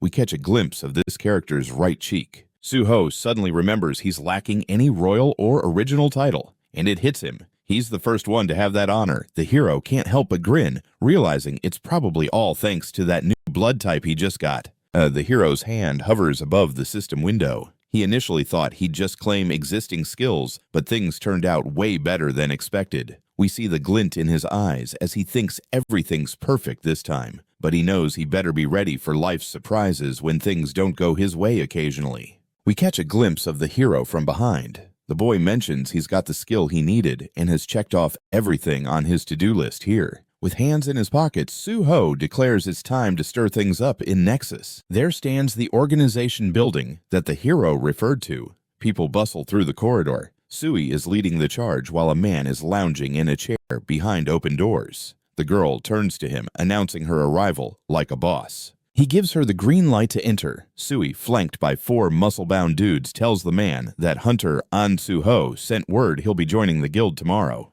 He raises an eyebrow in disbelief. We see the back of his chair as he advises that preparations need to be on point. His face comes into view as he warns that no one can be certain of what this An-Su-Ho is really up to. We look at towering buildings. Now we're peering into a chic room. Zuho steps inside only to find someone lazy on the couch. The guy's drooling, and the hero can't help but wonder why he's snoozing here. The reporter takes a seat on the couch, chiming in that the hero conquered the test tower today, so they're living together at least temporarily. And the best part, the hero is his partner. With a bottle in hand, the young man grins widely, exclaiming that they simply must celebrate all this. The reporter perched on the couch explains that when he got home, the hero was MIA, but he just couldn't resist popping a bottle. So he ended up getting drunk all by himself. Suho says it must be tough juggling it all at once, assuring him that there will be no shortage of reasons to celebrate in the future. The reporter, still clinging to the bottle, asks if his partner is really sure about that. He nudges the young man to kick back and says time will reveal what's in store for them. Delicious food is laid out in front of the hero. He asks the surprised reporter if he really wants a drink this late. The reporter beams and agrees, and beside the plate of food, there's a glass of wine waiting. Zuho mentions he tried out the app that W suggested, and it works like a charm. Plus, he's totally into the apartment. Suho takes a satisfying bite. He tells the reporter he checked out his blog, and it seems like the young man's doing quite well. The hero assumes his partner must be rolling in dough. They raise their glasses for a toast. The reporter lets slip that he's the youngest son of the Chable family and cannot be deemed just any wealthy kid. The hero's jaw drops in disbelief. Wait, you're really one of them. The reporter sips from his glass. He reveals that since the hero shared a secret with him, he figures it's time to level the playing field. He confesses he's the youngest son of the president of the Dehan company. We see a sleek white skyscraper. Suho points out that if the reporter is the president's son, he must be the heir. The reporter casually states that his dad has a bunch of kids from various women and his mom was just one of the mistresses. So he's basically just the president's illegitimate kid. We see a distinguished gray-haired man. The reporter admits he's never mentioned this to anyone, but since they're likely going to work together for a while, it's best to lay it all out there. Suho looks at him with surprise, asking if that means journalism is just a side gig for the reporter. He responds, kind of true. Plus, I have a blast doing what I do. The two young men munch away. The reporter mentions that while his dad splurges on him, he can't actually claim anything from the inheritance and has no say in the company. He got offered to manage a subsidiary but turned it down. The guy admits he's a decent reporter but knows nothing about business. Suho lifts his glass to his lips. He says at least the reporter is rocking it as a journalist. The reporter beams, replying that it's awesome to hear, and adds that he's never crossed paths with a hunter quite like Suho before. The two young men stand up. The reporter proposes a toast for both of them and enthusiastically agrees to do so. They clink glasses while the scene shifts to the upper floors of the building as the hero strolls through the apartment. The reporter wishes him a good morning. He pours boiling water into a cup. The hero asks if the guy's actually working on the weekend. He replies that he's swamped with stuff. The two stand by the window. The hero mulls over whether they might have overdone it with the drinks last night. The reporter reassures him it's all good, stating he had a blast. The hero lifts his mug to take a sip and asks if the guy's on the hunt for new material for his report. He admits he can't live off stories of Ensuo alone. Boiling water fills the mug. The two young men are standing in front of the window. The hero speaks up, pondering if they might have overindulged last night. The reporter responds that everything is A-OK and that he had a terrific time while the hero brings the mug to his lips and asks if the guy is on the lookout for fresh report material. He responds that living solely on Ensuo tales isn't feasible. Boiling water rushes into his mug. The hero says this is exactly why he respects Y. Y replies that's a rather surprising confession. Y, taking a sip from his cup, asks what the hero plans to do next. He mentions today is precisely the day he warned his buddy about. Y guesses that Suho is headed to Nexus. The hero boasts that he hit level 50 last night and got a bunch of upgrades. So it's about time to join that organization. It seems like W is steaming with jealousy. He gives Zuho a puzzled look, remembering that just yesterday the guy was only level 40. He asks how the heck he managed to go from level 40 to level 50 in a single day. The hero casually replies it was a fluke, and to be precise, he's actually at level 51 now. The two are locked in an awkward stare-off. Y says the more he gets to know the guy, the weirder he seems. Su-ho points out that those words sound pretty vague. Y scratches his head like he's trying to solve a complex math problem. The hero asks why he's giving him that look. The reporter gives him a playful shove, saying his buddy completely misinterpreted him. Y figures that if the young man's going to a meeting with such a serious organization, he should at least dress the part. The hero, wearing his trusty slippers, claims he's fine as is and prefers to blend in with the crowd. The reporter insists he will gladly lend him some decently stylish clothes and a watch. Su-ho clearly isn't on board with where Y is pushing him, protesting that he doesn't need any of that nonsense. The reporter argues you've got to look sharp for these meetings and offers Su-ho the keys to any ride he chooses. He warns that if the hero rolls up in a public bus or a taxi, folks are going to give him some seriously weird looks. We see a pretty nice city district. A red car pulls up with Su-ho behind the wheel. The crowd waiting for him looks surprised. The car door swings open and out steps the hero, donning an elegant suit. The guy clears his throat, thinking that he pulled this off quite well. The man in the suit hands him a business card, introduces himself as the head of Nexus Bong Hook. The hero, all smiles, takes the business card, says hello, and introduces himself as Su-ho. We see the corner of a table where the hero is sitting across from three folks. Dong Hook mentions that over the past few days, the hero has likely leveled up significantly, leading him to wonder if the kid might have changed his mind. Since he previously stated he wanted to become a government official, Su-ho insists his plans haven't changed. The others look at him in disbelief. Sui asks what that even means. Dong Hook raises an eyebrow and asks why, if that's the case, the hero wants to join a private guild. Su-ho calmly explains that, to be honest, it'll be easier for him to reach his goals.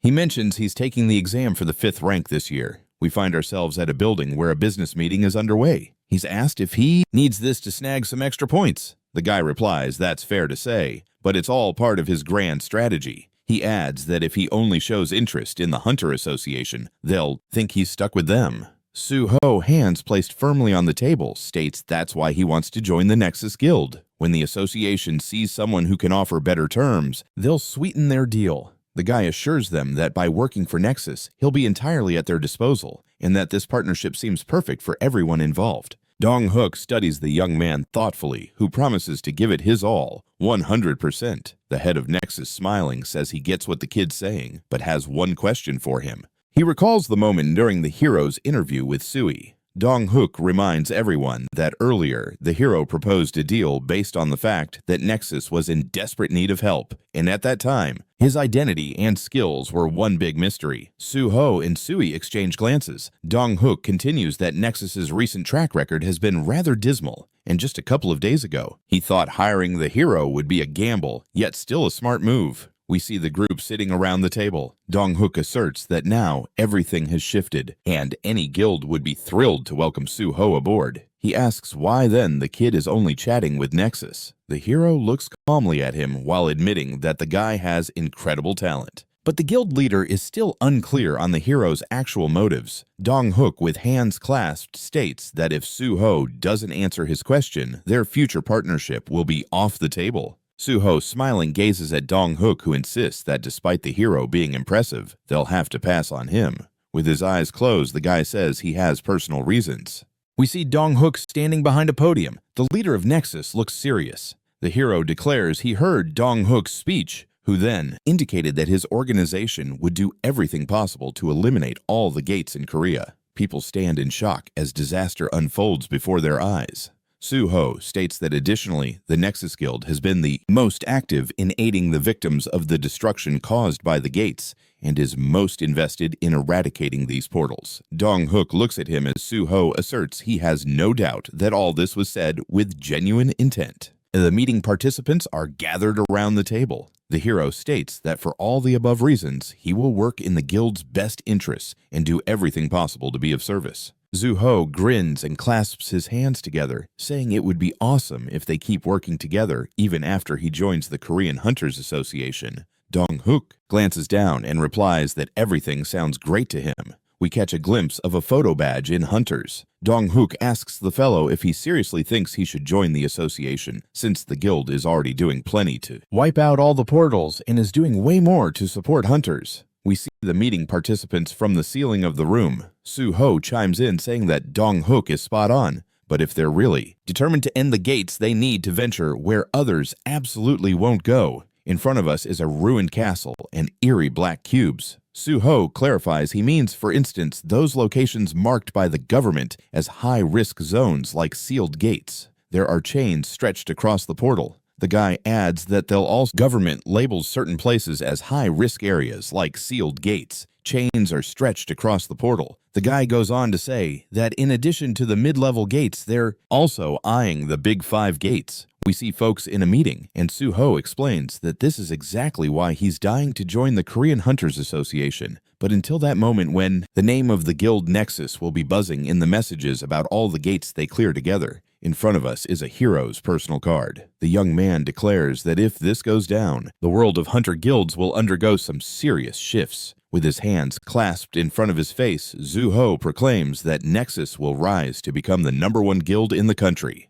Dong-hook, with his hands spread on the table, quips that this will only hold true as long as the hero sticks around. We see the organization's leader's face. Su-ho assures him that this is why he said he would go all out while he's in the guild. The young man promises he won't just wipe out the gates, but will also recruit and train new members. Sui, looking at him wide-eyed, asks again in disbelief. She wonders if Su-ho really managed to find someone after their tete-a-tete. The young man nods and confirms, stating that the first candidate is Kong Dehan. A look of amazement spreads across the girl's face. She asks incredulously again, not quite believing her ears. Su-ho hands the young man a shield, saying he has tank potential. Sui remembers Dehan really switched his weapon and career path. The hero affirms that he convinced the guy to make the switch. Sui leaps out of her seat, incredulously asking if the hero was the one who turned Dehan into a tank. She questions what he will do if this role doesn't suit him.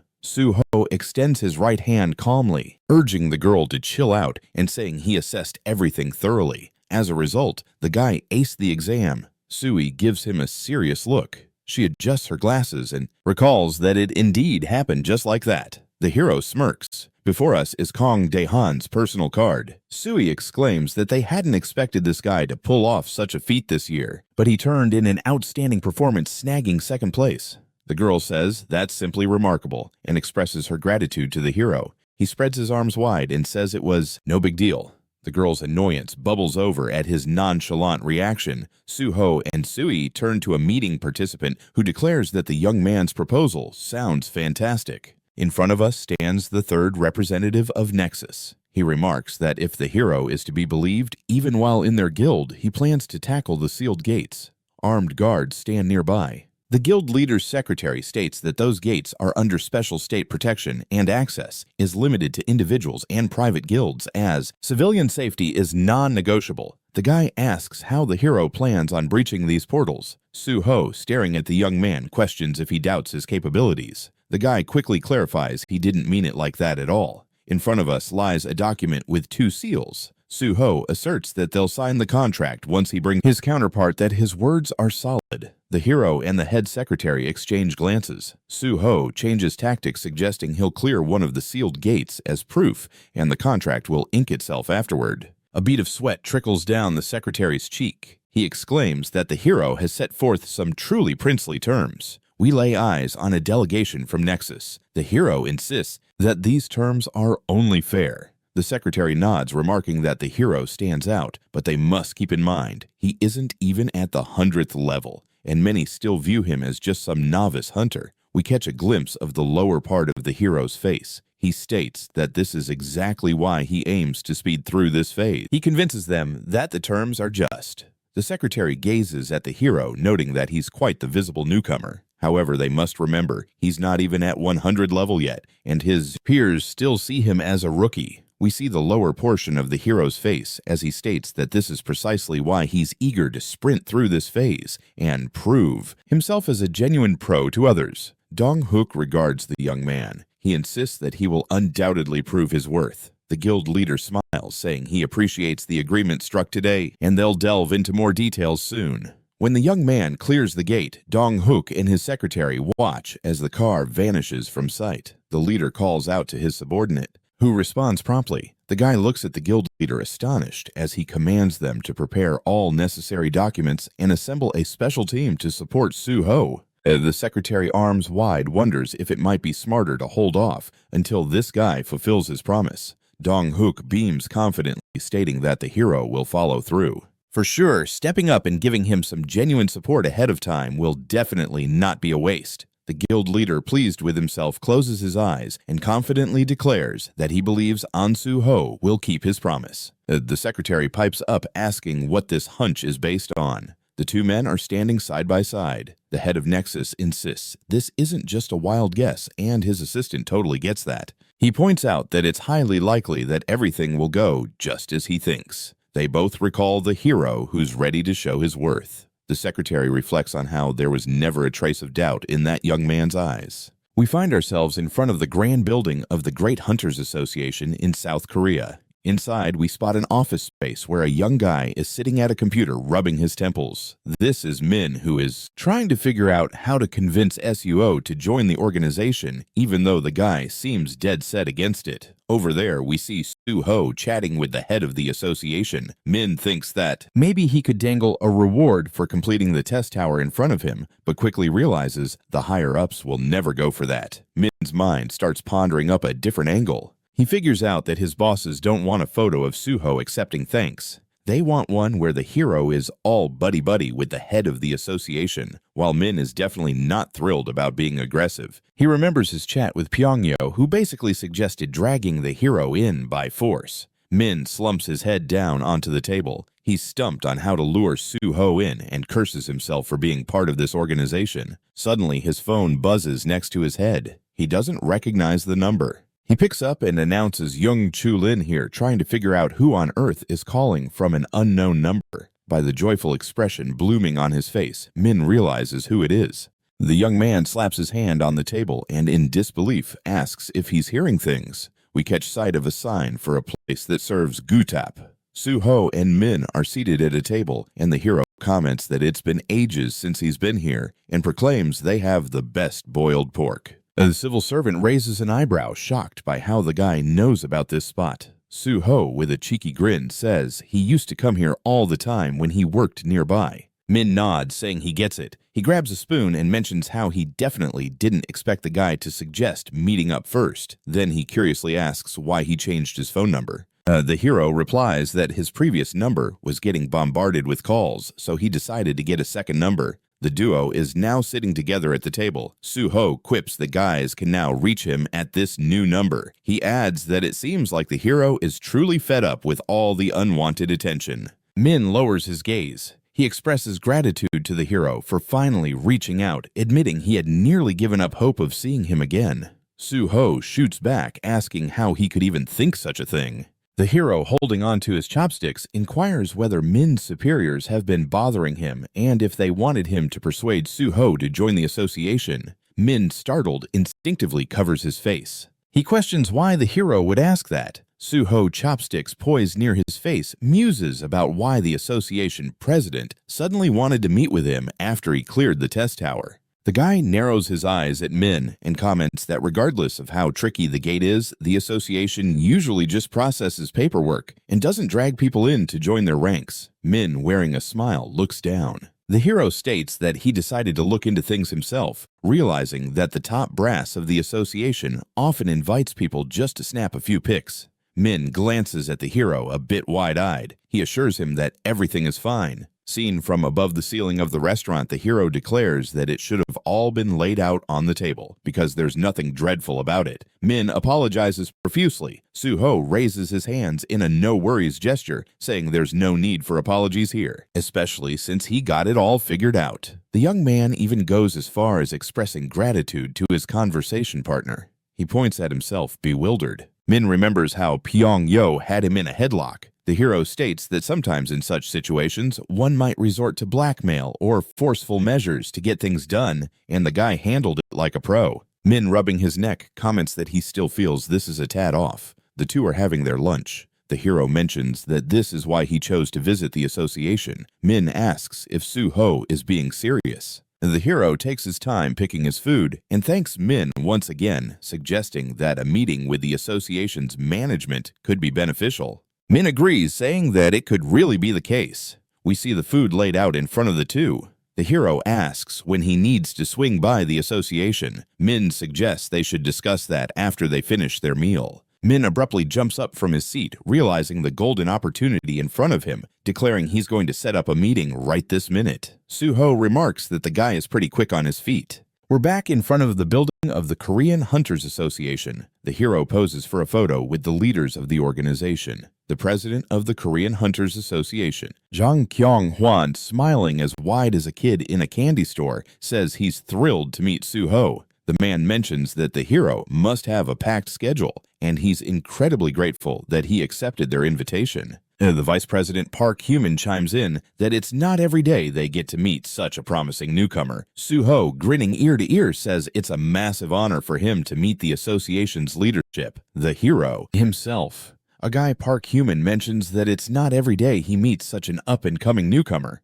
Suho smiles, saying that meeting the leaders of the association is a huge honor for him. The hero. He's grinning like a Cheshire cat. Too bad the folks sitting in front of him are as charming as a trash can. Seems like it's been ages since he laid eyes on them, yet he still can't shake that feeling of disgust. Kyung-hwan, eyeing the hero, asks if he's really keen on joining the Korean Hunters Association. The hero squints like he's trying to see into the future and says that this is his lifelong dream. He even said so during the interview before the big test. The head honcho of the association wants to know why. With his gaze fixed on the floor, Suo admits he became an orphan during the gate breakthrough.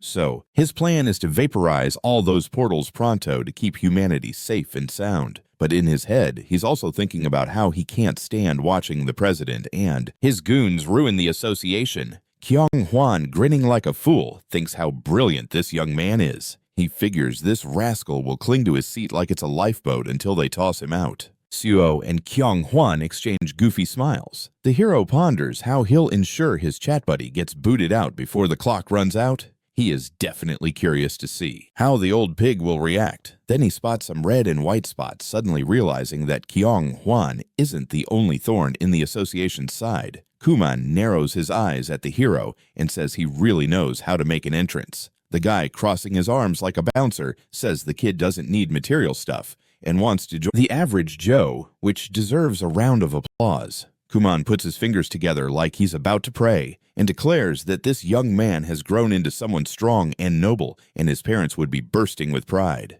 Zuho, beaming, thanks the guy. In front of them sit the big shots of the association. The hero realizes that Kuman probably spearheaded the idea to drag him into this meeting. Given that he's a pathetic nobody who spends his days kissing Kyung-hwan's boots, Kuman strolls over to the two youngsters. He suggests calling in hunters for backup. Yo mentally tells him to kick rocks. The hero grumbles that thanks to the dimwits in the association, he barely had a moment to clear the portals, and he'll make sure they don't get a chance to mess up the common good. Kyung-hwan, with a smile that could light up a room, asks which department of the association the hero wants to hop into. The guy strokes his chin deep in thought. He says he pondered various options but decided on the gate department. Min looks perplexed like he just saw a UFO. Kyung-hwan asks what's behind that choice. There are folks loitering by the portal. The hero says that unlike private guilds, the association has direct access to the gates. They handle the preliminary checks and can join in on raids. Everyone at the table is listening intently. Kyung-hwan exclaims he's astounded that there are still such selfless souls around. He's shocked that out of all the departments, the kid picked the most dangerous one. Kuman interjects that in his opinion, folks like Ansu Ho should be the ones handling that. The president glances at Min and requests a demonstration of their sincere intentions for the hunter, Suho. The young man raises an eyebrow, confused about what that means. Kyung-hwan, from behind, suggests that if the hero is so eager to obliterate the gates, he should be given a couple of portals to cleanse, since the association has plenty of those lying around. Min looks at the head of the organization, utterly baffled, and reminds him that all of those gates are either sealed or ridiculously complex. Su-ho, grinning ear to ear, says that sounds just splendid. Min warns him that it's incredibly perilous. The hero can't contain his excitement and shouts that he must cleanse the gates that are the most dangerous to humanity. Kyung-hwan says he expected nothing less from An Soo-ho. Min calls out to the association president, who asks, "What's wrong now?" The young man gazes at his leader, flabbergasted. The latter, sitting there all displeased, orders Min to give the hero a menu of gates to pick from. The guy tries to protest. Kyung-hwan glares at his subordinate and asks if there's a problem. Min, looking like he just lost his last penny, mumbles that everything's fine and he'll gather what's necessary. Kyung-hwan cheerfully tells the hero to get ready for some gate-clearing action. The guy thanks the association president. Clenching his fist, he declares that if all goes well, he'll make sure to mention in the interview that this triumph happened thanks to Kim Hwan.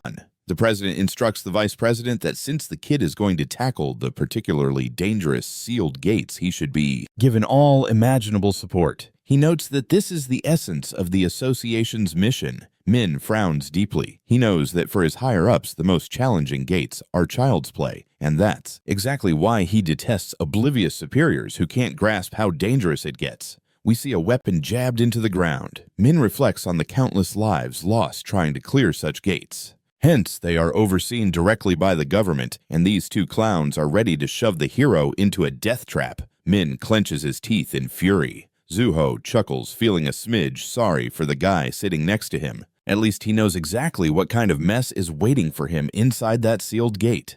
Kumin whispers something conspiratorial into the president's ear. The hero realizes these two are solely fixated on profits with zero concern about how many hunters might bite the dust inside that gate. If the raid is a hit, the association gets a payday, and they couldn't care less about human lives. Rants about how they're only concerned with making a quick buck and have zero regard for how many hunters bite the dust inside the gate. If the raid goes off without a hitch, the association pockets the profit, while human lives, who cares? Kyung-hwan looks at the hero and asks what rank he's shooting for in the upcoming exam. The young man beams with a smile and declares that he's planning to tackle the 5th level by the end of the year. Kyung-hwan raises an eyebrow and asks if the fellow knows just how tough that test is.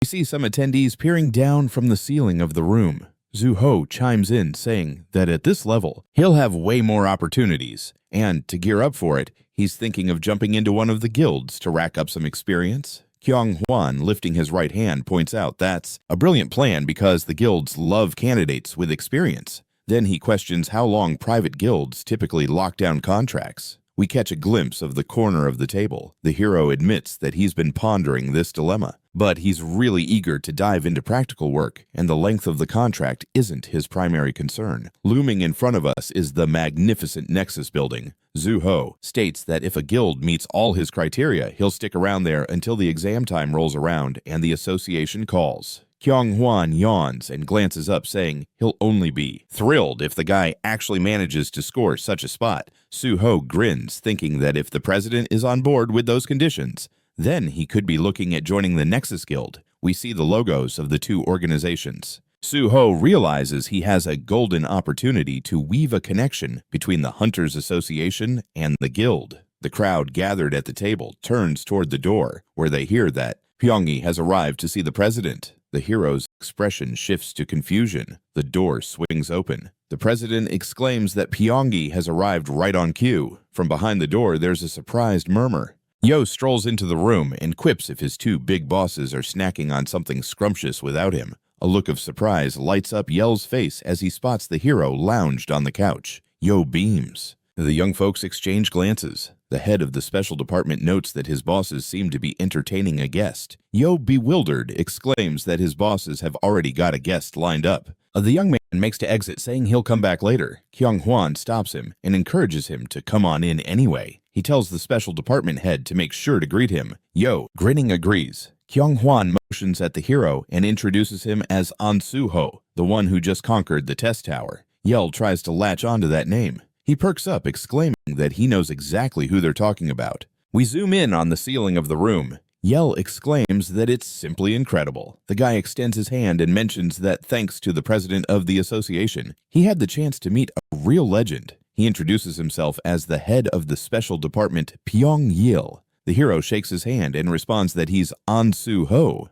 The young men exchange handshakes and compliments. Is thrilled to shake hands with a real legend. He introduces himself as the head of the special department, Pyong-il. The hero takes the outstretched hand and says, I'm An Soo-ho. The young men exchange shakes. They clasp each other's hands and toss around compliments like confetti at a party. The hero beams with a smile. Kyung Hwan rolls his eyes and tells the guys to take a seat already. Su-ho was hoping to avoid bumping into Yoil, but surprise, surprise, fate had other plans. Kumin raises his hand and reminds Yul that the hero is gearing up to take the 5th rank exam. The head of the special department looks back in surprise. The young man clearly looks taken aback. He exclaims that it's going to be a tough hurdle. The hero smiles and insists that he wants to give it a shot anyway. Yo looks to the left, bewildered. One of his superiors pipes up, stating that in addition to that, the association is planning to grant Ansu-ho access to some sealed enemies, since the guy claims he can handle them.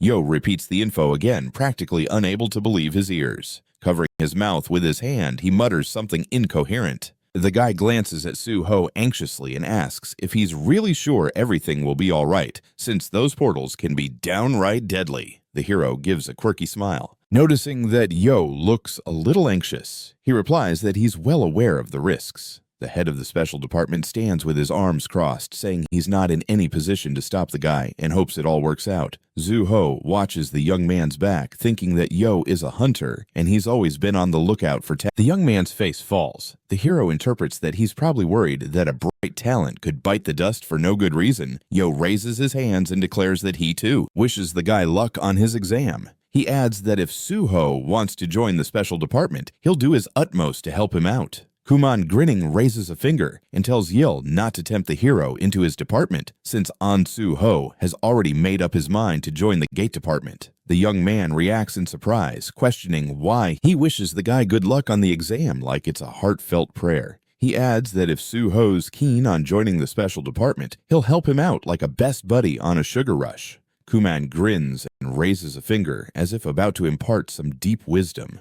Yil chimes in, warning against dragging the hero into his department because Ansu-ho has already set his sights on the gate department. The young man blinks in surprise, wondering why someone would choose such a thing. Nearby at the table, we spot a potted tree. Kuman explains that Ansu-ho aims to demolish all the gates and score priority access to them. Yel acknowledges that now it all makes sense. Glancing to his left, the guy states that if that's the case, then his department can also provide whatever is necessary. Grinning Yel turns to Min and asks him to confirm he's not bluffing. With a solemn bow, Min agrees with Yel. Hands on his hips, he adds that if Ansu-ho successfully passes the 5th level exam, it's going to complicate his relationship with Min quite a bit. The young man gazes sadly downward. Yel declares that all this can technically be discussed post-exam, but for now, he sincerely wishes Hunter Ansu-ho the best of luck. The hero, lounging on the couch, thanks the head of the special department and promises to do his best. A sad sack is staring at the ground like it owes him money. Yel mentions they can hash all this out post-exam, but for now, he genuinely wishes the hunter Ansu-ho all the luck in the world. The hero, lounging on the couch, thank yous the special department head and declares he'll do his best to meet expectations. He's secretly calling this guy a sly fox in his head. Zu-ho glances at Min with a knowing look. He figures that passing the exam, he's going to outrank Min, and that puts this fella in an awkward pickle. The hero lets out a sad sigh. He gets that this is exactly why it's such a challenge being around this young dude. He flashes back to his past life beside Yoil. The hero muses that this ain't his first rodeo in a situation like this. Right in front of us is a cozy corner of the room. Yo says he's thrilled to have met Su-ho, but he's got urgent business to attend to and must bounce. The head of the special department mentions that anything about the sealed gates can be hashed out with Min. The young lads stroll down the hallway. Min looks a bit bummed. Su-ho sneaks a look at him. The hero asks if the dude was worried about what Yel blabbed. He replies, "Of course I was." The young men walk side by side. Min admits that he knows all too well about the other guy's talent, but even for him, clearing that sealed gate is a massive risk. He tells the dude to be super cautious and that he can reach out to the president to have the association pitch in all the help they can. Zu-ho beams at the young man and says he genuinely appreciates the concern. Min assures him he's dead serious. We catch a glimpse of the ceiling in the corridor. Min reminds him that the guy just recently became a hunter, so he wants to give him a heads up that the sealed gate is a very sketchy place. He asks if Su-ho knows why the government trusts no one other than the Hunter Association to handle it. The hero chimes in that even the biggest guilds don't frequently get granted access to the sealed gate for safety's sake. Min raises an eyebrow at the guy and asks why he decided to go there. The two of them stand facing each other. The hero states he's doing it because he's absolutely confident in his success. He reassures Min that everything will be A-OK. In front of us is a greenish portal. Zuho mentions that among the sealed gates managed by the association, there's the nameless sword. Min responds that's one of the most perilous gates. With a grin, the hero says he has a plan to clear that portal. A military vehicle stands proudly against the backdrop of typical Asian buildings. The scene is set in Jiangju near the nameless sword gate. Two soldiers stand in front of SUO and Y. One of them tells them to hang tight. The hero agrees to stick around. The reporter whispers to his buddy that the vibe here is pretty tense. His friend responds that even though the association oversees this gate, it's still a military zone. The young guys notice something going on. The soldiers salute each other. One of them locks eyes with the hero and, calling him by name, says they were expecting him. Zuho stands at attention in front of the soldier. He introduces himself as Major Kim Jong-gu, the senior commander in this area. The hero says it's awesome to meet him. We can see trees and people wandering beneath them. Yoonga informs that Min is already waiting for them. Y points ahead and asks if they're off to the gate, to which he receives a nod. The reporter spots a massive structure, exclaiming that it looks like a unique material. We see a corner of the fascinating structure. Younggu shares that the walls holding the gate are made of iron and some special alloy. They're built to hold back monsters ready to break out and keep the portal from expanding. Y looks utterly astonished. He remarks that the portal is way bigger than he imagined, noticing more intriguing details as they creep closer. Suho informs him that the military has implemented measures to make the portal harder to access. Younggu strides toward Min and announces that the hunter Suho has arrived. The civil servant greets the young man, and the boys share a smile. Min mentions it's a lengthy journey to get here, and he's glad the hero made it so quickly. Suho observes that Min got there even sooner and asks just when he showed up. Min notes that he arrived just a short while ago, then asks who's tagging along with the hero. The cheerful journalist introduces himself as reporter Joe Jean Y from PBS and says he's thrilled to meet him. The young men shake hands. Min expresses his surprise that a reporter is here. The reporter assures him he'll only be snapping a few photos. Zuho jumps in to clarify that the pictures will have to wait until after the raid wraps up. He asks if the men will allow him to do this.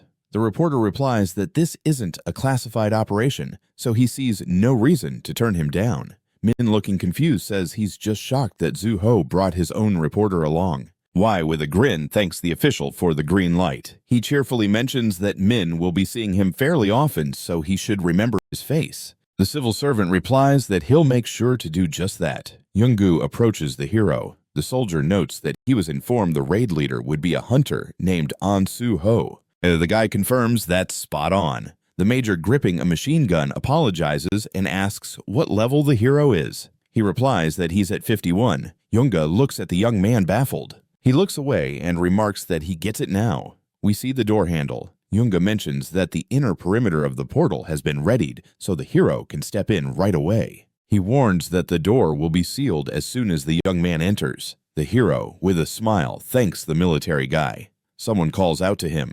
Min approaches Suho and asks if he has any strategy lined up. The guy replies that he does. Yoonga looks at the young men chatting, looking perplexed. Suho admits he finds it tough to spell out his strategy in words. Min walks up to Suho and asks if he has any strategy. The guy affirms that he does.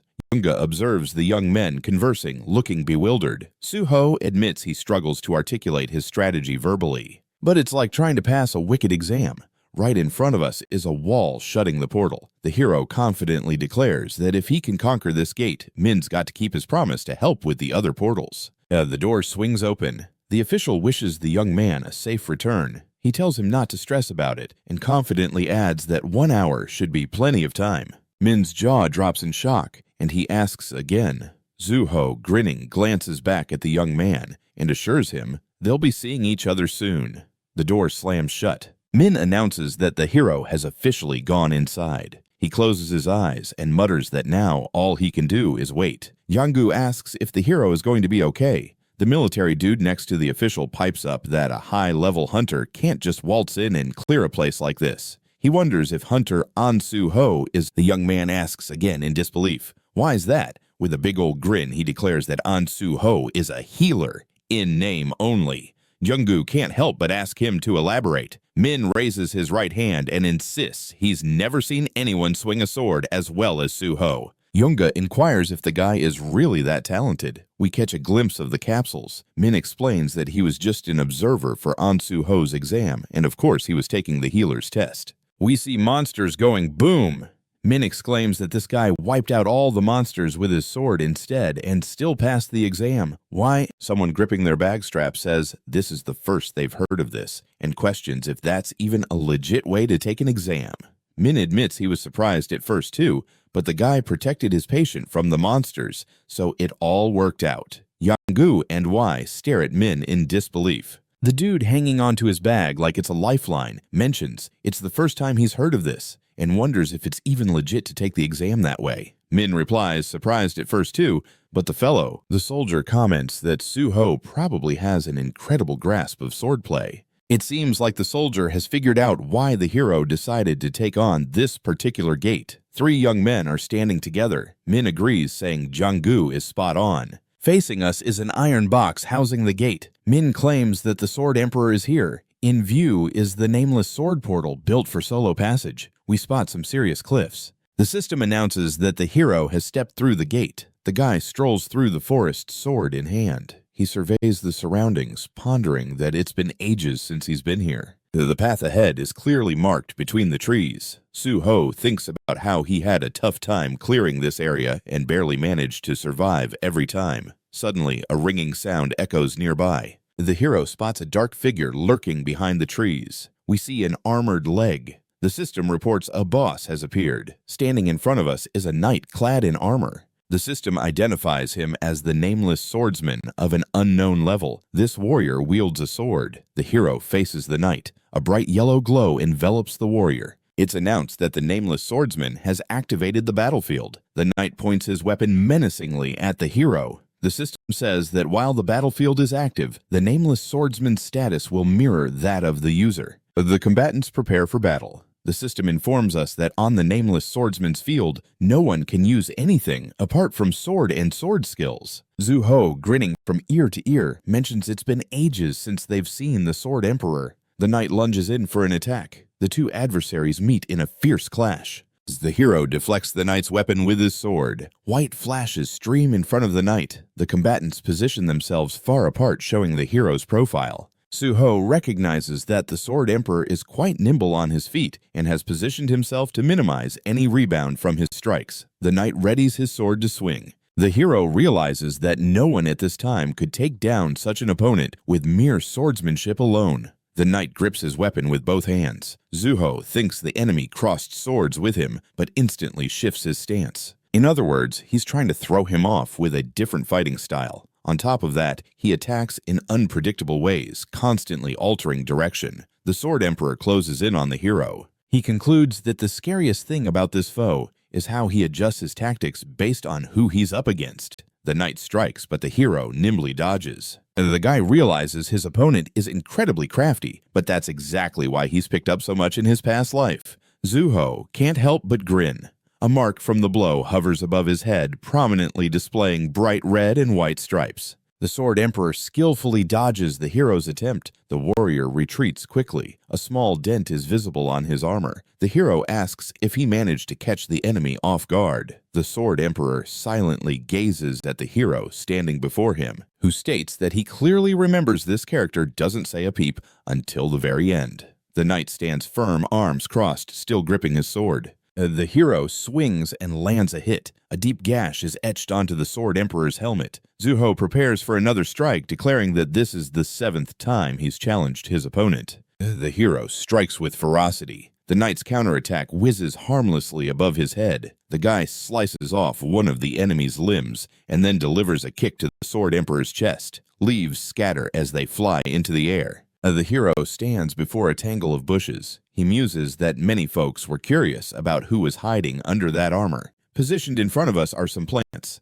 We catch sight of a mark from a blow. Su-ho asks if the knight knows how utterly let down he was the first time around. The hero stands there chillin' with a sword in hand, claiming everyone's calling his opponent the nameless swordsman or the sword emperor. We catch a glimpse of the knight's leg. "Oh, looky here, he's missing one leg." Zuo explains that in reality, he's facing the spirit of the sword demon, where the knight's leg was. A ghostly limb materializes. The sword emperor is gripping his weapon with both hands, one of which is also a spook. The hero charges in for an attack. The duel just keeps exchanging blows like it's a fierce tennis match. You can see sword marks left behind like graffiti on the battlefield. Zuho blocks a powerful hit with his sword, glowing red like a firecracker. One of his strikes punches through the enemy's armor at the chest, making a massive gash in the guy's outfit. Zuho takes another swing at that same spot. The purple areas on the sword emperor's body start standing out like a neon sign. We see the warrior's leg as he jumps back, and the hero swiftly closes the gap.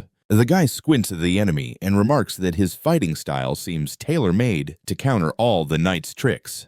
Suo, grinning wide, goes in for round 2. He slices the enemy, stating that knowing how the enemy operates gives him a winning edge. Huge chunks of the warrior's clothes are flying around like confetti. The hero stands triumphantly over the fallen foe. The system chimes in, announcing that the nameless swordsman has been defeated and the sealed gate is now wide open. Suho is crowned the most valuable player. The young man lowers his gaze slightly, feeling a twinge of sadness. He expresses that meeting the nameless swordsman was a highlight. He feels grateful because without that warrior, his swordsmanship level wouldn't have leveled up like it did. A piece of knight's armor clatters to the ground. Zuho muses that thanks to this enemy, he clinched the title of Sword God. Black streams swirl around him like shadowy pizza delivery. The hero sends a peaceful wish to the enemy to rest easy and promises to remember him come Teacher's Day. The system pipes up that Suho is scoring extra experience points and getting some stat boosts. We glimpse several system windows. The first pops up with a level up notification. The second lets him know that his indicators have increased by 1 and he's snagged an extra skill point. The third delivers the news that the hero has bagged 5 bonus points as a reward for clearing a tough level. A sword lies on the ground. Zuho frowns, wishing that this ghost had some blood on him, because Bloodsucker and Shadow Eater skills are totally useless here. The young man grabs the weapon from the ground. He examines the blade, realizing it's enough to make this trip through the portal worth his while. His reflection stares back at him in the blade. The system this is enough for him to feel his adventure in the portal wasn't a total waste. The guy's face is reflected in the blade. The system lets him know he's now wielding the nameless sword of the nameless swordsman ranked F. Suddenly, the blade shakes and then shatters in the hero's grip. Shards dance into the air. The system mentions that the nameless sword has seen its last battle. A flash explodes next to our hero. It's announced that the sword understanding has been activated. Zuho can't help but smile as he discovers the soul of the nameless sword has totally revamped his fighting style. Plus, the characteristics of the Guardian Sword have been upgraded. Before him lies a description of the Guardian Sword skill, now at rank S+. It's noted as the ultimate sword technique crafted by Ansu Ho based on core principles for the perfect balance of attacking, defending, and evading. After syncing up with the soul of the Nameless Sword, the Nameless Sword's will, gaining unlimited growth potential, Suo thinks to himself that his ultimate sword technique has just come to life. We see a protective structure materializing around the portal. 3 young men are glued to multiple screens. Wai remarks that it's quiet so far. Min eyes the reporter and confidently states he has faith in Suho, but considering the enemy's strength, the dude might need some serious time. Wai interjects, reminding everyone that only half an hour has ticked away.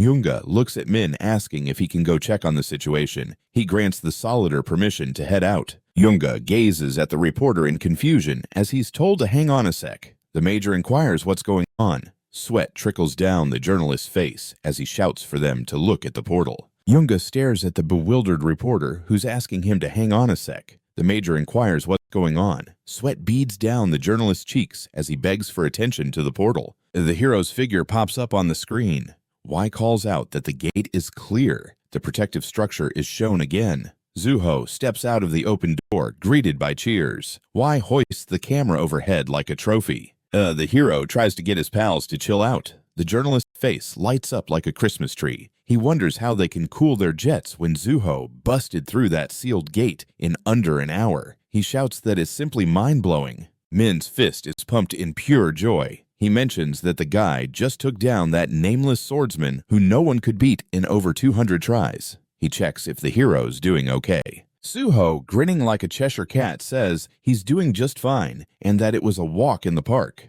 The guy stares at him shocked and asks if it really wasn't tough to, which he replies, "It was." Yunga is just speechless. Yunga, looking like he's seen a ghost, says he totally gets it. The major can't believe how the nameless swordsman who's taken out over 200 people could appear so easy for someone. The hero stands next to Y and Min, who are trying to figure out just who they're dealing with. Min, chuckling like a maniac, suggests the major snap a photo to celebrate conquering the sealed gate. Yunga's eyes go big in surprise again. Min, with a cheeky smile, reassures him it's just a formality. Nothing to sweat about. Yunga protests, saying he's just a regular soldier and doesn't often do the photo op thing. The protective structure of the portal makes another grand appearance. Min claims they just need proof that Ansuho actually cleared the gate, and if that picture shows a major from the fearless Korean army, that'd be more than solid evidence. Jang-gu agrees to jump into the shot. Why everyone urges him to smile, the photo snaps up on the laptop screen. The hero proudly proclaims, just as he did over the phone, that he managed to clear the Nameless Sword's sealed gate. And in the pic, he's got a representative from the Hunters Association, alongside Major Kim Jong-gu. The hero points to the journalist next to him, saying, "This is Joe Jean W., a reporter from PBS, and we decided to snap a pic together to avoid any funny business with the news." He hands over his business card with a flourish, saying he's thrilled to meet everyone and that he's Suho's personal journalist. Dong-hook, tapping his thumb to his temple, retorts that he doesn't need the reporter's card and that he's never even thought of any tricks. The Nexus Guild's leader, standing in front of the hero, demands to know how he pulled this off. Ju-ho asks him to clarify what he means. The guy looks a bit taken aback. Dong-hook clarifies he's talking about everything. We get another glance at the laptop screen displaying the photo. Dong-hook inquires how the guy got permission to access the gate and clear it so quickly when Suho knows that over 200 hunters bit the dust trying to clear this thing. The guild leader frowns at our hero, while he casually states he met with the president of the Korean Hunters Association, then went. Dong-hook is left speechless, scratching his head as if solving a complex puzzle. Ju-ho coolly assures him that's exactly how it went down, no sleight of hand needed. The guild leader can't process how all this is possible. Dong-hook holds his head like he's trying to contain an explosion. The hero asks if now that he's demonstrated his mad skills, can they draw up a contract? Ju-ho holds up two fingers, declaring that Dong-hook can set his own salary. However, he comes with two conditions. We're treated to the sight of stunning buildings. The hero mentions that while he's with Nexus, he'll need full backing, and if he passes the association's exam, his exclusive contract should be null and void. Suho explains he's already informed the Hunters Association president about clearing the gate. With closed eyes, he mentions that several guilds have contacted him, and he's told them he'll pick the one that offers him complete support. Dong-hook eyes the guy skeptically, a strange expression crossing his face. The head of Nexus chuckles heartily, declaring, "Looks like we have ourselves a deal." He calls for the secretary to bring the documents, who promptly indicates he'll get right on it. The view shifts to the ceiling of the room.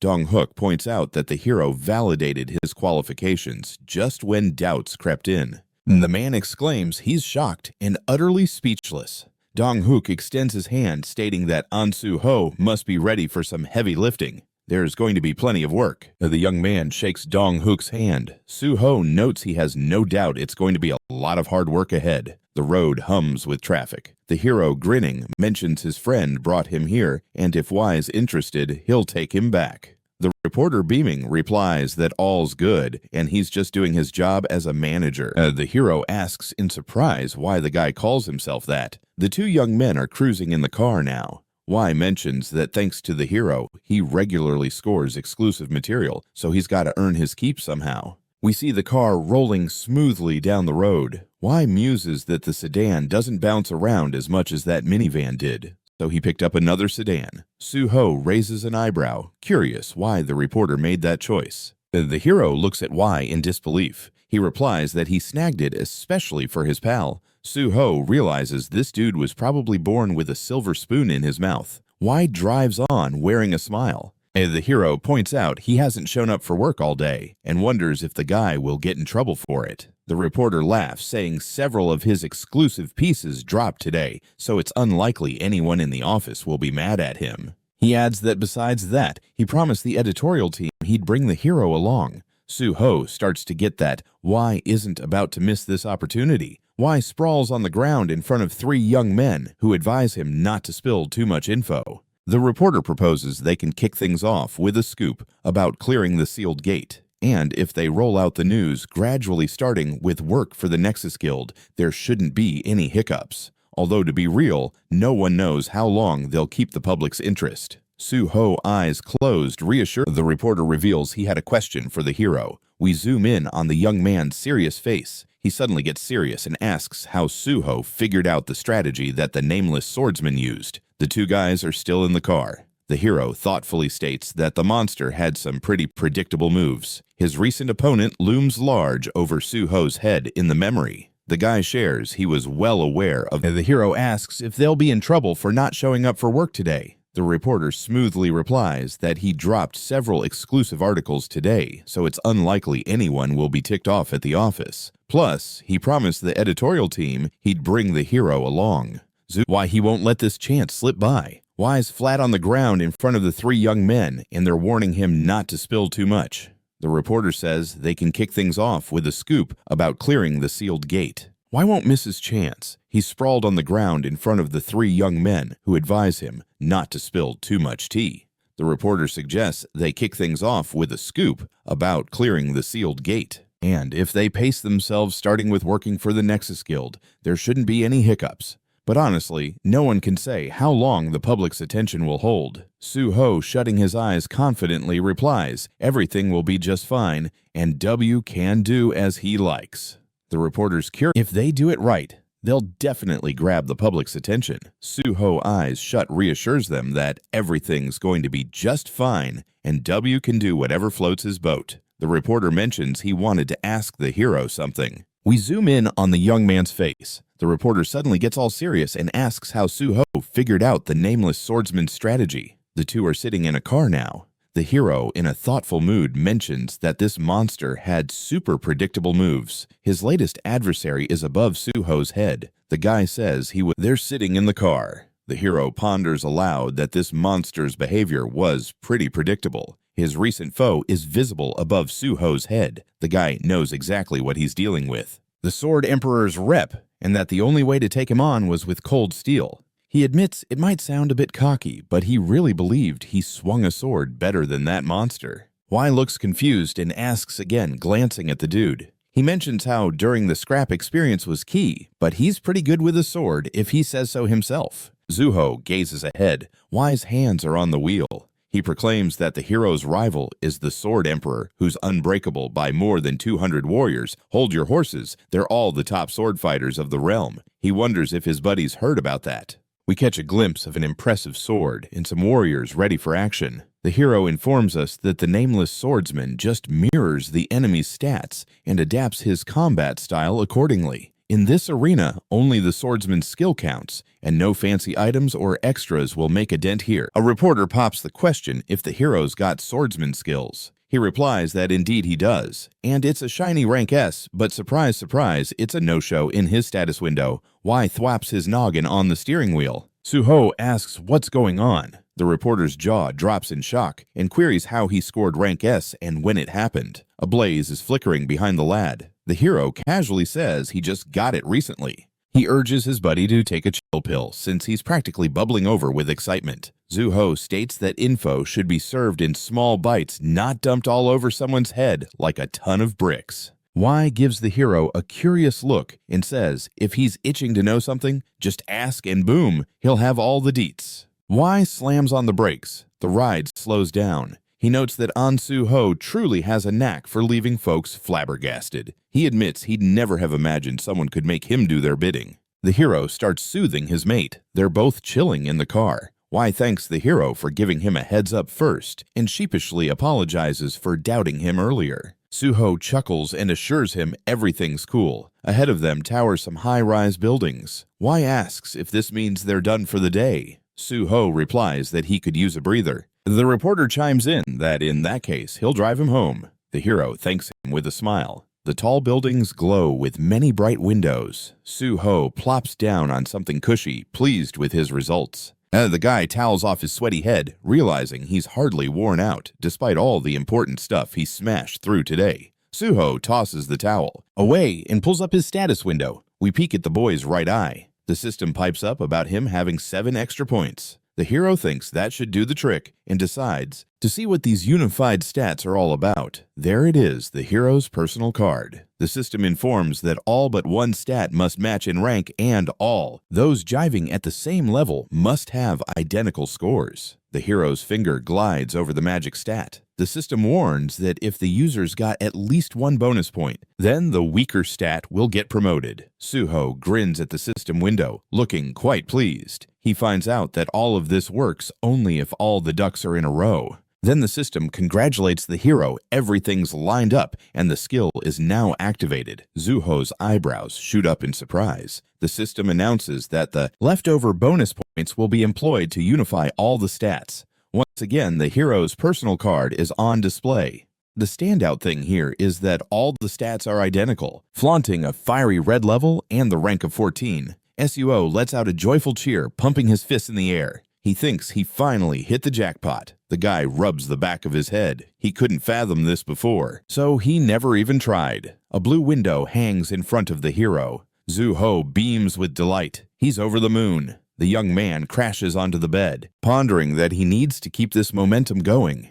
His phone buzzes beside him. A familiar name pops up on the screen, Gu Yanhwa. Relaxing on the bed, he murmurs that it's been ages since he heard from her, and she called right when his mood was sky high. We see a corner of the room.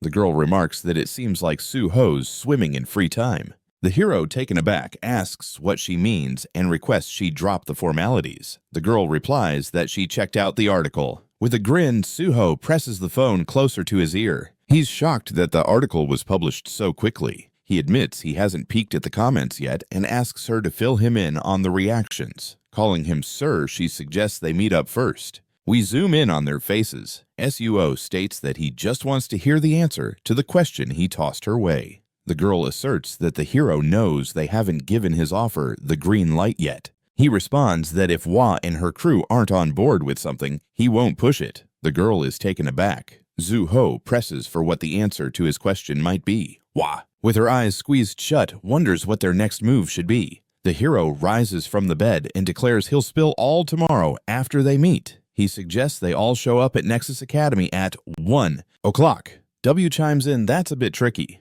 We see 4 youths, one a student, another a handyman, and 2 office drones. The girl explains that 2 of them are working, so they can't swing by, and she's got lectures herself. Su-ho sits on the bed, a thoughtful expression crossing his face. A frown. O'clock W replies, that's a bit of a head-scratcher. We see 4 young people. One's a student, another's a handyman, and the last 2 are office drones. The girl pipes up that 2 of them are busy working, and she has lectures. Su-ho, lounging on the bed looking pensive, suddenly sports a disgruntled expression. They're all busy with their own stuff, so they can't come, and she's got lectures to attend. Su-ho sits on the bed, a thoughtful look on his face, soon replaced by a frown. He tells the girl that he seems to have underestimated the young folks who are only interested in a whole lot of nonsense. The hero has to yank the phone away from his ear because Hwa definitely just sent him a one-way ticket to Hades, and then she announces she'll still be coming to the meeting. She says she'll be waiting for him at Nexus Academy at 1 o'clock in the afternoon. Su-ho, grinning like a Cheshire cat, bids farewell to the girl. In front of them stands the grand structure of Nexus Academy. Hwa, with her arms crossed, yells at the hero not to get too cocky since she's skipping class, not because of him, but simply because she needed a break. 4 young men are lined up in front of the hero, who is chilling on a bench. He says he didn't even bother asking the girl why she showed up here. She snorts in annoyance while shooting glares at him, asking why he gathered them all in one spot. Su-ho gets off the bench, announcing he has something to tell them. The hero, with a smirk, declares that today he's got plans to wipe them all out. The members of the Banshee gang stare at him in disbelief. He hands them a tablet telling them to fill out a form first. Y raises an eyebrow asking what this is and jokingly assumes it must be a contract for them to hand over their bodies. The girl squints at the document and realizes it's just a survey about the skills of the squad members. She asks SUO if he wants them to jot down their personal info. The hero raises his right hand and says that when he makes it to the special department, he'll need some freelance agents on his team. It seems he already mentioned that he's looking for real shadows. In front of them is the young man's right eye, which is not as creepy as it sounds. The hero asks if the bandits really think he'll just grab the first person he sees for this role. Zuho turns away from the young man and states their training is going to push them to their limits.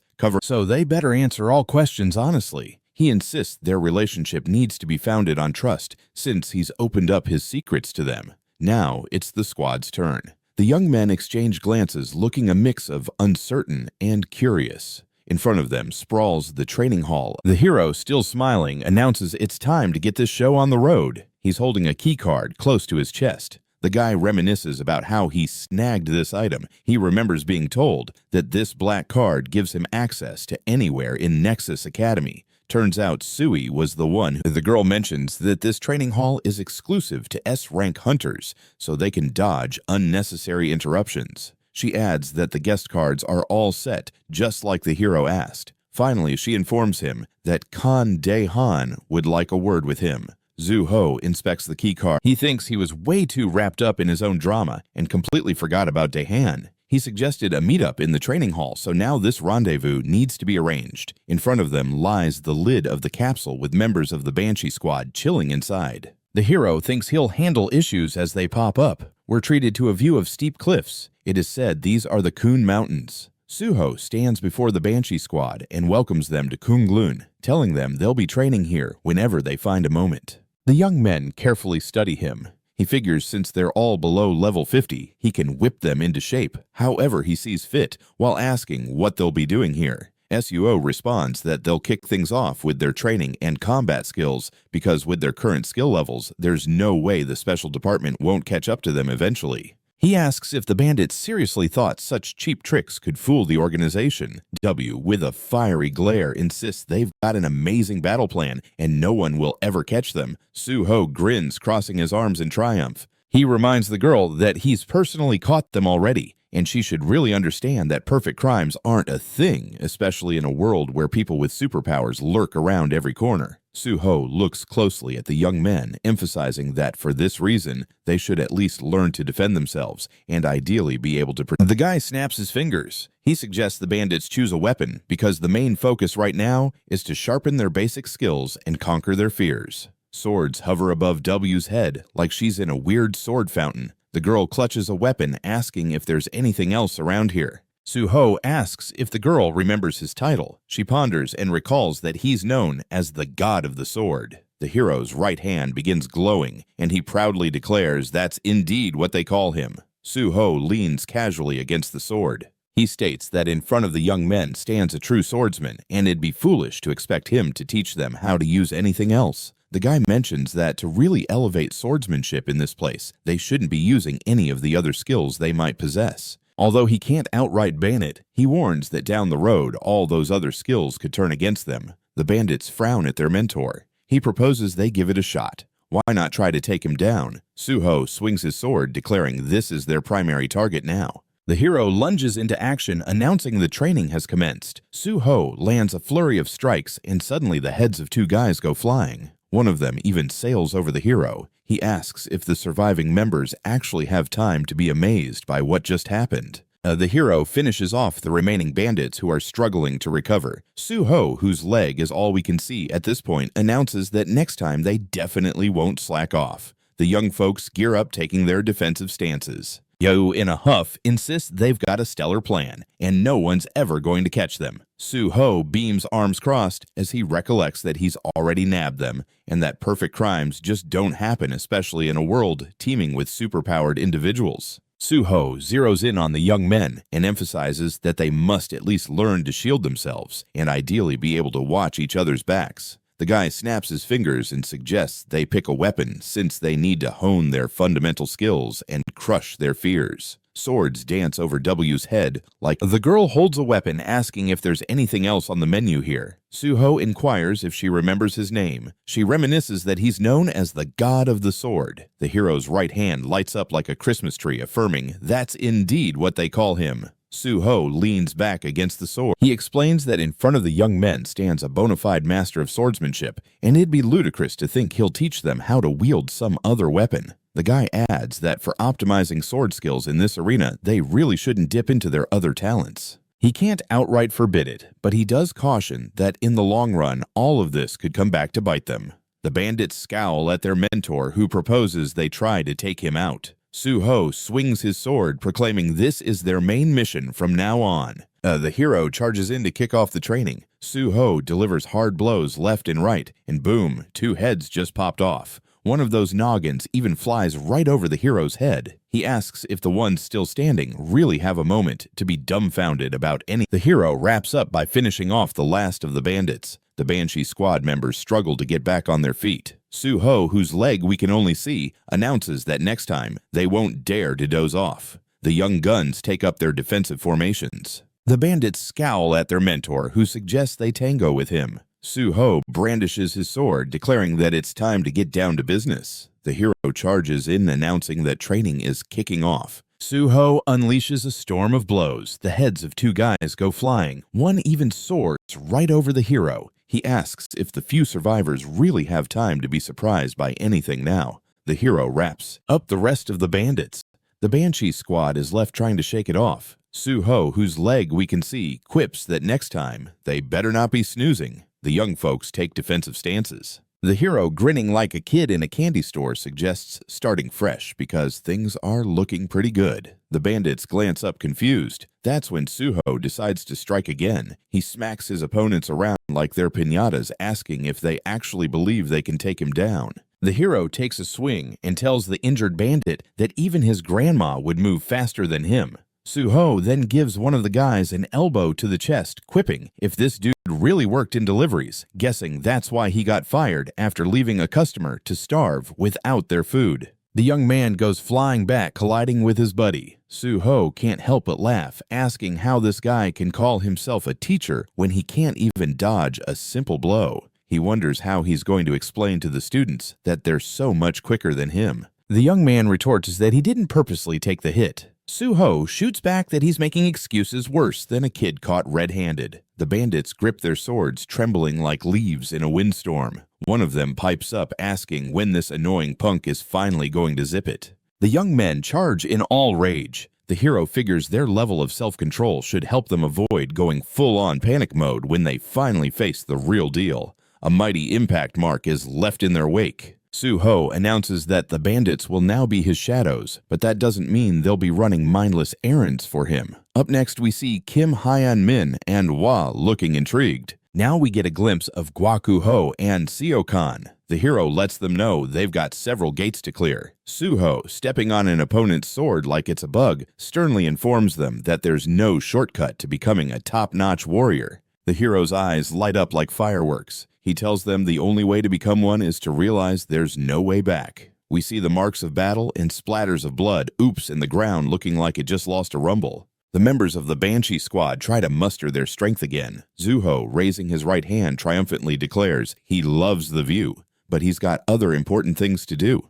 The young folks stare at him in shock. He casually states that when the time is right, they'll automatically exit the simulation, but for now, it's all about continuing the learning. Confused, one asks if he's really just going to bail. A digital version of the hero pops up. Suho reassures the girl not to worry, because this copy has the same skills as him. The replica of the hero lifts her sword and asks why the bandits are just standing there, looking dumbfounded. She demands they kick off the fight. The Banshee squad is fuming. They think the hero is the ultimate jerk. Suho climbs out of the capsule. Behind him, a stack of trouble is brewing. The guy thinks this will be a good session for the kids for now.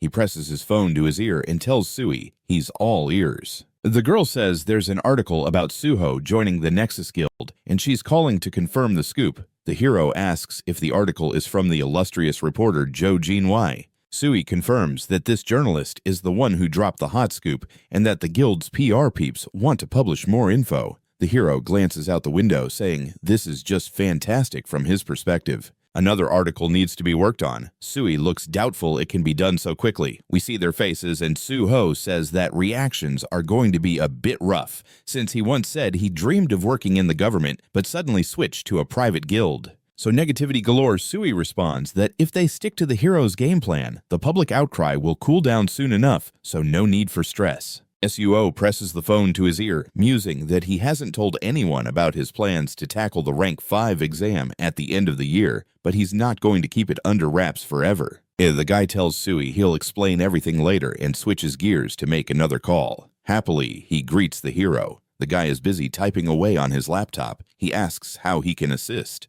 Zuho mentions he heard about an article concerning Nexus. The hero, chatting on the phone, smiles wide. He mentions that public opinion is buzzing with excitement right now, so he's got a genius idea. He suggests they publish another article this time, focusing on the latest gate-clearing endeavors. Suho, still smiling, mentions that this particular portal is dubbed the Swamp of Despair. We see an article announcing that the hero successfully cleared the sealed gate of the Nameless Sword. Users are blown away that the hero just cleared the Tower of Trials and is already diving into dealing with more sealed gates. One of them asks if Suho is the new Sword Emperor now. They claim he should actually be called the Sword God. The next article is about Ansu Ho joining Nexus Academy. One user reminds everyone that the guy said he wanted to work in the Hunters Association. The hero faces accusations of being corrupt and is called all kinds of nasty names. The third article states that Nexus Guild Hunter Suho aims to clear another sealed gate, namely the infamous Swamp of Despair. One user dubs the young man a total psycho.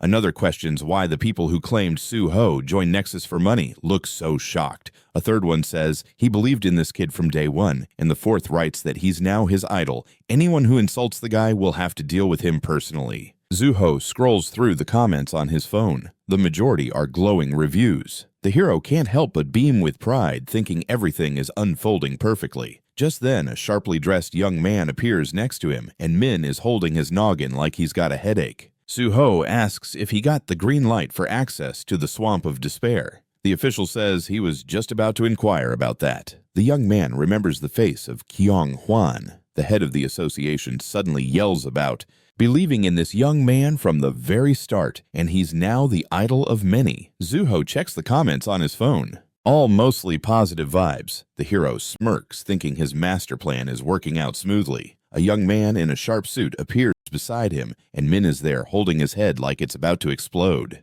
Suho asks once more if he's been granted access to the Swamp of Despair. The official confirms that he was just asking about that. The young man flashes back to Kyung Hwan's face while the head of the association shouts about. Naturally, this dude should totally have the key to the gate. He calls Min a blockhead and says he should have jumped on it the moment Suo asked. Min remarks that it looks like the hero's got VIP access to all the gates he desires. While the kid gets that a mountain of paperwork is on the way, the hero gives him a grateful nod for caring. Min lifts his left hand and quietly tells the hero that he saw him hanging out with the head honcho of PR from the association. The kid wonders if this means the spat with the president about the Nexus Guild is finally resolved. Zuho grins and says that the juicy details of the contract are top secret, but Kyung Hwan agreed to most everything he pitched. The guys stroll through a maze of office desks. The hero mentions that he's planning to take the 5th rank test by year's end, but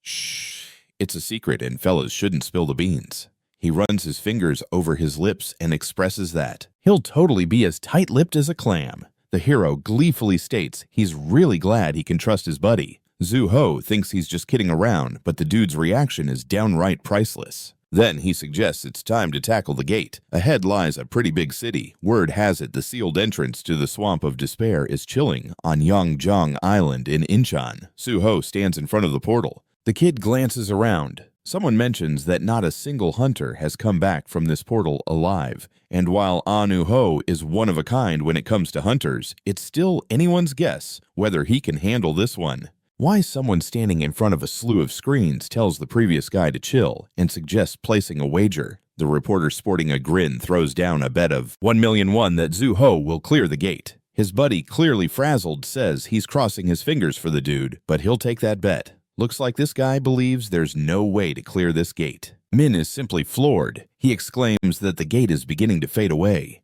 The young folks stare at the screens in disbelief. One of them asks if the guy really just blitzed through it. Someone hollers that it's just not possible. Wide jabs the guys next to him with his elbow, asking how many minutes the hero was in there. 10 or 20. The civil servant chimes in saying there's no way it was even 10 because not even 5 minutes have ticked by yet. Zuho raises his left hand. Wai stares in astonishment and the hero looks down. It's reported that it all happened 5 minutes ago. The system chimes in that there are no entry conditions for the Swamp of Despair and places are unlimited. Zuho stands at the base of a massive staircase. The system announces that entry is a go. The hero thinks to himself that this gate has brought in a load more trouble than that nameless sword, and nobody's ever come back from here. So no one outside has a clue what's happening. We see the steps snaking up the staircase. The hero knows monsters aren't prancing around here. To clear the gate, all he needs to do is climb the stairs. Ahead stands a glowing white portal. Suo muses that every step here feels like a real trial, and each one conceals nightmarish visions. Monsters are lurking all around the stairs. The hero figures passing through here isn't too difficult. You just need to pull off a skill or use an item that grants S-rank mental protection. Otherwise, a poor soul will be trapped in endless terror until they kick the bucket. We catch a glimpse of those monster faces. Suho believes that after dying, a person becomes one of the statues around the stairs. People are climbing the steps. The hero realizes that this gate is dubbed the Swamp of Despair because nobody has ever returned from it. With a grin, he jokes that after clearing this gate, they should rename it the True Swamp. Zuho takes his first step. He thinks all this doesn't really matter now. The system announces the commencement of the climb up the ladder of despair. The kid can barely keep his balance. It's reported he's feeling extreme despair. We see purple streams trailing behind the young man's head. He thinks about how he's got a skill that gives him some resistance to mental attacks. The guy grins. The system notes that the Dragon Blood skill has triggered protecting the user from mental damage. The hero reminisces about the Dragon Blood coursing through him. Zuho ascends to the next step. The system announces that the climb up the ladder of despair is in progress. Monsters loom behind him. Suo figures with this skill clearing the gate is going to be a piece of cake. We see the young man's determined face. The system reminds him that his current Dragon Blood rank is S+. Here's a card for that skill. It states that it lets the user harness the powers of a dragon even if they're not a dragon descendant. Suho strides past the terrifying monsters calmly. The kid glances nervously to his left. He thinks that the higher he goes, the fewer statues there are, because only a handful could endure the climb. Zuho spots some gnarly faces. He realizes that overall, he's not going to be able to save these people. An outstretched hand comes into view. The hero remembers that in his past life, the one who cleared this gate spent countless days working on his mental fortitude. This hunter tried to rescue the souls trapped in the portal, but the moment he touched the statues, they disintegrated into dust. In the end, he was left all alone, unable to save a single soul. Suho stands before the gate. He understands that there's only one thing he can do for those who perished here. The guy cups his hands together in prayer. He states that he knows the pain these people suffered and vows that he's going to set them free.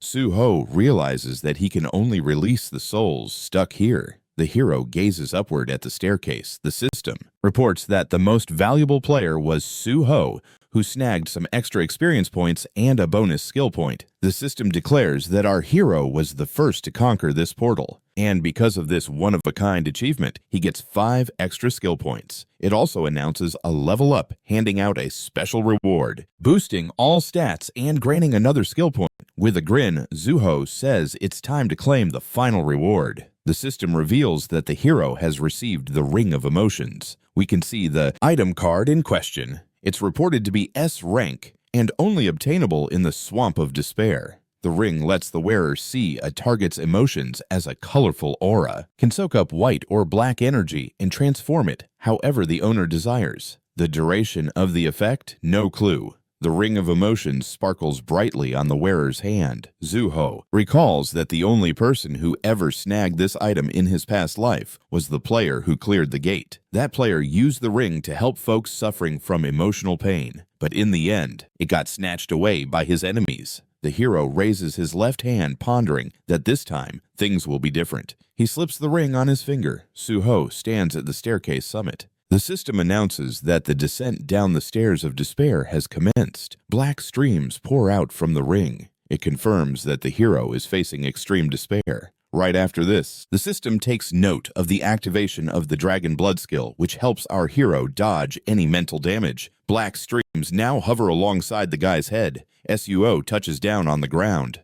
The system alerts that the Ring of Emotions reacts to powerful feelings and gives the scoop that the emotion color of the target is black. So let the absorption of those emotions begin. The ring radiates black energy. Zuho raises his right hand and claims that the ring has absorbed the maximum amount of black energy it could. While it's not enough to clear every stage, that's okay by him. A portal materializes right before him.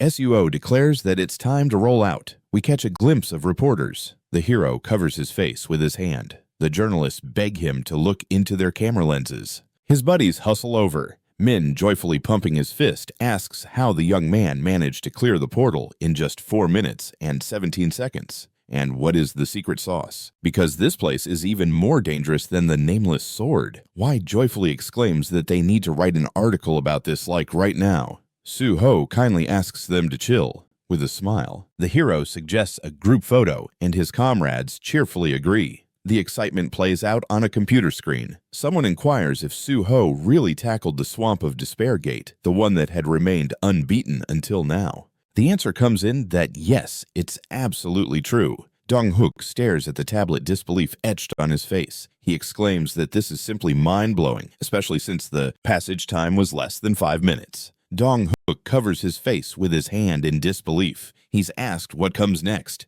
The guild leader says he will update everyone on the next steps shortly. A call comes in on the landline from an unknown number. The man picks up the phone and hears that the caller wants to chat with Bong-hook, the head of Nexus. The guild leader inquires who he has the pleasure of addressing.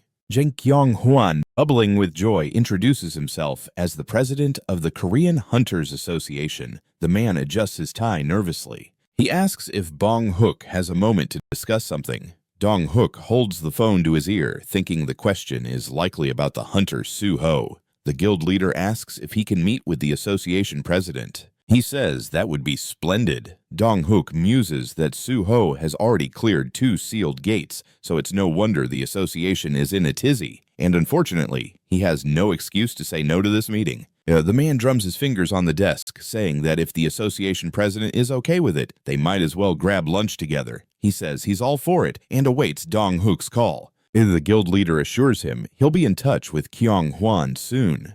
A man strolls into Dong-hook's office, stating that he wanted to chat with the guild leader. The boss calls out to his subordinate by name Kimigang, saying he's just in time since he has an important task. Dong-hook explains they need to set up a meeting with the hunter Suho. We see a sleek white car. Wai informs him that they've arrived. The reporter leans in toward the hero, asking if he's on his way to the radio station. Wai replies that the article on the Swamp of Despair is already prepped and he's going to upload it after a bit of editing. The guy enthuses that next time they should embark on a short food tour since he loves writing reviews about meals. Suho agrees to join him next time. The car zooms away. The hero grins at his ring, exclaiming that Wai is such a passionate guy, and thanks to him, he's gained tons of positive vibes. We catch a glimpse of buildings and people milling about nearby. The hall administrator greets the hero. The guy strides over to the counter. Kumin, with a smile, announces that An Su-ho, the protector of South Korea, has arrived. Kyung-hwan urges the guy not to be shy and to take a seat next to the guild leader, Dong-hook.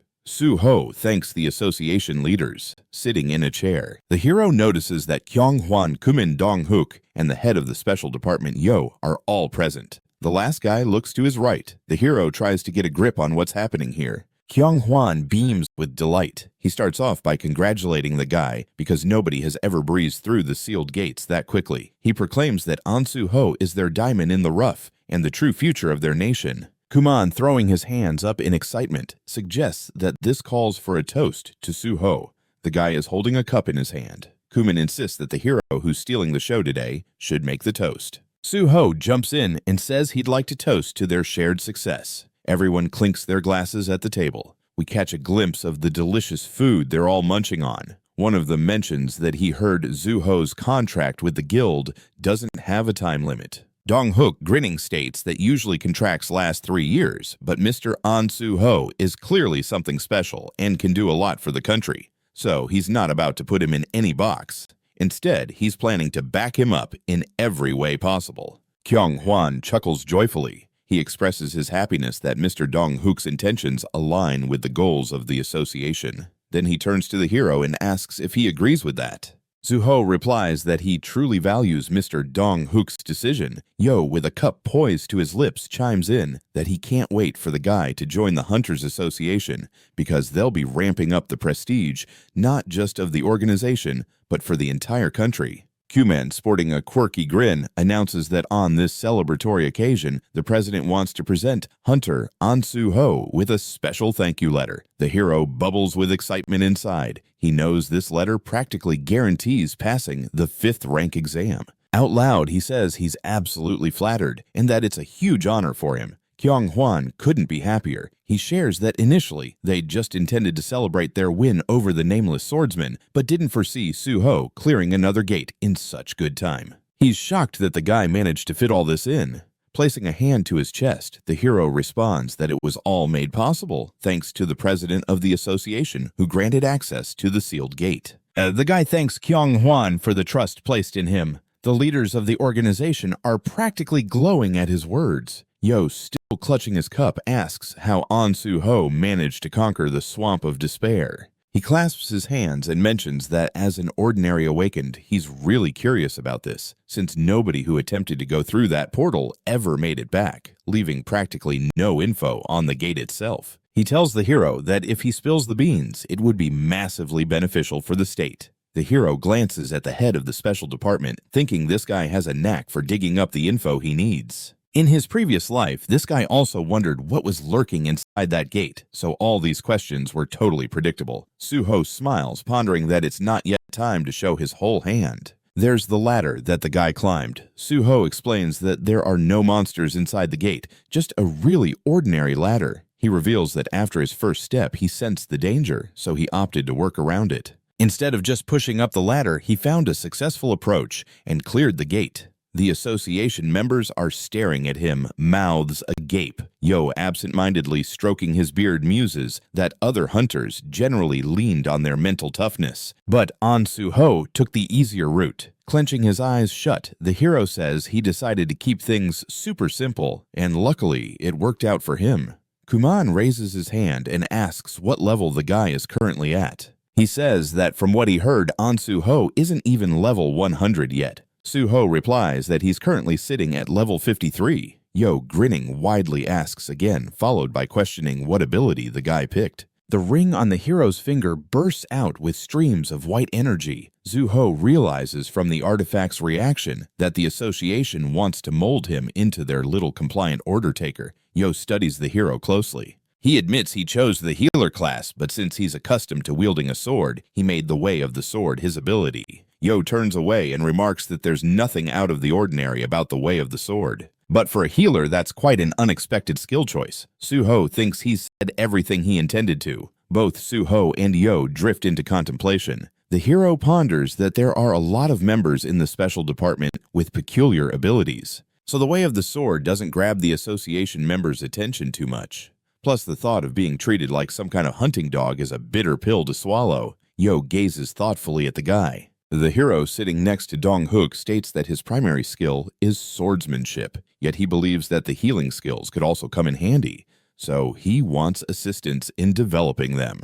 After all, as we all know, hunters have an unacceptably brief lifespan. Enter Dong-hook and Kyung-hwan. The former mentions that hunters frequently face perilous missions. Therefore, the Nexus Guild will be more than happy to aid in honing the hero's skills. Kyung-hwan chimes in that the mortality rate for hunters is indeed alarmingly high, and that private guilds excel in training their personnel, so as he sees it, Dong-hook can truly offer better support. The folks gathered at the table are wearing smiles like they've just won the lottery. Dong-hook declares he simply can't say no to the president. Kuman chimes in, stating he's ready to act as a bridge between the Nexus Guild and the Hunters Association. Nevertheless, the idea of being used like some sort of hunting dog still doesn't sit well with him. Yo regards the guy. The hero sitting next to Dong-hook confidently states that his main talent is swordsmanship. Yet he believes healer skills could still prove valuable, so he's asking for help to shape them up, because as the saying goes, a hunter's life is painfully short. Here we have Dong-hook and Kyung-hwan. The first one mentions that hunters often find themselves embroiled in the most dangerous missions. Thus, the Nexus Guild will forever be eager to support the hero's skill development. Kyung-hwan adds that the mortality rate among hunters is indeed quite alarming, and private guilds are more effective at preparing their personnel. Therefore, it seems to him that Dong-hook can genuinely provide better assistance. Everyone at the table is grinning like Cheshire cats. Dong-hook simply states that he cannot turn down the president's request. Kuman announces that he stands ready to act as a liaison between the Nexus Guild and the Hunters Association. Kuman picks up a tiny bottle and declares that he thinks it's high time for another post. Yo, glancing at the hero, chimes in that he can count on him too. The guy promises to be as useful as a hard worker in the field. Hey, that's something, right? Zuho, with a grin, admits feeling a bit bashful about how many folks genuinely want to help him. He raises his fist in a dramatic gesture, vowing to bulldoze through every single gate in South Korea. Talk about ambition. The leaders of the association are practically dancing with joy. Kyung-hwan remarks that he expected nothing less from this dude. Kuman pours the hero another drink, saying cheers to hard work and good vibes. We see the rooftops of buildings. Suho and Yo bow with the hero, saying he had a blast. After some heartfelt goodbyes, we stick to the young folks' legs everywhere. Yo reaches under his jacket and asks the hero if he wants to light up. Suho politely declines. The head of the special department flicks his lighter, stating he definitely will, because who doesn't crave a smoke after a solid party? Yo hands the hero his business card, saying he's just a call away. The hero responds that he usually dodges calls, but he'll make an exception for Sue. Ho, ain't that sweet? Then he inquires where the hero lives. The hero explains that his old place is a madhouse at the moment, so he's crash landing at a hotel. A lantern casts a bright glow over his head. Hello, Spotlight. Yo frowns and glances right, saying it's a huge bummer for their country because the moment someone stirs up some fame, a gaggle of fans appears out of nowhere, waving banners and making a ruckus. Suho shrugs this off as just plain old affection. Yell, clearly fuming about something, demands clarity. The hero senses the mood shift. Yell's aura darkens like a storm cloud, as if the words he just shared were ridiculous in Yell's world, where the unawakened are mere pawns. Suho thinks of Kyung-hwan and Kuman, wondering if other high-ranking hunters, including the president and vice president, see things the same way. The young men stand near, nodding along. Yil announces that the exam is set for the end of the year, but the hero has pretty much aced it already. Zuho, with a knowing smile, says he gets that let's keep the secret safe. Yell, eyeing the young bloke, comments that he used to think he was a pretty humble guy, but now he's seen his other side. The hero quips back that he's not quite the simpleton he appears to be. Yell nudges the hero playfully and declares that once he joins the association, he'll be his subordinate, prompting him to suggest they rehearse their future interactions right now. Talk about getting ahead. Suho is totally game for that. Yo laughs, tilting his head back. He says the guy picks up fast on the cues. Suho glances at his companion, who then mentions he wanted to share something special. The hero signals that he's all ears. Yo inquires if the young man is ready to ditch gate clearing and jump straight into the special department instead. Zuho's body visibly tenses up. Oh boy, that's a plot twist. Yell insists that with the hero's talents, he shouldn't be risking his life unnecessarily. A cheeky smile spreads across the young man's face. He can see through to Yell's true intentions. Yo flicks away his cigarette. The hero ponders why the head of the special department would stick around for a chat instead of sending someone else to scoop up the info from Dong-hook. Talk about personal touch. The ring on the hero's finger shines with white energy. Zuho mentally prompts Yil to express his desires. The hero grins and reassures him that everything's peachy. No need to stress. Yell checks in to see if everything's good. Zuho proclaims that everyone knows the general department's a crucial part of the Korean Hunters Association. Looks like Yo's pupils are glimmering with new dreams. The man insists that the hero, unlike many, genuinely has some ambition. He admits he likes folks like that since most just have empty aspirations. Ouch, truth hurts. He then asks how close the hero is with men from the Gate Division.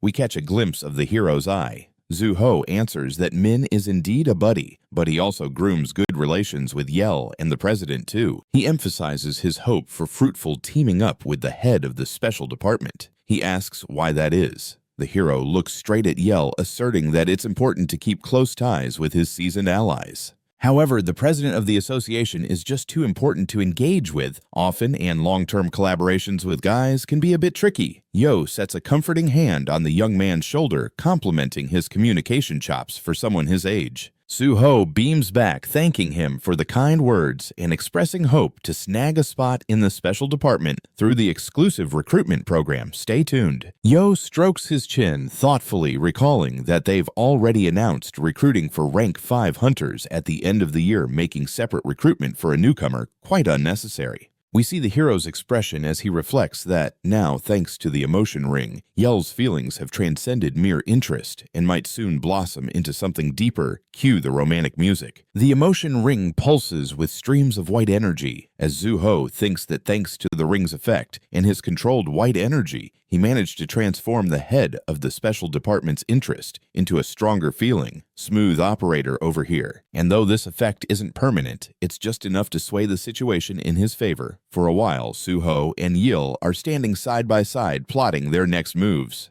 The head of the special department marvels at how keen the guy is to get into the Hunter Association. What's the secret sauce there? Suho and Yil still stand close. The head of the special department repeats that he's really surprised by the guy's enthusiasm about joining the Hunter Association. Let's see where this goes. Declares that his ambitions have always remained the same. That's why he was curious if they had any special recruitments in the pipeline. Yo replies that these events are few and far between, but they can certainly whip something up if needed. A guy with a sword looms overhead, thinking his clever strategy paid off, exclaiming that Yell is quite the remarkable individual, the big cheese of the special department. Holds his fist to his mouth, cautioning against putting too much pressure on him, since the higher-ups make the call about recruitment. But should there be a reason, say, a manpower shortage in the special department, then anything is possible. Yo glances to his left and mentions that if they're going to go through with another recruitment, they'll need proof that the hero is of sufficient caliber and can be a real asset to the special department. Suho, having a profile moment, asks if they're talking about clearing the gate. He realizes that even under emotional strain, Pyongi still keeps his eye on the prize. He states that clearing the gate is fantastic, but the special department takes precedence over that. We catch a glimpse of white energy streams, followed by a dude apprehending a criminal. Yo emphasizes that fighting awakened criminals is even more crucial. Zhu-ho, deep in thought, energy flows, and then a dude is caught in the act of detaining a criminal. Yo mentions it's way more important to tackle awakened criminals.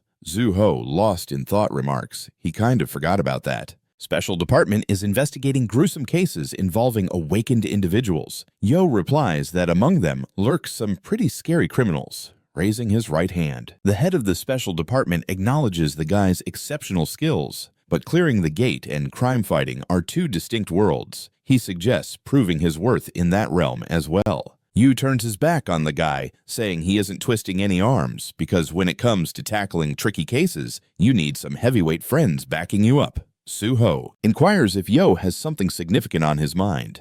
Yo, grinning, glances at the guy and points out that he doesn't want to put anything on a pedestal. He can choose any of the criminals on the wanted list and haul him to the department. He also mentions that if a special recruitment is on the table, Zhu-ho could be in within a month or two. The hero thumps his fist to his chest, declaring he'll do anything to prove his worth. A car pulls up beside the young folks. Yo quips that most newcomers get totally flustered hearing about wanted criminals, but Suho isn't cut from that cloth. The head of the special department, beaming, turns to the hero, mentioning he'll be waiting to hear from him.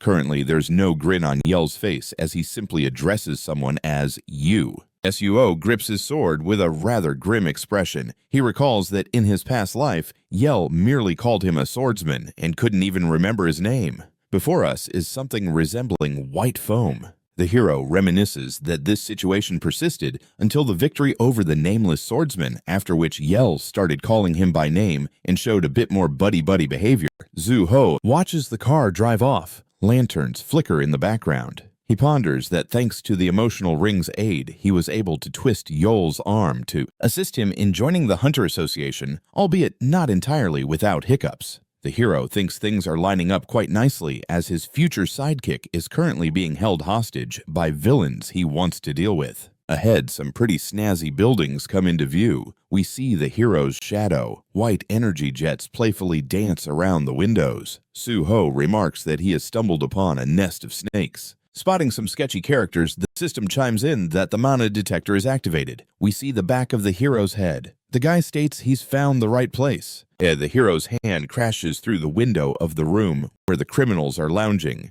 One of them, clearly startled, asks what's happening. The second accuses that some idiot's outside. The crooks sprint outside, halting in front of the hero and demanding to know what this moral monster desires. The blonde guy eyes Suho, nervously questioning whether he's lost it or possibly swallowed some wacky juice. The hero, with a grin, assures them he's not insane and very much sober. He asks if they happen to be the same rascals who creatively swipe cryptocurrency wallets. The criminals stare at him, fear taking hold. Suho calmly inquires if these goons have a man named Kogi held hostage. The bandits mumble amongst themselves, perplexed about who this guy is and how he knows so much. Someone speculates he could be a cop. One of the bad guys insists they need to off him. They worry whether it'll land them in hot water. The reply comes that this jerk already knows everything, so nothing worse can happen if they don't take care of business.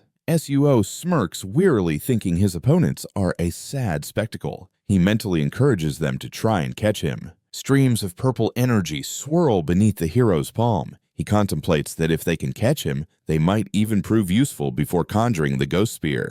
Suo wields his weapon confidently. Chains wrap around one of the criminals while the system announces that the shadow chain and shadow bleeding are activated. Purple streams whirl around the body of one of the bandits. His bald buddy shouts out to him in terror, calling him by name Jome. The crooks lunge at the hero, barking at him to get lost, but the guy effortlessly dodges their attack. A blond man with a spear comes charging in from the right, landing a solid hit on the young man. The criminal stares in disbelief at the hero he just struck with his weapon. Understands that he didn't actually harm anyone. Suho, sporting a splash of crimson, cracks a smile. The system chimes in to announce that the bloody weapon is now live. Our hero is gripping a red shaft like a fancy sword. He delivers a solid whack right to the bandit's throat. The poor guy flies back and lands flat on his back. Suho muses that while he can't actually kill the guy, no one's going to stop him from delivering a good old-fashioned beatdown. Just then, another enemy charges in. He calls our hero an idiot. The criminal zips right past him, having received an absolutely crushing hit along the way.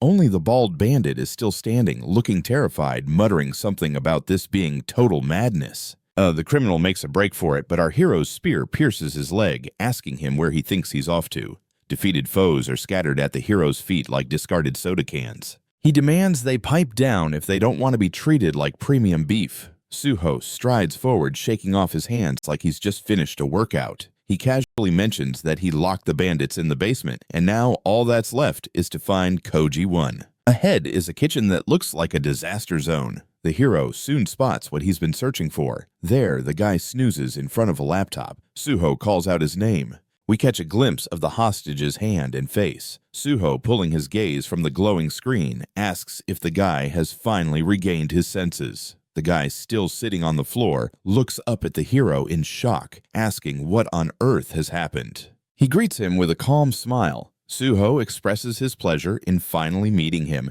and introduces himself like he's at a networking event. One looks at our hero with fear in his eyes, asking if this is really the Suho he saw on the news. How did he wind up here? And where are those creeps who had him captured? One starts shaking like a leaf. Suho recalls that in his autobiography, this guy mentioned being beaten and held hostage for 6 months by a bunch of losers. Suho figures they won't have a decent chat until the guy gets his head straight. He extends a hand towards him.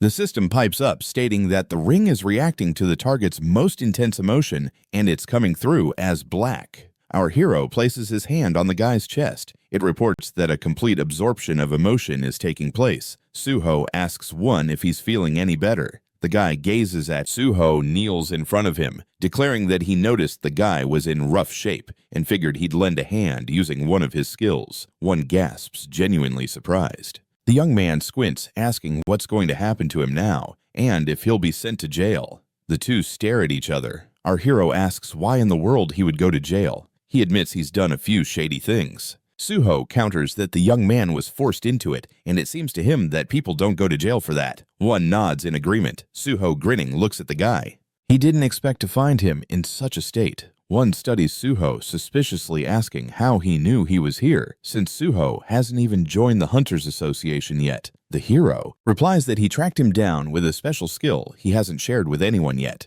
He tells one that he's mentioned it because he really needs him. The rescued man clutches his left hand, contemplating the likelihood of being useful. Suho reassures him he's wrong because he's the only person in Korea with the digitalization skill. One looks at him. Before us stands a nobody. Suho muses that among all the existing skills, this one is unique as it relates to the cyber world. It can transfer the user's consciousness onto the internet, and only 2 people globally possess it. Nobody understood just how powerful this skill was until Overload, the second owner, emerged. We see a villain with a ghostly face surrounded by a ton of computer gear. Suho thinks Overload was the first to really grasp what opportunities digitalization offered and set out to hijack the whole internet. He claimed a swaggering name for himself and seized power over a world that's way too dependent on the internet, even after the system came along. Then along comes the one who took this beast down, Koji-1. We catch a glimpse of the target's back. Suho recalls that just a year after escaping from the criminals who held him captive, one vanished and sacrificed himself, taking down Overload. Out of respect, people nicknamed him Meteor. The full story is chronicled in the autobiography one wrote before he died. We see the face of our hero. He's determined that in this reality, he won't let Overload show up again or let one die again. The 2 sit across from each other. The hero explains that this is exactly why he needs him. He warns that this world could be destroyed by the gates and the system, and he won't be able to tackle this nightmare alone. Suho asks if one will lend him a hand. The guy, trembling once again, stares at Suho in disbelief. Black streak. The system informs that it's reacting to the target's most intense feeling. The absorbed emotion is black, and full absorption is in progress. One closes his eyes. He grapples with the thought of whether someone like him would even try to seize control over the world. The guy thinks he was ready to sell his soul just to escape the hell he fell into. One kneels down. We catch sight of his fist. He realizes that someone sharing his skills can unleash a world of havoc, and he needs to stop that.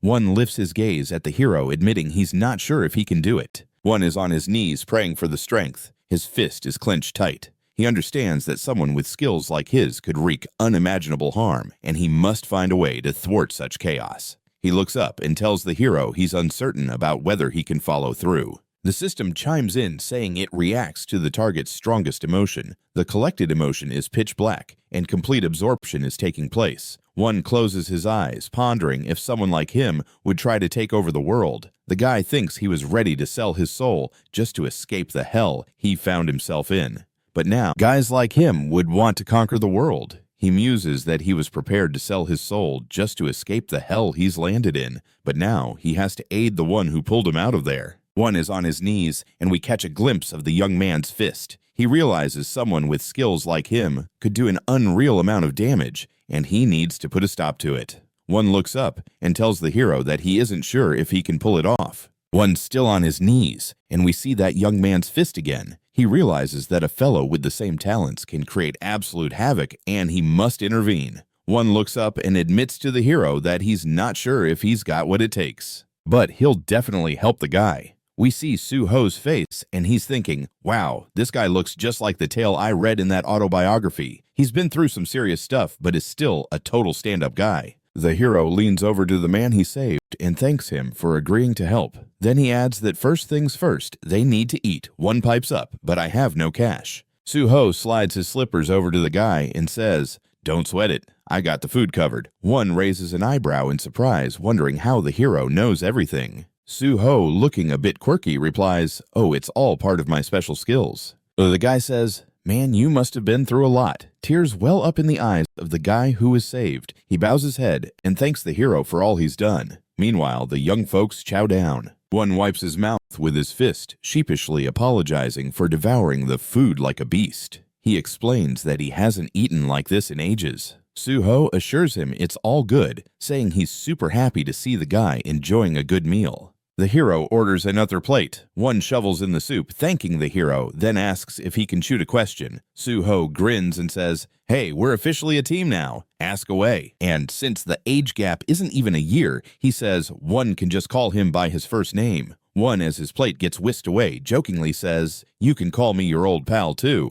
He curiously asks why the boy picked the Hunter Association when it would have made more sense to join a big private guild or start his own. Suho raises his spoon to his mouth, ready to indulge. One reminds him that working in the Hunter Association comes with a load of restrictions since it's a government gig. With eyes closed, Suho responds that no matter how grand a guild is, its power has its limits, and he wants to save the world with as little collateral damage as possible. So with all that in mind, he couldn't find a better place to work. One nods, saying he sort of gets it now. Suho sets down his spoon, looking seriously at the guy, and declares he can promise him something right now. After joining the Hunter Association, he vows that nobody will dare mess with him again.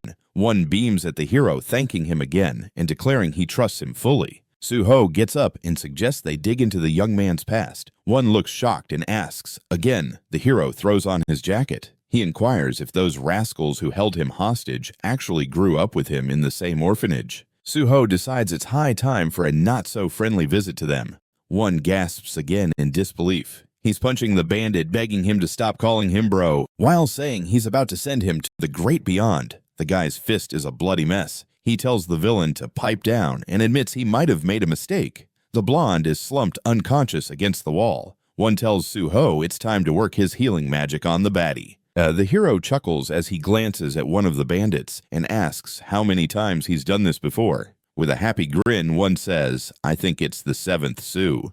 Ho gives a friendly warning that folks from the special department will show up soon, so they should wrap up the lynching fast. The hero starts to heal the blonde, recalling how he once had to suffer through memories of his past, and hopes this will help the guy find some closure. Just then, a gray car pulls up. A man steps out and cheerily says, "Hi there, yo," remarks that Suho seems to have everything sorted out. The hero, with the blonde lounging against the wall, thanks the head of the special department for stopping by personally. Yo replies he has special feelings for the fellow, so he couldn't let it slide. Suho raises an eyebrow, slightly miffed by that comment. The kidnappers are all out cold. Yo asks if these are really the thugs they were warned about. Suho confirms that's right. Yo, shoving his hands into his pockets, notes that these guys are knocked out but not a scratch on them. The hero says they put up some fight during the arrest, but he's already patched them up a bit. Yo bursts into laughter, saying he really digs the young man's method of work. Suho apologizes, admitting he's not exactly a pro at this. Yo grins at the hero, saying he didn't scold him at all. On the contrary, he's giving him props. The head of the special department mentions that if the guy wants, he could have the villains nearly on their last leg. The people from the association would still have the ability to fix them up with no sign of violence left. Yo says the hero seems like he has a bright future ahead. He plops his foot on the blonde's head and states that these scoundrels should be given the chair, but society is just too hung up on being nice. The hero thinks about the tactics he just used, which he learned back when he worked in the special department. Yo notices one standing behind the hero, saying he's heard that these baddies used this guy in their sinister plans. He comments that he's never seen anyone with such capabilities before. We see the head of the special department's face as he declares this kid could be quite dangerous and he'll have to take him along. Suho and one exchange glances, both looking a bit displeased. Suho asks Yo if that's really necessary since one's just a victim. The hero hands the head of the special department a folder, saying that as soon as the guy's abilities kicked in, his buddies from the orphanage kidnapped him and forced him into some shady business. Suho hopes that Yo will consider this seriously. He mentions that the folder contains all the written testimonies and documents. Yo looks at the guy astonished and asks if he actually gathered all this information. He then wonders if the digital wizardry here can be employed inside the gates. Suho is totally clued into what Yil is on the hunt for. The hero explains that this ability hangs out in the digital realm, and believe it or not, during the gate tussles, it's practically useless. However, it might just be their golden ticket in the cybersecurity department. Yo eyes the documents handed to him like he just discovered treasure. He says that if a skill doesn't help in a fight, or as backup, then the special department wouldn't have a use for it. Suho, closing his eyes and giving a gentle nod, pleads with Yil not to put Koji-1 on the chopping block. The department head raises an eyebrow, pointing out that the hero has gone all soft over this kid.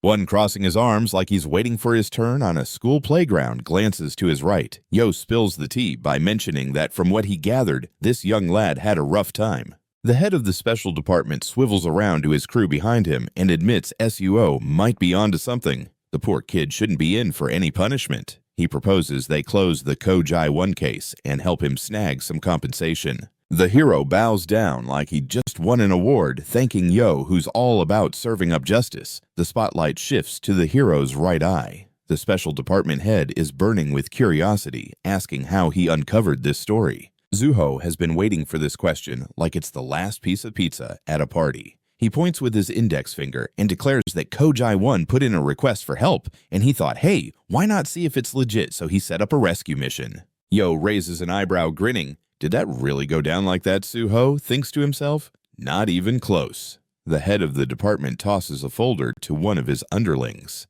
He muses that the hero never ceases to surprise him, always finding a way to nail his job. Suho modestly brushes it off, attributing it all to a stroke of luck. Yule chimes in that luck is on the side of the strong and skilled. The special department head slaps a comforting hand on the hero's shoulder, saying he'll keep his promise and arrange a special recruitment session, so the guy doesn't need to sweat it. One sidles up to the hero, asking what's on his to-do list. Suho, gesturing behind him with his thumb, says the kid is tagging along with him. One looking around the fancy apartment with wide eyes remarks, "Whoa, this place is like a royal palace." Suho takes a swig from the fridge. One shoots back, "Isn't this the ultimate hangout?" The hero clarifies it's not his pad, but belongs to Joe Jean W., a reporter from PBS who's off on some wild adventure. Suho, filling up a glass, adds that the owner is currently on a business trip, leaving them to rule this castle solo. One snatches the glass and wonders aloud if the owner will flip out for crashing here without a heads up.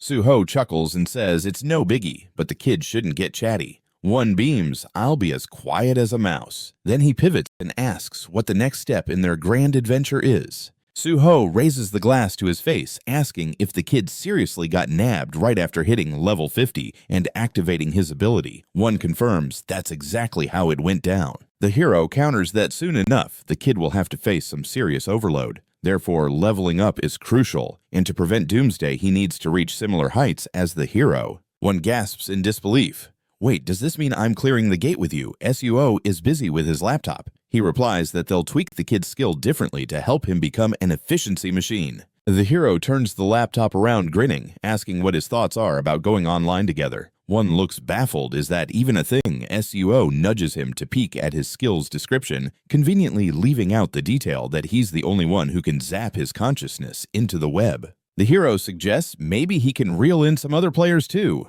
One looks at him, eyes wide like saucers. A digital circle twinkles above his hand. Suho encourages the young man to give it a whirl. The system shouts that the digitalization skill is a go, and player Koji-1 is ferrying the hero's consciousness to the digital wonderland. Suho raises his left hand, and the system asks if he's cool with this whole consciousness transfer. The kid enthusiastically responds, "Absolutely. The transition to the digital world is confirmed." The hero's face lights up in disbelief. Suho finds himself standing in the middle of a glorious vineyard. He can't shake the thought that he's finally in the one place he's dreamt of being, but who knew he'd get to see it with his own two eyes? One races up behind him saying, "It's so weird seeing someone else here in the digital realm." Suho replies, "Man, it's my first time too, and it's beyond amazing." One gawks at the hero who's now squatting, soaking it all in. He realizes they're standing on one of those picturesque Windows wallpaper scenes and can't help but ask if this vineyard is for real.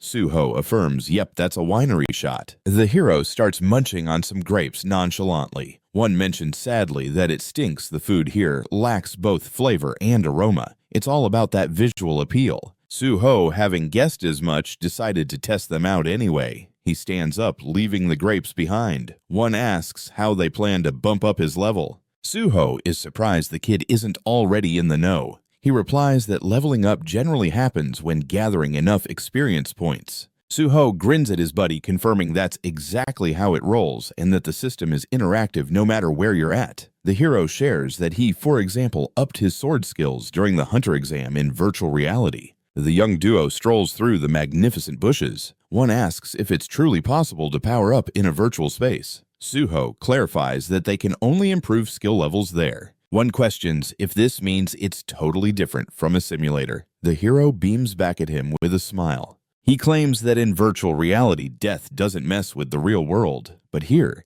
everything is as real as my last exam failure. This place can't quite recreate the full sensory experience, but it has a bit of a physical presence, which is why you could totally hack crypto wallets. The hero mentions he's got something special in store for the dude. The youngsters are chilling in front of some locked doors, and one of them asks, "What kind of folder is that?" He spots it's labeled Free Antivirus. A computer window pops up proclaiming the program's ready to clean their device for $0. Suho chimes in that this isn't really antivirus, but more like a malware party crasher. They saunter through the door. One doubts if he can really level up using a virus. Suho points out that viruses attack and wreck devices. Think of them as little monsters on a rampage. So the young gun's gonna have to risk his life and duke it out with these pests. One glances around nervously. The hero reminds him that if he bites the dust here, it's game over for real, so tread carefully, my friend. He also urges him to think long and hard about his answers, since a wrong one could trigger the viruses. Then a girl with blue hair pops up to greet the guys and asks if they want to try out a free antivirus. Suho, grinning, remarks that the offer looks pretty tempting.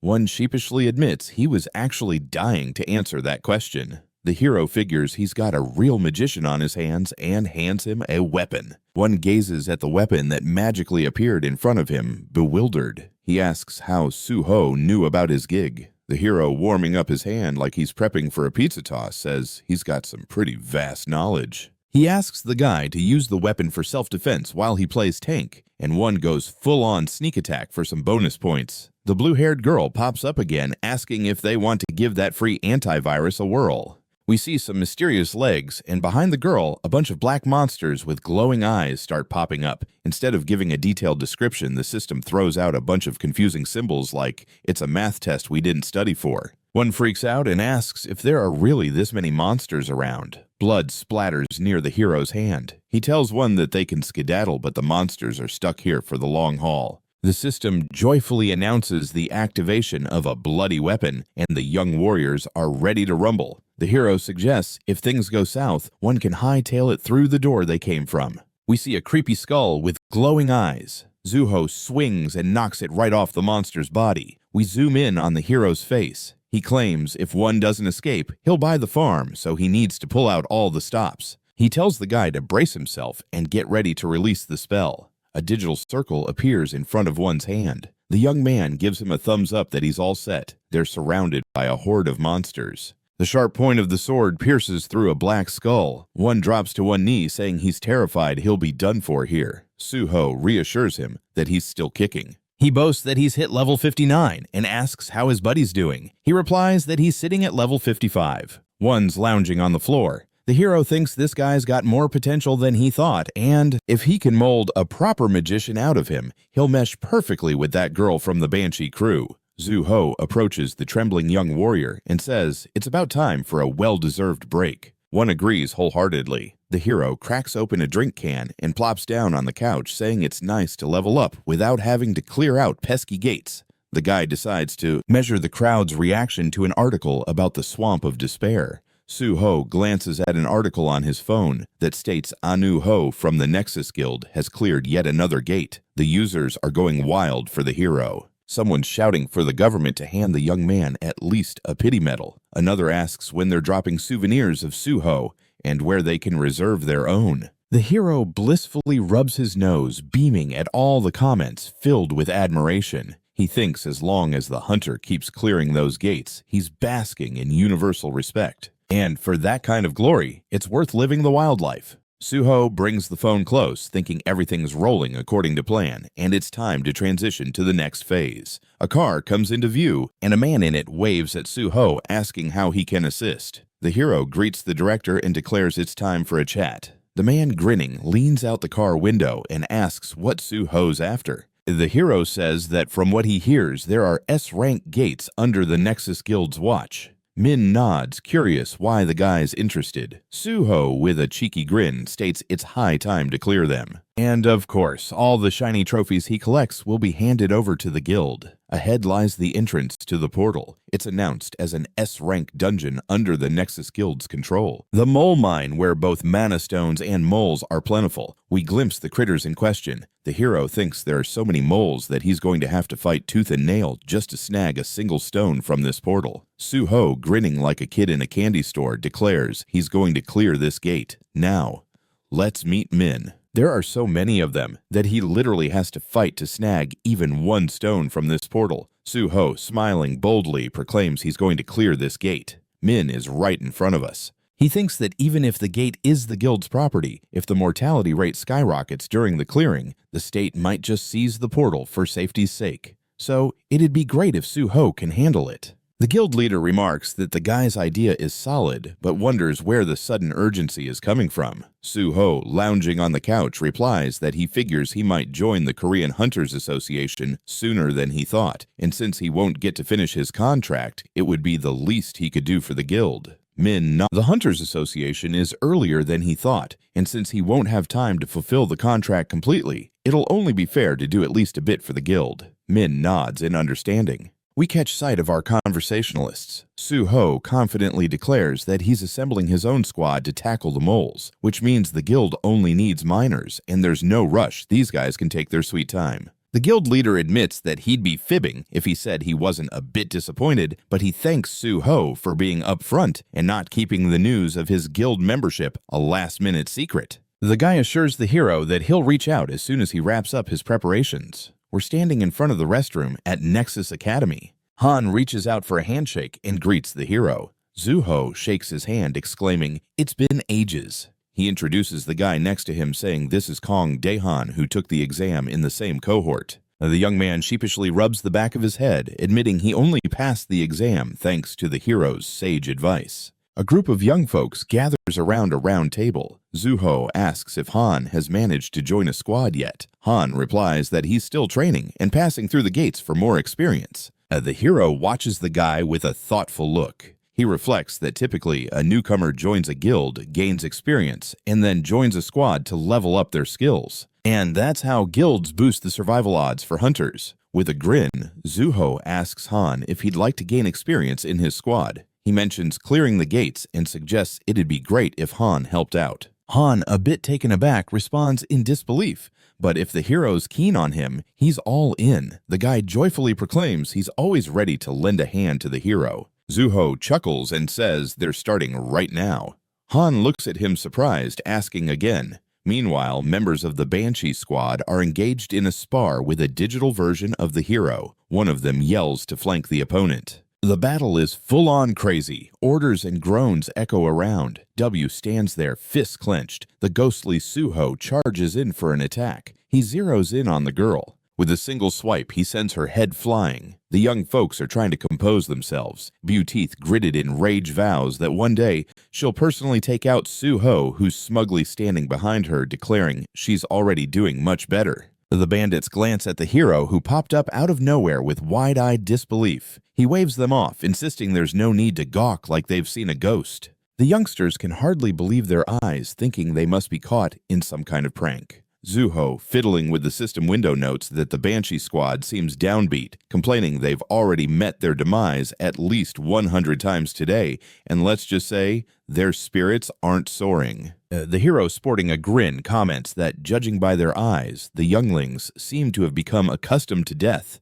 and don't see it as catastrophic, which is, of course, a pretty solid sign. One and Han are just wide-eyed at the whole scene. The hero announces that new members have joined his squad. He introduces the newbies to the Banshee squad. The bandits are slightly skeptical of the fresh faces. He tells them these folks came in earlier, introducing Gwaku Ho Seokan, Kim Hyan Min, and Guanhwa. Han smiles, while one seems more than a bit anxious. The hero asks the bandits if they've had enough of this place yet. They reply they're fed up with everything, honestly. Yu, clenching her fist fiercely, declares she won't calm down until she takes off this jerk's head. Suho, grinning, praises her spirit and encourages the newbies to cultivate that killer instinct. One questions why they would need that. Suho, still smiling, explains that it's crucial for survival in the gates. He announces that from today onward, they'll all be training to clear the gates. While she approaches the hero, he tells her that one of the new arrivals is a mage, and the other is a tank, so she doesn't need to worry about sword skills.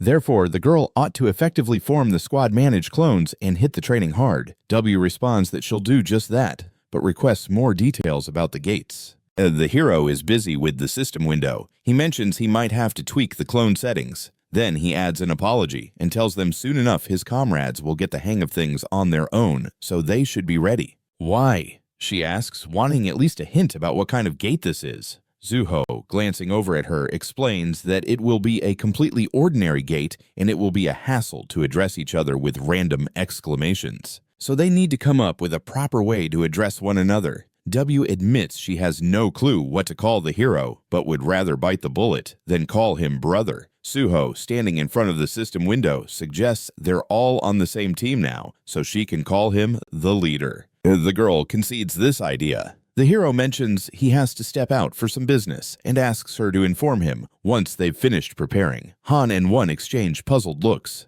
The digital clone of the hero pulls a sword from the ground. The guys wonder what they should do since they're total newbies and are completely lost. The girl reassures them that they'll see everything soon enough. The virtual hero, holding out the sword and calling them idiots, asks why they're just standing there. He demands they quit staring and start attacking. Han is astonished, stating he never pictured Suho behaving this way. Doyu chimes in saying this jerk is always like this. She warns the guys to brace themselves if they don't want their heads to go flying. Suho climbs out of the yellow car, and the driver informs him that cars aren't allowed beyond this point, so there's no way he can get his passenger closer. The hero says he'll walk there. He's standing in front of some towering buildings and sighs that driving any further is impossible. The ring on his finger sparkles with purple streams. The system announces that the skills Primordial Nothingness and Solitude are activated and the user's presence is concealed. Suho strolls along the sidewalk musing that this is Poju's turf, once known as the Golden Land.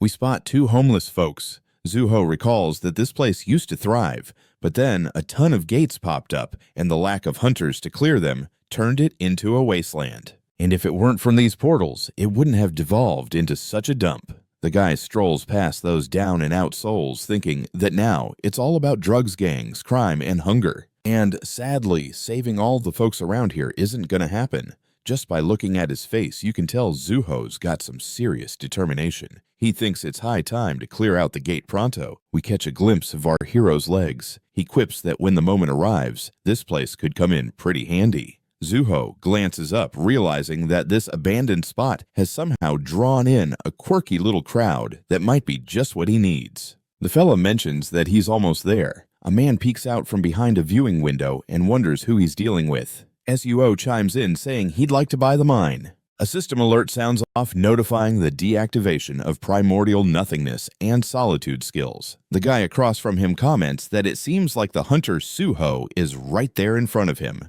The hero, sporting a grin, confirms, "That's me." The man swings the door open and invites the guy in. He gestures towards a sofa, suggesting the hero take a seat. As the man settles in opposite him, he notes that they're not officially open yet, but he's already been briefed about the hero. He asks Suho if he's ever been to Poju. The hero inquires if his companion is comfortable and asks again, eyebrows raised. The guy points out that the man doesn't look too comfy with that mask on.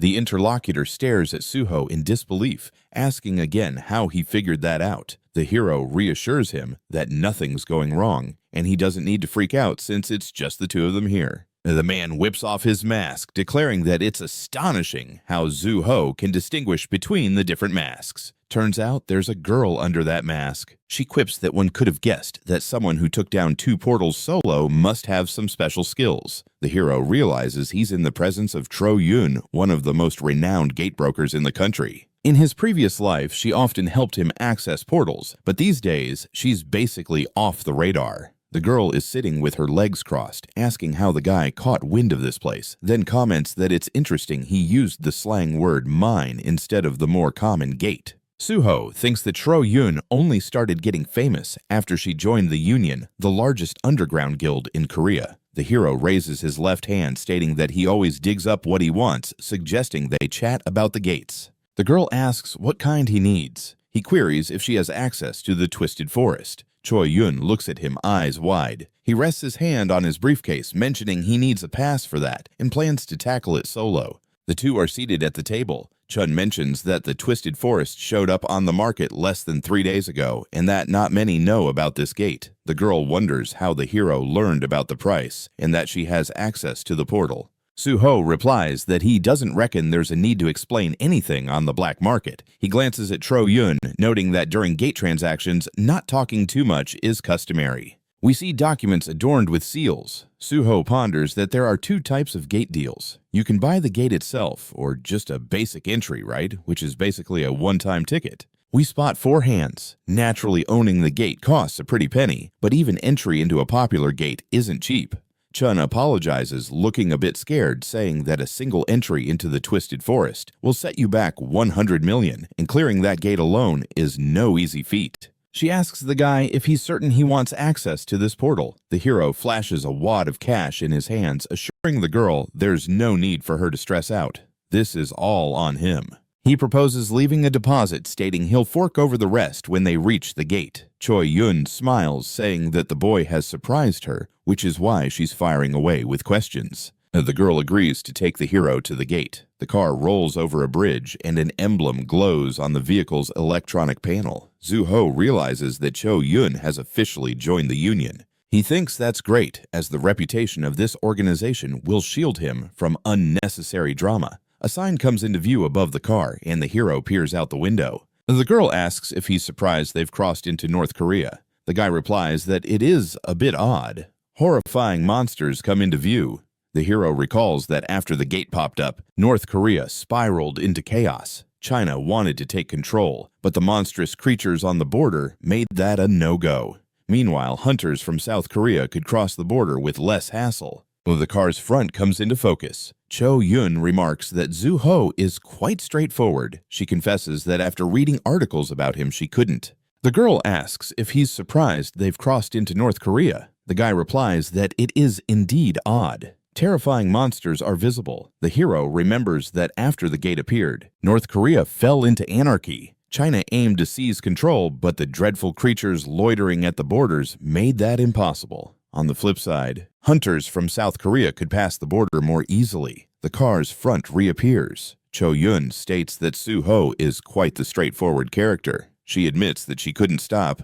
Who would have guessed he'd turn out like this? Our hero just wanted to impress the girl. Suho and Cho Yun step out of the car while a girl nearby keeps her cool. She announces she brought a guest eager to explore Twisted Forest, mentioning that the payment and deposit are all settled. The young man with a scarred face mutters about how he thought it would be a nobody. Surprise, it's none other than the infamous Ansu Ho. The hero advises the guy to mind his manners in front of a guest and inquires about his boss's whereabouts. Cue the dramatic reveal of someone's legs. A bald dude struts out of the tent, claiming he's the boss around here, and it's a total honor to meet Suho.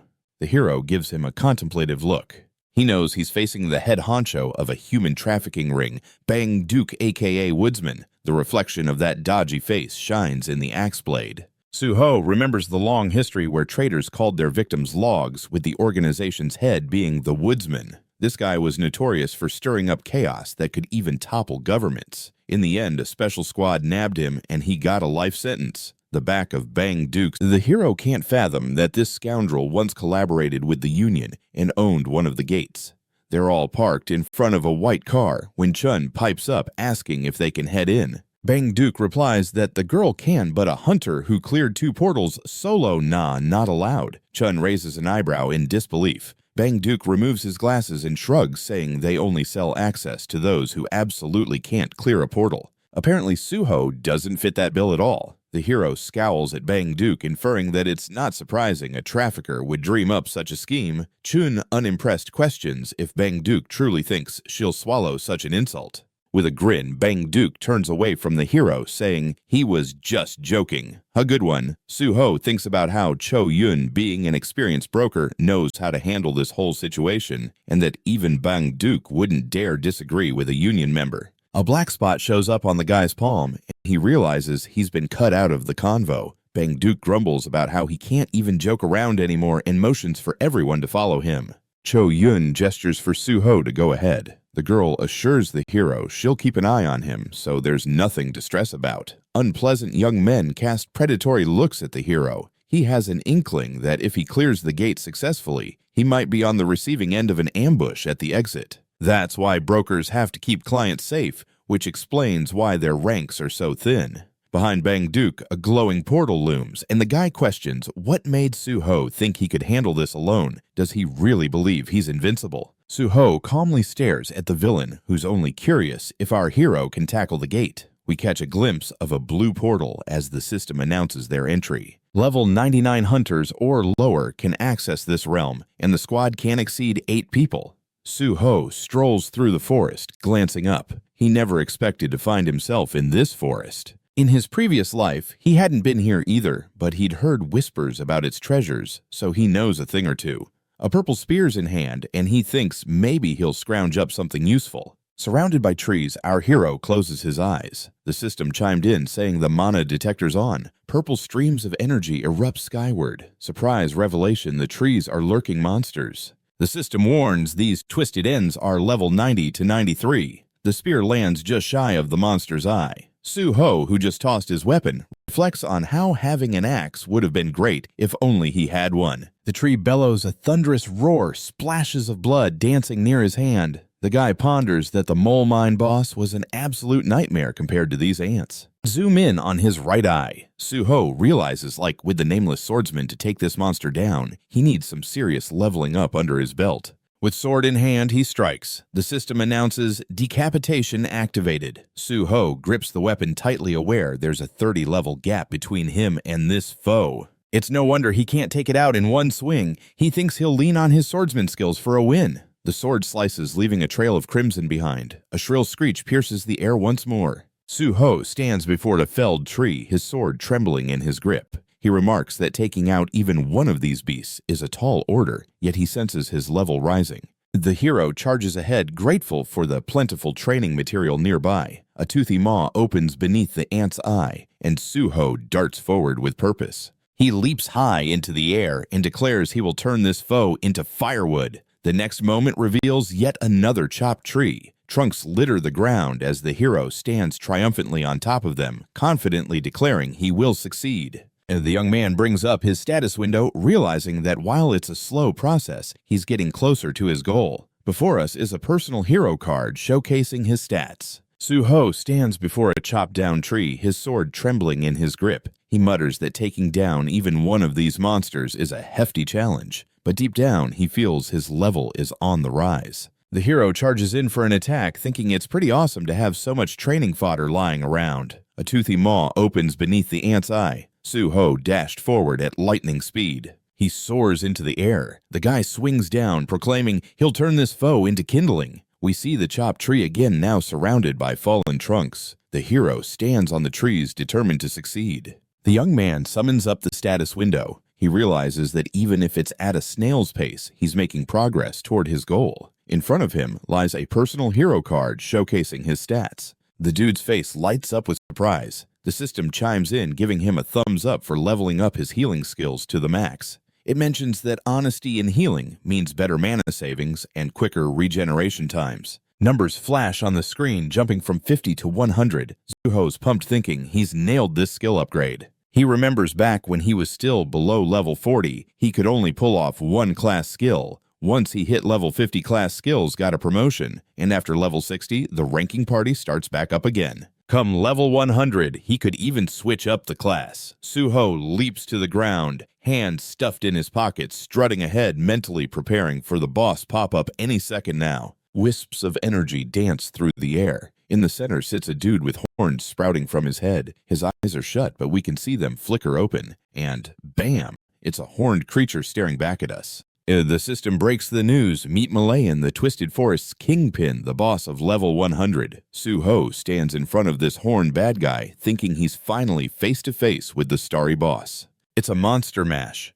Suho muses that monsters come in all shapes and sizes, but usually those under level 99 are just lumped together while the big shots at level 100 start getting shiny stars. And here's Malayan, the first star boss our heroes ever met. The monster looms large. Malayan greets him with a smile, claiming an uninvited guest has dropped by. Suho retorts that no one rolled out the welcome mat for him either. Malayan raises an eyebrow, puzzled. Suho explains that the monsters opened a portal to pull him into this world, and now they have the audacity to call him the uninvited one. Now that's funny. Suho conjures the ghost blade and tells Malayan he really has no clue. Anyway, a weapon materializes in his hand. The system announces the divine power is online. Suho charges in, claiming there's no point in chatting about it. A spearhead zooms toward Malayan, surrounded by whipped cream clouds of white energy. The boss casually snatches it mid-air, acknowledging he feels that divine power. "Are you a servant of the gods?" he asks. A red orb glows in Suho's hand, and he nods. "You got that right." He preps to hurl that bad boy straight at the baddie. The red projectile flies, drilling into Malayan's chest. Suho shrugs. "I thought a star boss would be tougher, but turns out you're a letdown." Malayan yanks the spear out of his own chest. A ravenous grin spreads across Malayan's face. "You've made a grave mistake, kiddo." Suho stares at him while the system warns that the forest shakes under Malayan's wrath. Suho can't help but smile. The system buzzes that he's got a thirst for blood now. Above him, a purple dragon hovers. The system declares that the dragon's blood is a go, and its armor's got Suho covered from the scary aura. Suho thinks that the aura is fierce, but really, it's like watching a deer tussle with a dragon. We zoom into the monster's expressions. Malayan wonders what the dark magic voodoo is all about. Suho chimes in, "Not magic, just a thank you for an earlier favor." Suho brings forth the ghost blade again. Malayan smirks, asking if that's all the boys got. He smirks back, "Oh, I've got plenty more. You ready to see the whole show?" His blade plunges into the earth in front of the boss. Black chains wiggle out, starting to wrap around Malayan. The system chirps that shadow binding and shadow bleeding are a go, and Malayan's eyes pop in surprise. He scoffs. "You really think that cheap parlor trick will work on me?" The boss promises to show Suho what real power looks like. He looks up, spreading his arms wide. Bubbles frothing check. Spirals of black energy swirl around the monster, and ominous black shapes rise. Malayan, grinning, invites Suho to feel the difference. Suho, staring down the enemy, replies, "I can't wait." A powerful impact mark zings beside him. Blood droplets patter around his hand. Suho dips back a bit, weapon turning red. The system declares decapitation is in effect. Suho takes his swing, thinking aloud that this boss really is a step up from the ants. He leaps back to dodge a massive black root, then slashes back, snipping one of the roots like it's nothing. Malayan watches him and mutters that the kid can't wield a sword to save his life. Suho just grins. He admits truthfully that he's still got some practice to do, but just needs a little time before everything clicks. We focus on the sword he's got. Malayan peers at Suho, trying to figure out his game plan. Suho strikes again. Malayan thinks the kid's just flailing the phantom sword around ineffectively. He notices the roots sporting red slashes. The monster realizes Suho has eased off on his divine power now. Confused, he muses over what Suho's up to. Above his head, giant black roots loom. Malayan protests that whatever the kid's doing, it's absolutely nonsensical. He extends his right hand and declares it's time to put an end to this circus. Numerous black roots rush at Suho. Malayan vows to slice the hero into tiny bits. Suho gazes upwards. The monster standing on a rock registers shock as Suho slices through all his projectiles with a single blow. The Malayan thinks this all happened because the hero found the soft spots that had already taken a beating. He's scratching his head, trying to figure out how anyone can slice the roots of such an ancient tree. Red streams are visible swirling around the hero. Suho beams, saying it seems he's actually pulled it off. Cut roots are in plain sight. The hero muses that he only lobbed off the head to give the system a chance to gauge his power, thinking that if it recognized his skill had hit a new level, it would pump up his strength big time. We zoom in on the guy's right eye. The young man is gripping a red and black sword like it's the last donut in the box. The system chimes in, declaring that Suho's sword skills outshine everyone else's and that it has rated his talent. The scene shifts to a system window reporting that his decapitation skill has been upgraded to rank S, meaning Suho can now slice through steel like butter. The next pop-up indicates that the will of the nameless swordsman is responding to this skill boost. The hero can't help but smile. He knows that his long-awaited moment has finally arrived. Suho catches a flurry of system messages flashing before him. He learns that the sword's consciousness has been awakened and is now blessing him. Then it announces that the sword has set its sights on a new target. The system updates its info on this weapon and decapitation techniques. Lastly, a congratulatory message pops up saying the hero has now become the heir to the ancient art of the void-style sword. Malayan, hands raised to the sky, hurls another batch of roots at the guy. He shouts, convinced that there's no way the hero can dodge this hit. Suho gazes up at the gargantuan root looming over him. We see the guy's steely eyes. He strikes with calm and slices through the plant. The system chimes in that the first form of the void-style technique is functioning at plus-level cutting steel. Malayan teeth, gritting in fury, asks what kind of sorcery this is. Suho, wielding a bloodied sword, retorts, he already said this isn't magic. The guy thrusts his weapon forward, announcing that the fun has only just begun. A system message states that the hero's understanding of swordplay is unmatched. The system is wowed by this technique and is ready to add it to its database. The hero reflects that when he created this style, he thought he'd hit the apex, only to realize he's just another player in the game. Suho stands tall with his sword extended, remembering how he came to understand that there are beasts like the nameless swordsman whose prowess eclipses all human techniques. The guy thinks that the first technique he picked up after was void-style cutting steel, and this time around he's reached it way faster than before. The system rings in announcing a unique achievement has been unlocked, and as a reward, the hero snags 10 bonus points. Malayan erupts with anger, vowing to obliterate this dark magic. The hero, with a crimson blade glimmering in front of his face, asks the monster if he's really learned nothing from life. The system alerts that the cutting steel skill has been activated. Suho takes a swing. Malayan throws up both hands, utterly flabbergasted, asking how this is even possible. The hero stands with his sword aimed at the foe, pondering whether the boss truly hasn't grasped anything yet, and if age has clouded his vision. The guy then swears to take down the monster. We spot the boss's leg perching on a rock. Malayan tells the guy not to get too cocky for nipping off a couple of roots. Zooming in on the hero's right eye, gigantic monsters come into view.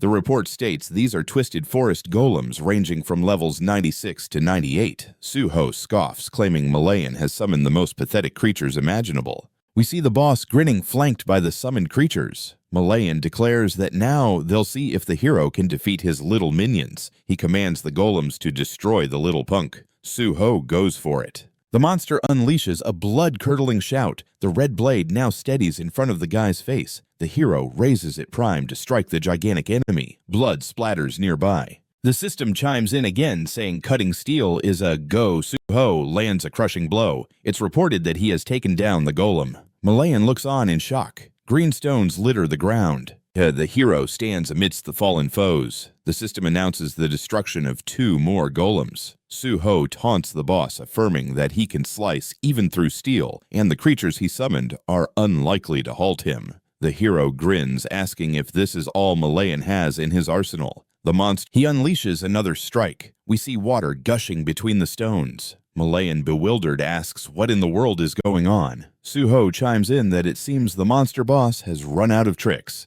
The hero leaps onto the stone. He hops from one boulder to another, shouting that it's time to finish off the boss. Suho dashes toward his foe, delivering a kick mid-air. Malayan plummets into the water. Streams of water cascade off the monster. A purple spear materializes in the hero's left hand. Chains ensnare the monster. Suho quips that Malayan couldn't even fend off the most basic moves, which must mean he's exhausted. Mouth agape, the monster boss roars for the guy to shut up, demanding to know how dare some pathetic human jibe at him. Malayan, still gaping, struggles to free himself from the chains. Suho delivers a crushing blow that sends the boss's head flying. The system announces that the guy has defeated Malayan, the king of the Twisted Forest. We catch a glimpse of the horn from this creature. The system declares that the gate has been cleared. And guess who earns the title of Most Valuable Player? It's Suho, who grabs extra experience points along with a shiny new skill point for being the top player. The top player is Suho, who racked up some bonus experience points, and the cherry on top for snagging the title of MVP is an extra skill point.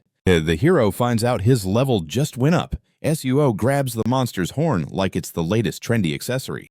The system chimes in to say all his skills have leveled up and he's snagged another skill point. A green sphere pops into view. Suo's all like, "This is exactly what I came for." A system window appears detailing the sphere of the cursed druid who was abandoned by the gods, making it sound like the worst breakup ever. Apparently this sphere was meant to control others, twisting pure hearts like they're pretzels and leading them right off a cliff. So the druid got kicked out of his woodland home. Yet his wicked mind control skills made him the one and only guardian of the twisted forest.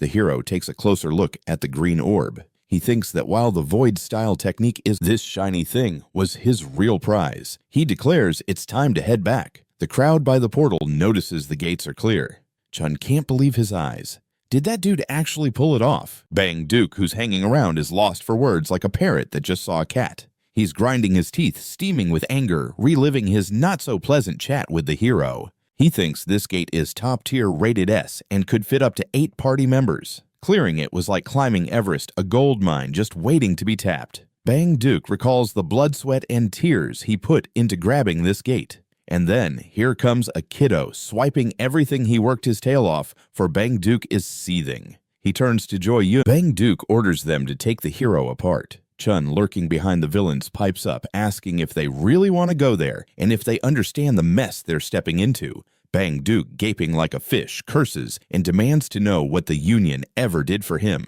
But before he can finish, a purple spear, the villain crumples to the ground as his minions start screeching like banshees. The hero struts out of the portal like he owns the place. Someone calls out to him. The dude strolls over to the goons huddling around their fallen leader. Narrowing his eyes, the hero asks the girl if they can bounce from this joint. The remaining goons don't look too happy. One of them shoots a glare at the hero, telling him to scram. Suho smirks and asks if they want their money back. A sword tip rests on the scoundrel's shoulder, making him do a double take. Pressing a red and black sword to the guy's throat, the hero says the portal owners broke the rules, and in his eyes, they owe him.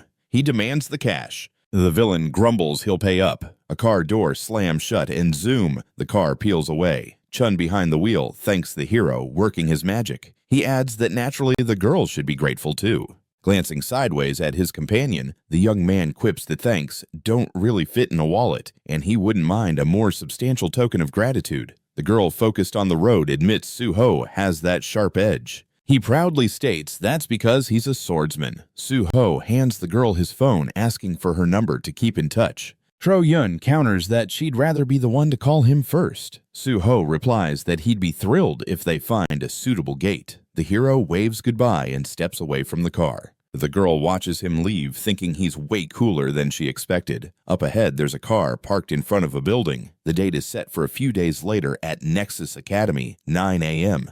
We see a lot of legs moving around. Someone asks where they're off to. The hero holding the trunk lid says he'll fill them in on the details when they get there. He slams the trunk shut, stating they can't keep the bosses waiting. Shiho is leading his crew, hyping them up that they're heading to the mole mine. His teammates are totally stoked about it. The squad gathers before the protective frame set up around the portal. A car rolls in. Min strides over to the hero, thanking him for showing up. The guy chirps back that he made it here without a hitch. Before them rises the walls of the iron frame. Suho asks if the mole mine is inside. Min responds that a safety zone was established here to keep the gate's energy in check. Behind the guild leader are some folks wearing yellow helmets. Min adds that according to safety rules, a mining crew will enter the portal alongside the hunters. Suho gives a nod to the guild leader, grateful for the heads up. The hero proposes they have a briefing. Min agrees, saying it's about time. The hero holds up a tablet saying that in this mine, there are creatures jokingly referred to as moles. Should they manage to get rid of them, they'll be able to gather heaps of mana stones. He explains the strategy: wipe out all the monsters, collect as many mana stones as possible, and then take out the boss to clear the gate. Men raises an eyebrow, questioning if it's that easy. The others look pensive. One of them wonders why they weren't briefed about the portal boss. The hero replies he'll handle it himself, deciding that this isn't worth their attention. With a finger raised, he reminds everyone that all profits from clearing the gate belong to the Nexus Guild. Suho and Min shake hands. The guild leader says he's got high hopes for the guy. He thanks him for his trust, promising not to let him down. Eyeballing the yellow helmet crew, Min reiterates that a team of miners will enter the portal alongside the hunters. Suho expresses his gratitude to the guild leader once again. The hero suggests it's time for a briefing. Min says it's certainly about time. Holding a tablet, the hero outlines the situation inside this mine are creatures colloquially dubbed moles. If they can clear them out, they'll be able to reap a treasure trove of mana stones. The plan is straightforward. Eliminate all the monsters, gather as many mana stones as they can. Then defeat the boss and clear the gate. Min blinks in surprise, asking, is it really that uncomplicated? The team looks deep in thought. One of them queries why details on the portal boss were omitted from the briefing. The hero states he'll take that on himself, deeming the concern unnecessary. He lifts a finger, reminding everyone that all proceeds from clearing the gate are owned by the Nexus Guild. Suho and Min clasp hands. The guild leader affirms that he's counting on him, thanking him for his trust and pledging not to disappoint. The hero, grinning like a Cheshire cat, tells the miner next to him that his crew should hang back and only start mining once they get the green light. The miner nods, making it clear he's got the message. The hero pivots to his teammates and asks if they're all set. He mentions it's the young folks' first time stepping into the portal and questions if they're jittery. The hero is looming over the squad in a monster disguise. He quips that they're all just reminiscing about how the guy tormented them during training. Zuho tells the girl to cut the theatrics. The hero stands tall in front of his mates. He warns that this will be a marathon, not a sprint, and suggests they save their energy. Then he mentions that Dehan will have one area covered while the rest should huddle up with the commander. He cautions that their job number one is keeping the miners safe. The hero stresses that unlike the Kun Mountains, no one's coming back from the dead. They've got to tread carefully. A blood-red portal looms ahead. Zuho rallies everyone to follow him. The fighters cheerfully comply. The system announces that they are stepping through the gate. Enter the dark tunnel. The system is busy loading info about the mole mine. It spills the beans that the maximum entry level is 88 and they can only take 56 people. The spear drives straight into the monster's noggin. An utterly bizarre creature stands before the hero.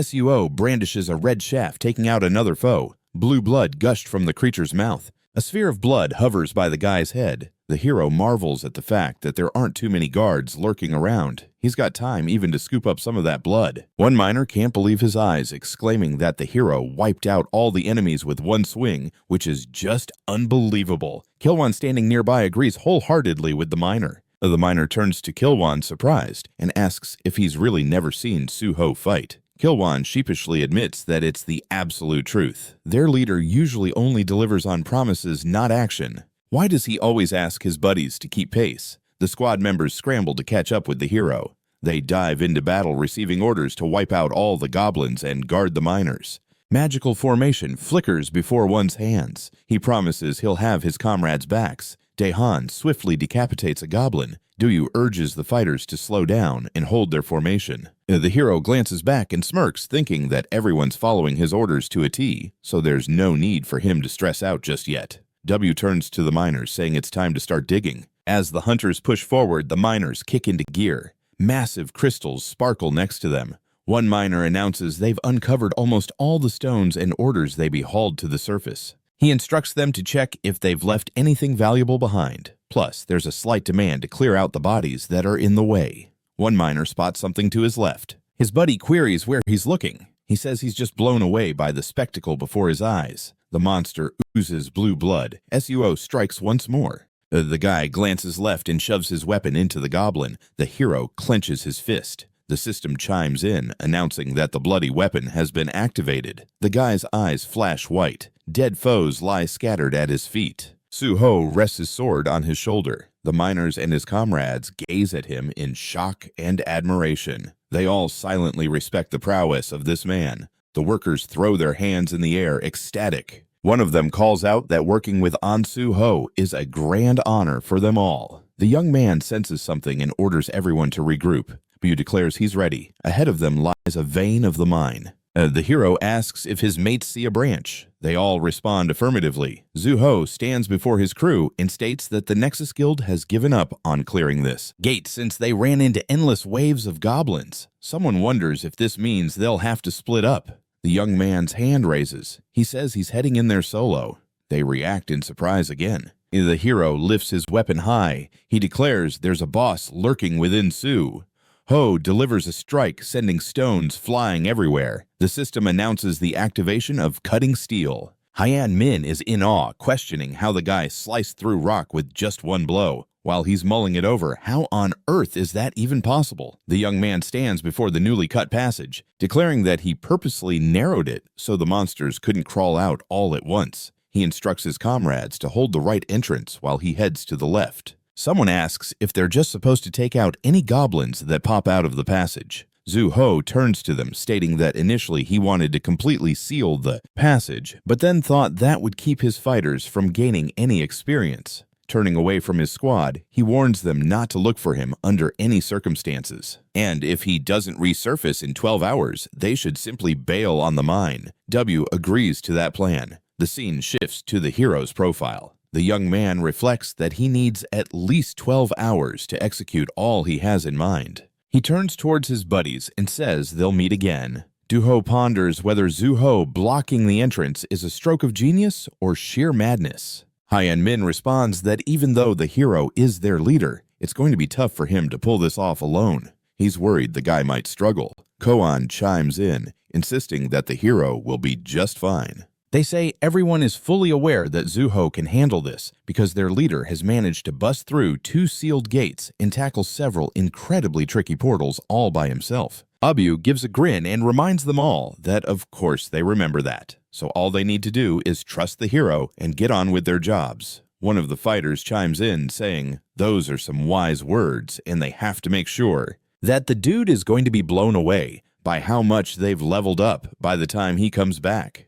The young folks clench their fists. One of them declares it's time to show off all the skills they've picked up during training. In front of them lie some massive stones. Hun declares that nothing can stand in their way now. The hero spots an endless horde of goblins blocking his path. He says it's time to get this party started. With a grin, Zhu Ho points out that there are indeed a ton of monsters here. The hero whose right cheek we see shrugs it off and says it doesn't matter to him how many foes he faces. We get a good look at the nasty critters waiting to clash. The system pipes up saying they're goblin miners ranking between 72 and 74. Zhu Ho charges in to attack, and the goblins snarling charge right back at him. The hero lands a flurry of hits. A tiny goblin sneaks up on the young man from above. Zhu Ho spots it just in time. He raises his weapon and blocks the attack. With a smirk, the hero looks at his foe and says, well, these little guys know how to throw a curveball. But all that does is create extra chaos for everyone.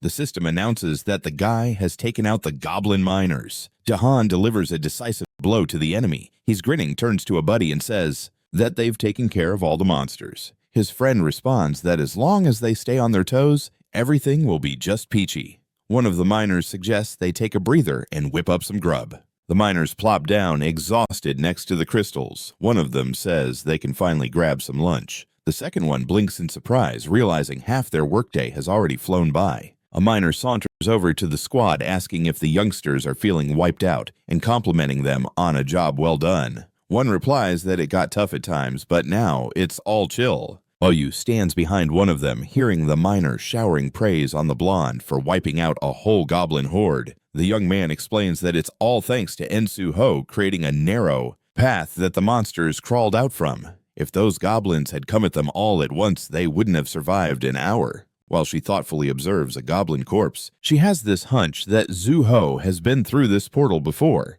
The girl hopes that he's doing okay, while reminisces about their first encounter, thinking it didn't exactly go smoothly. So, she had concluded that this guy was pretty much off his rocker, but as time passed, she started to genuinely worry about him.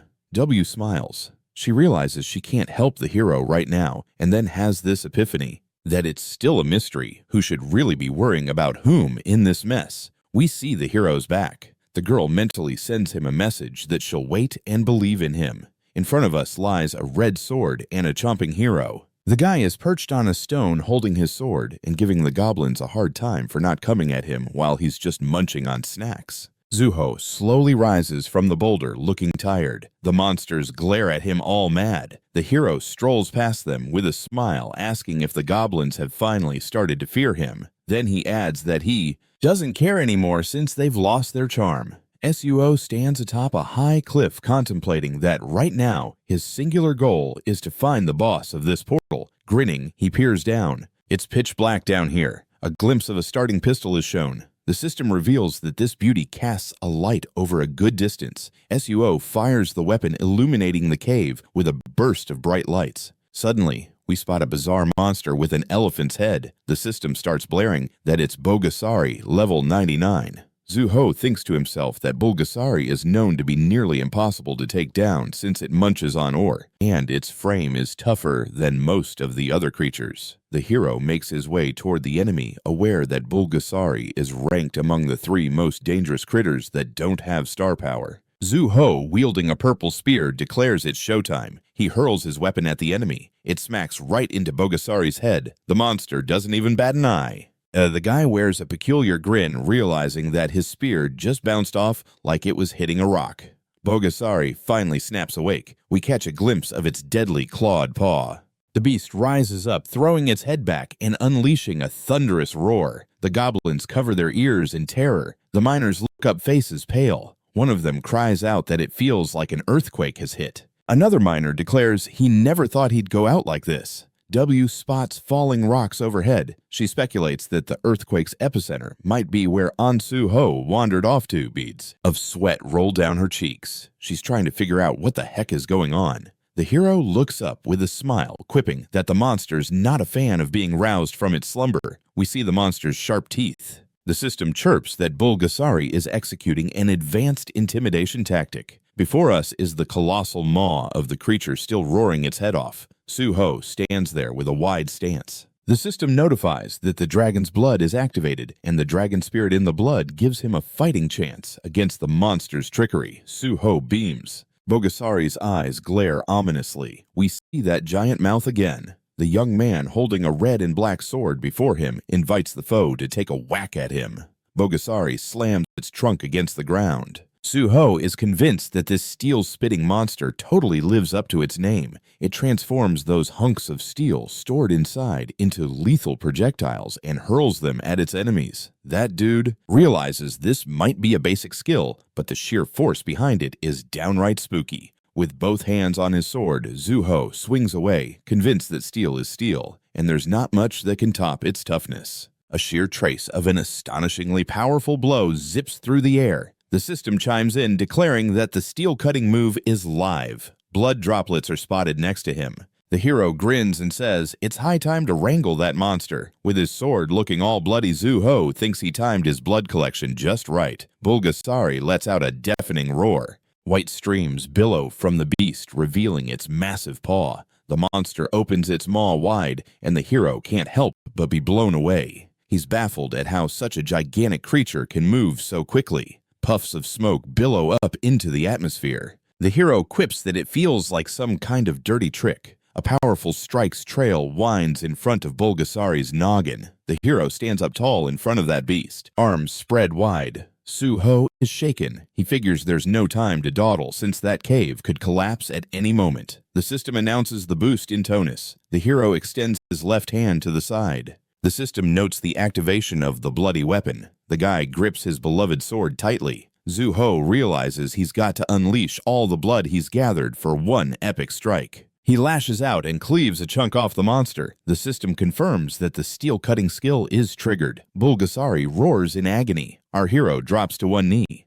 He studies the monster closely, pondering that the steel-cutting effect isn't about how deep the cut is, and with armor thick as that, his sword can still dish out maximum damage. A severed piece of the monster's anatomy plops next to him. The hero is planning to apply this technique against his current foe. We once again witness the beast's wide-open mouth. The hero thinks there is a universal weapon against Bulgasari fire. He remembers it was made toast in his past life, thanks to a good old-fashioned flame. He sees tons of raised hands around him. Zuho recalls that it required a massive amount of fire to pull that off. However, he's no magician, so he doubts his chances of wielding flames. With his sword at the ready, he admits this is why he can only stick to his trusty weapon. There's an appendage crawling out of the monster's body, looking comically funny. The hero chuckles and asks if the creature thinks it can just chill while all this goes down. Streams of yellow energy whirl around the beast. The system warns that Bulgasari is kicking into hyper-enhancement mode. That monster's eye now looks like it could glow in the dark. Zuho realizes it's channeling all that mineral goodness to craft an exoskeleton.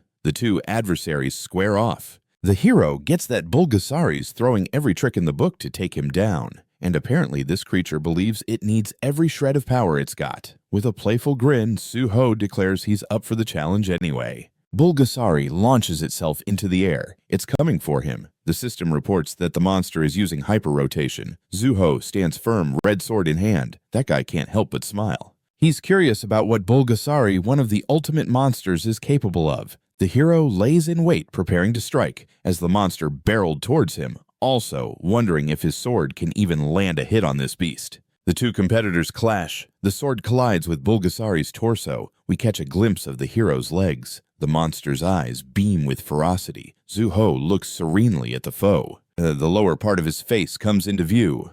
A colossal gash is visible on Bulgasari's hide. The monster absurdly flails its limbs out to the sides. In a dramatic turn, Bulgasari gazes upwards helplessly and growls. Suho tries to figure out if he's managed to take down his foe. The young man hoists his sword high above his head. The system announces the slicing steel skill is live. With a mighty swing, he delivers a powerful strike. A thunderous roar echoes in the surroundings. The monster's eye lights up. Zuho, holding a glimmering green sphere, declares that Bulgasari is officially under his control. The miners and his team stand before a stone collapse. Someone mentions that the shaking has finally come to a stop. While gazing upwards, another adds that the goblins have stopped exiting the cave, and it seems to him that the expedition has gathered enough mana stones. The girl casts her eyes downward. One quips that they can only wait from here. W's face lights up with joyful surprise as she sees the system notification that the gate has been cleared. The miners share that surprise, equally astonished by the same message. The system highlights Suho as the most valuable player. While exchanging ecstatic glances, the guy casually mentions he expected nothing less. Our hero stands tall. The system announces that for pulling off such an incredible feat, he scores 5 skill points. Suho, beaming, looks at that shimmering green sphere.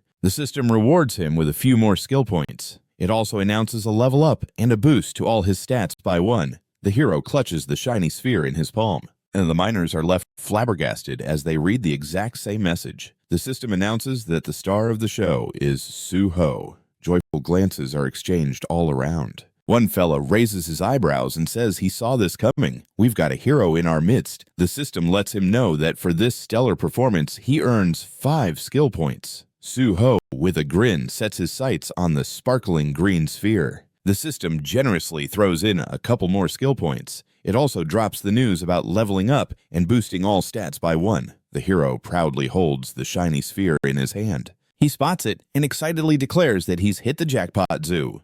Ho recalls the smackdown he'd just dealt. This guy muses that if it had been any other monster in Bulgasar's shoes, it would have been toast by now. But little does he know, he actually has no desire to take down his elephantine opponent. The orb starts spewing green streams. The hero clarifies that all he wanted was to tame this beast using that very control sphere he snagged after taking down Malayan. Zuho hurls the green ball to the ground. He reflects on how he'd made up his mind ages ago to use it on Bulgasari. We see a wee elephant. The system chirps in that Bulgasari, sitting at level 99, comes packed with attributes like control sphere, phantom beast species, domination, intimidation, iron color, iron absorption, iron expectoration, iron storage, hyper regeneration, hyper enhancement, hyper rotation, fire resistance, and ground pull. Zuho thinks that the traits Phantom Beast in species domination alone would make Bulgasari a legit S-rank monster. And guess what? This critter's got. Both the hero plops down in front of the little elephant. The system announces that healing has been kicked into gear. His hand hovers over the tiny being. The baby monster's peepers are shut tight. Zuho greets the elephant, who replies with an utterly peculiar noise. Bulgasari rises to its feet. The hero kindly asks it to hear him out. Surrounding him are gigantic crystals. The hero states that he loves the elephant's eagerness, but they can't stick around here, so it's time to gather up all this precious ore. Bulgasari, with its massive ears, flopping beams at him. Zuho asks if they can kick off the operation. The adorable creature emits some quirky sounds. Meanwhile, the squad members he leads await their commander's orders.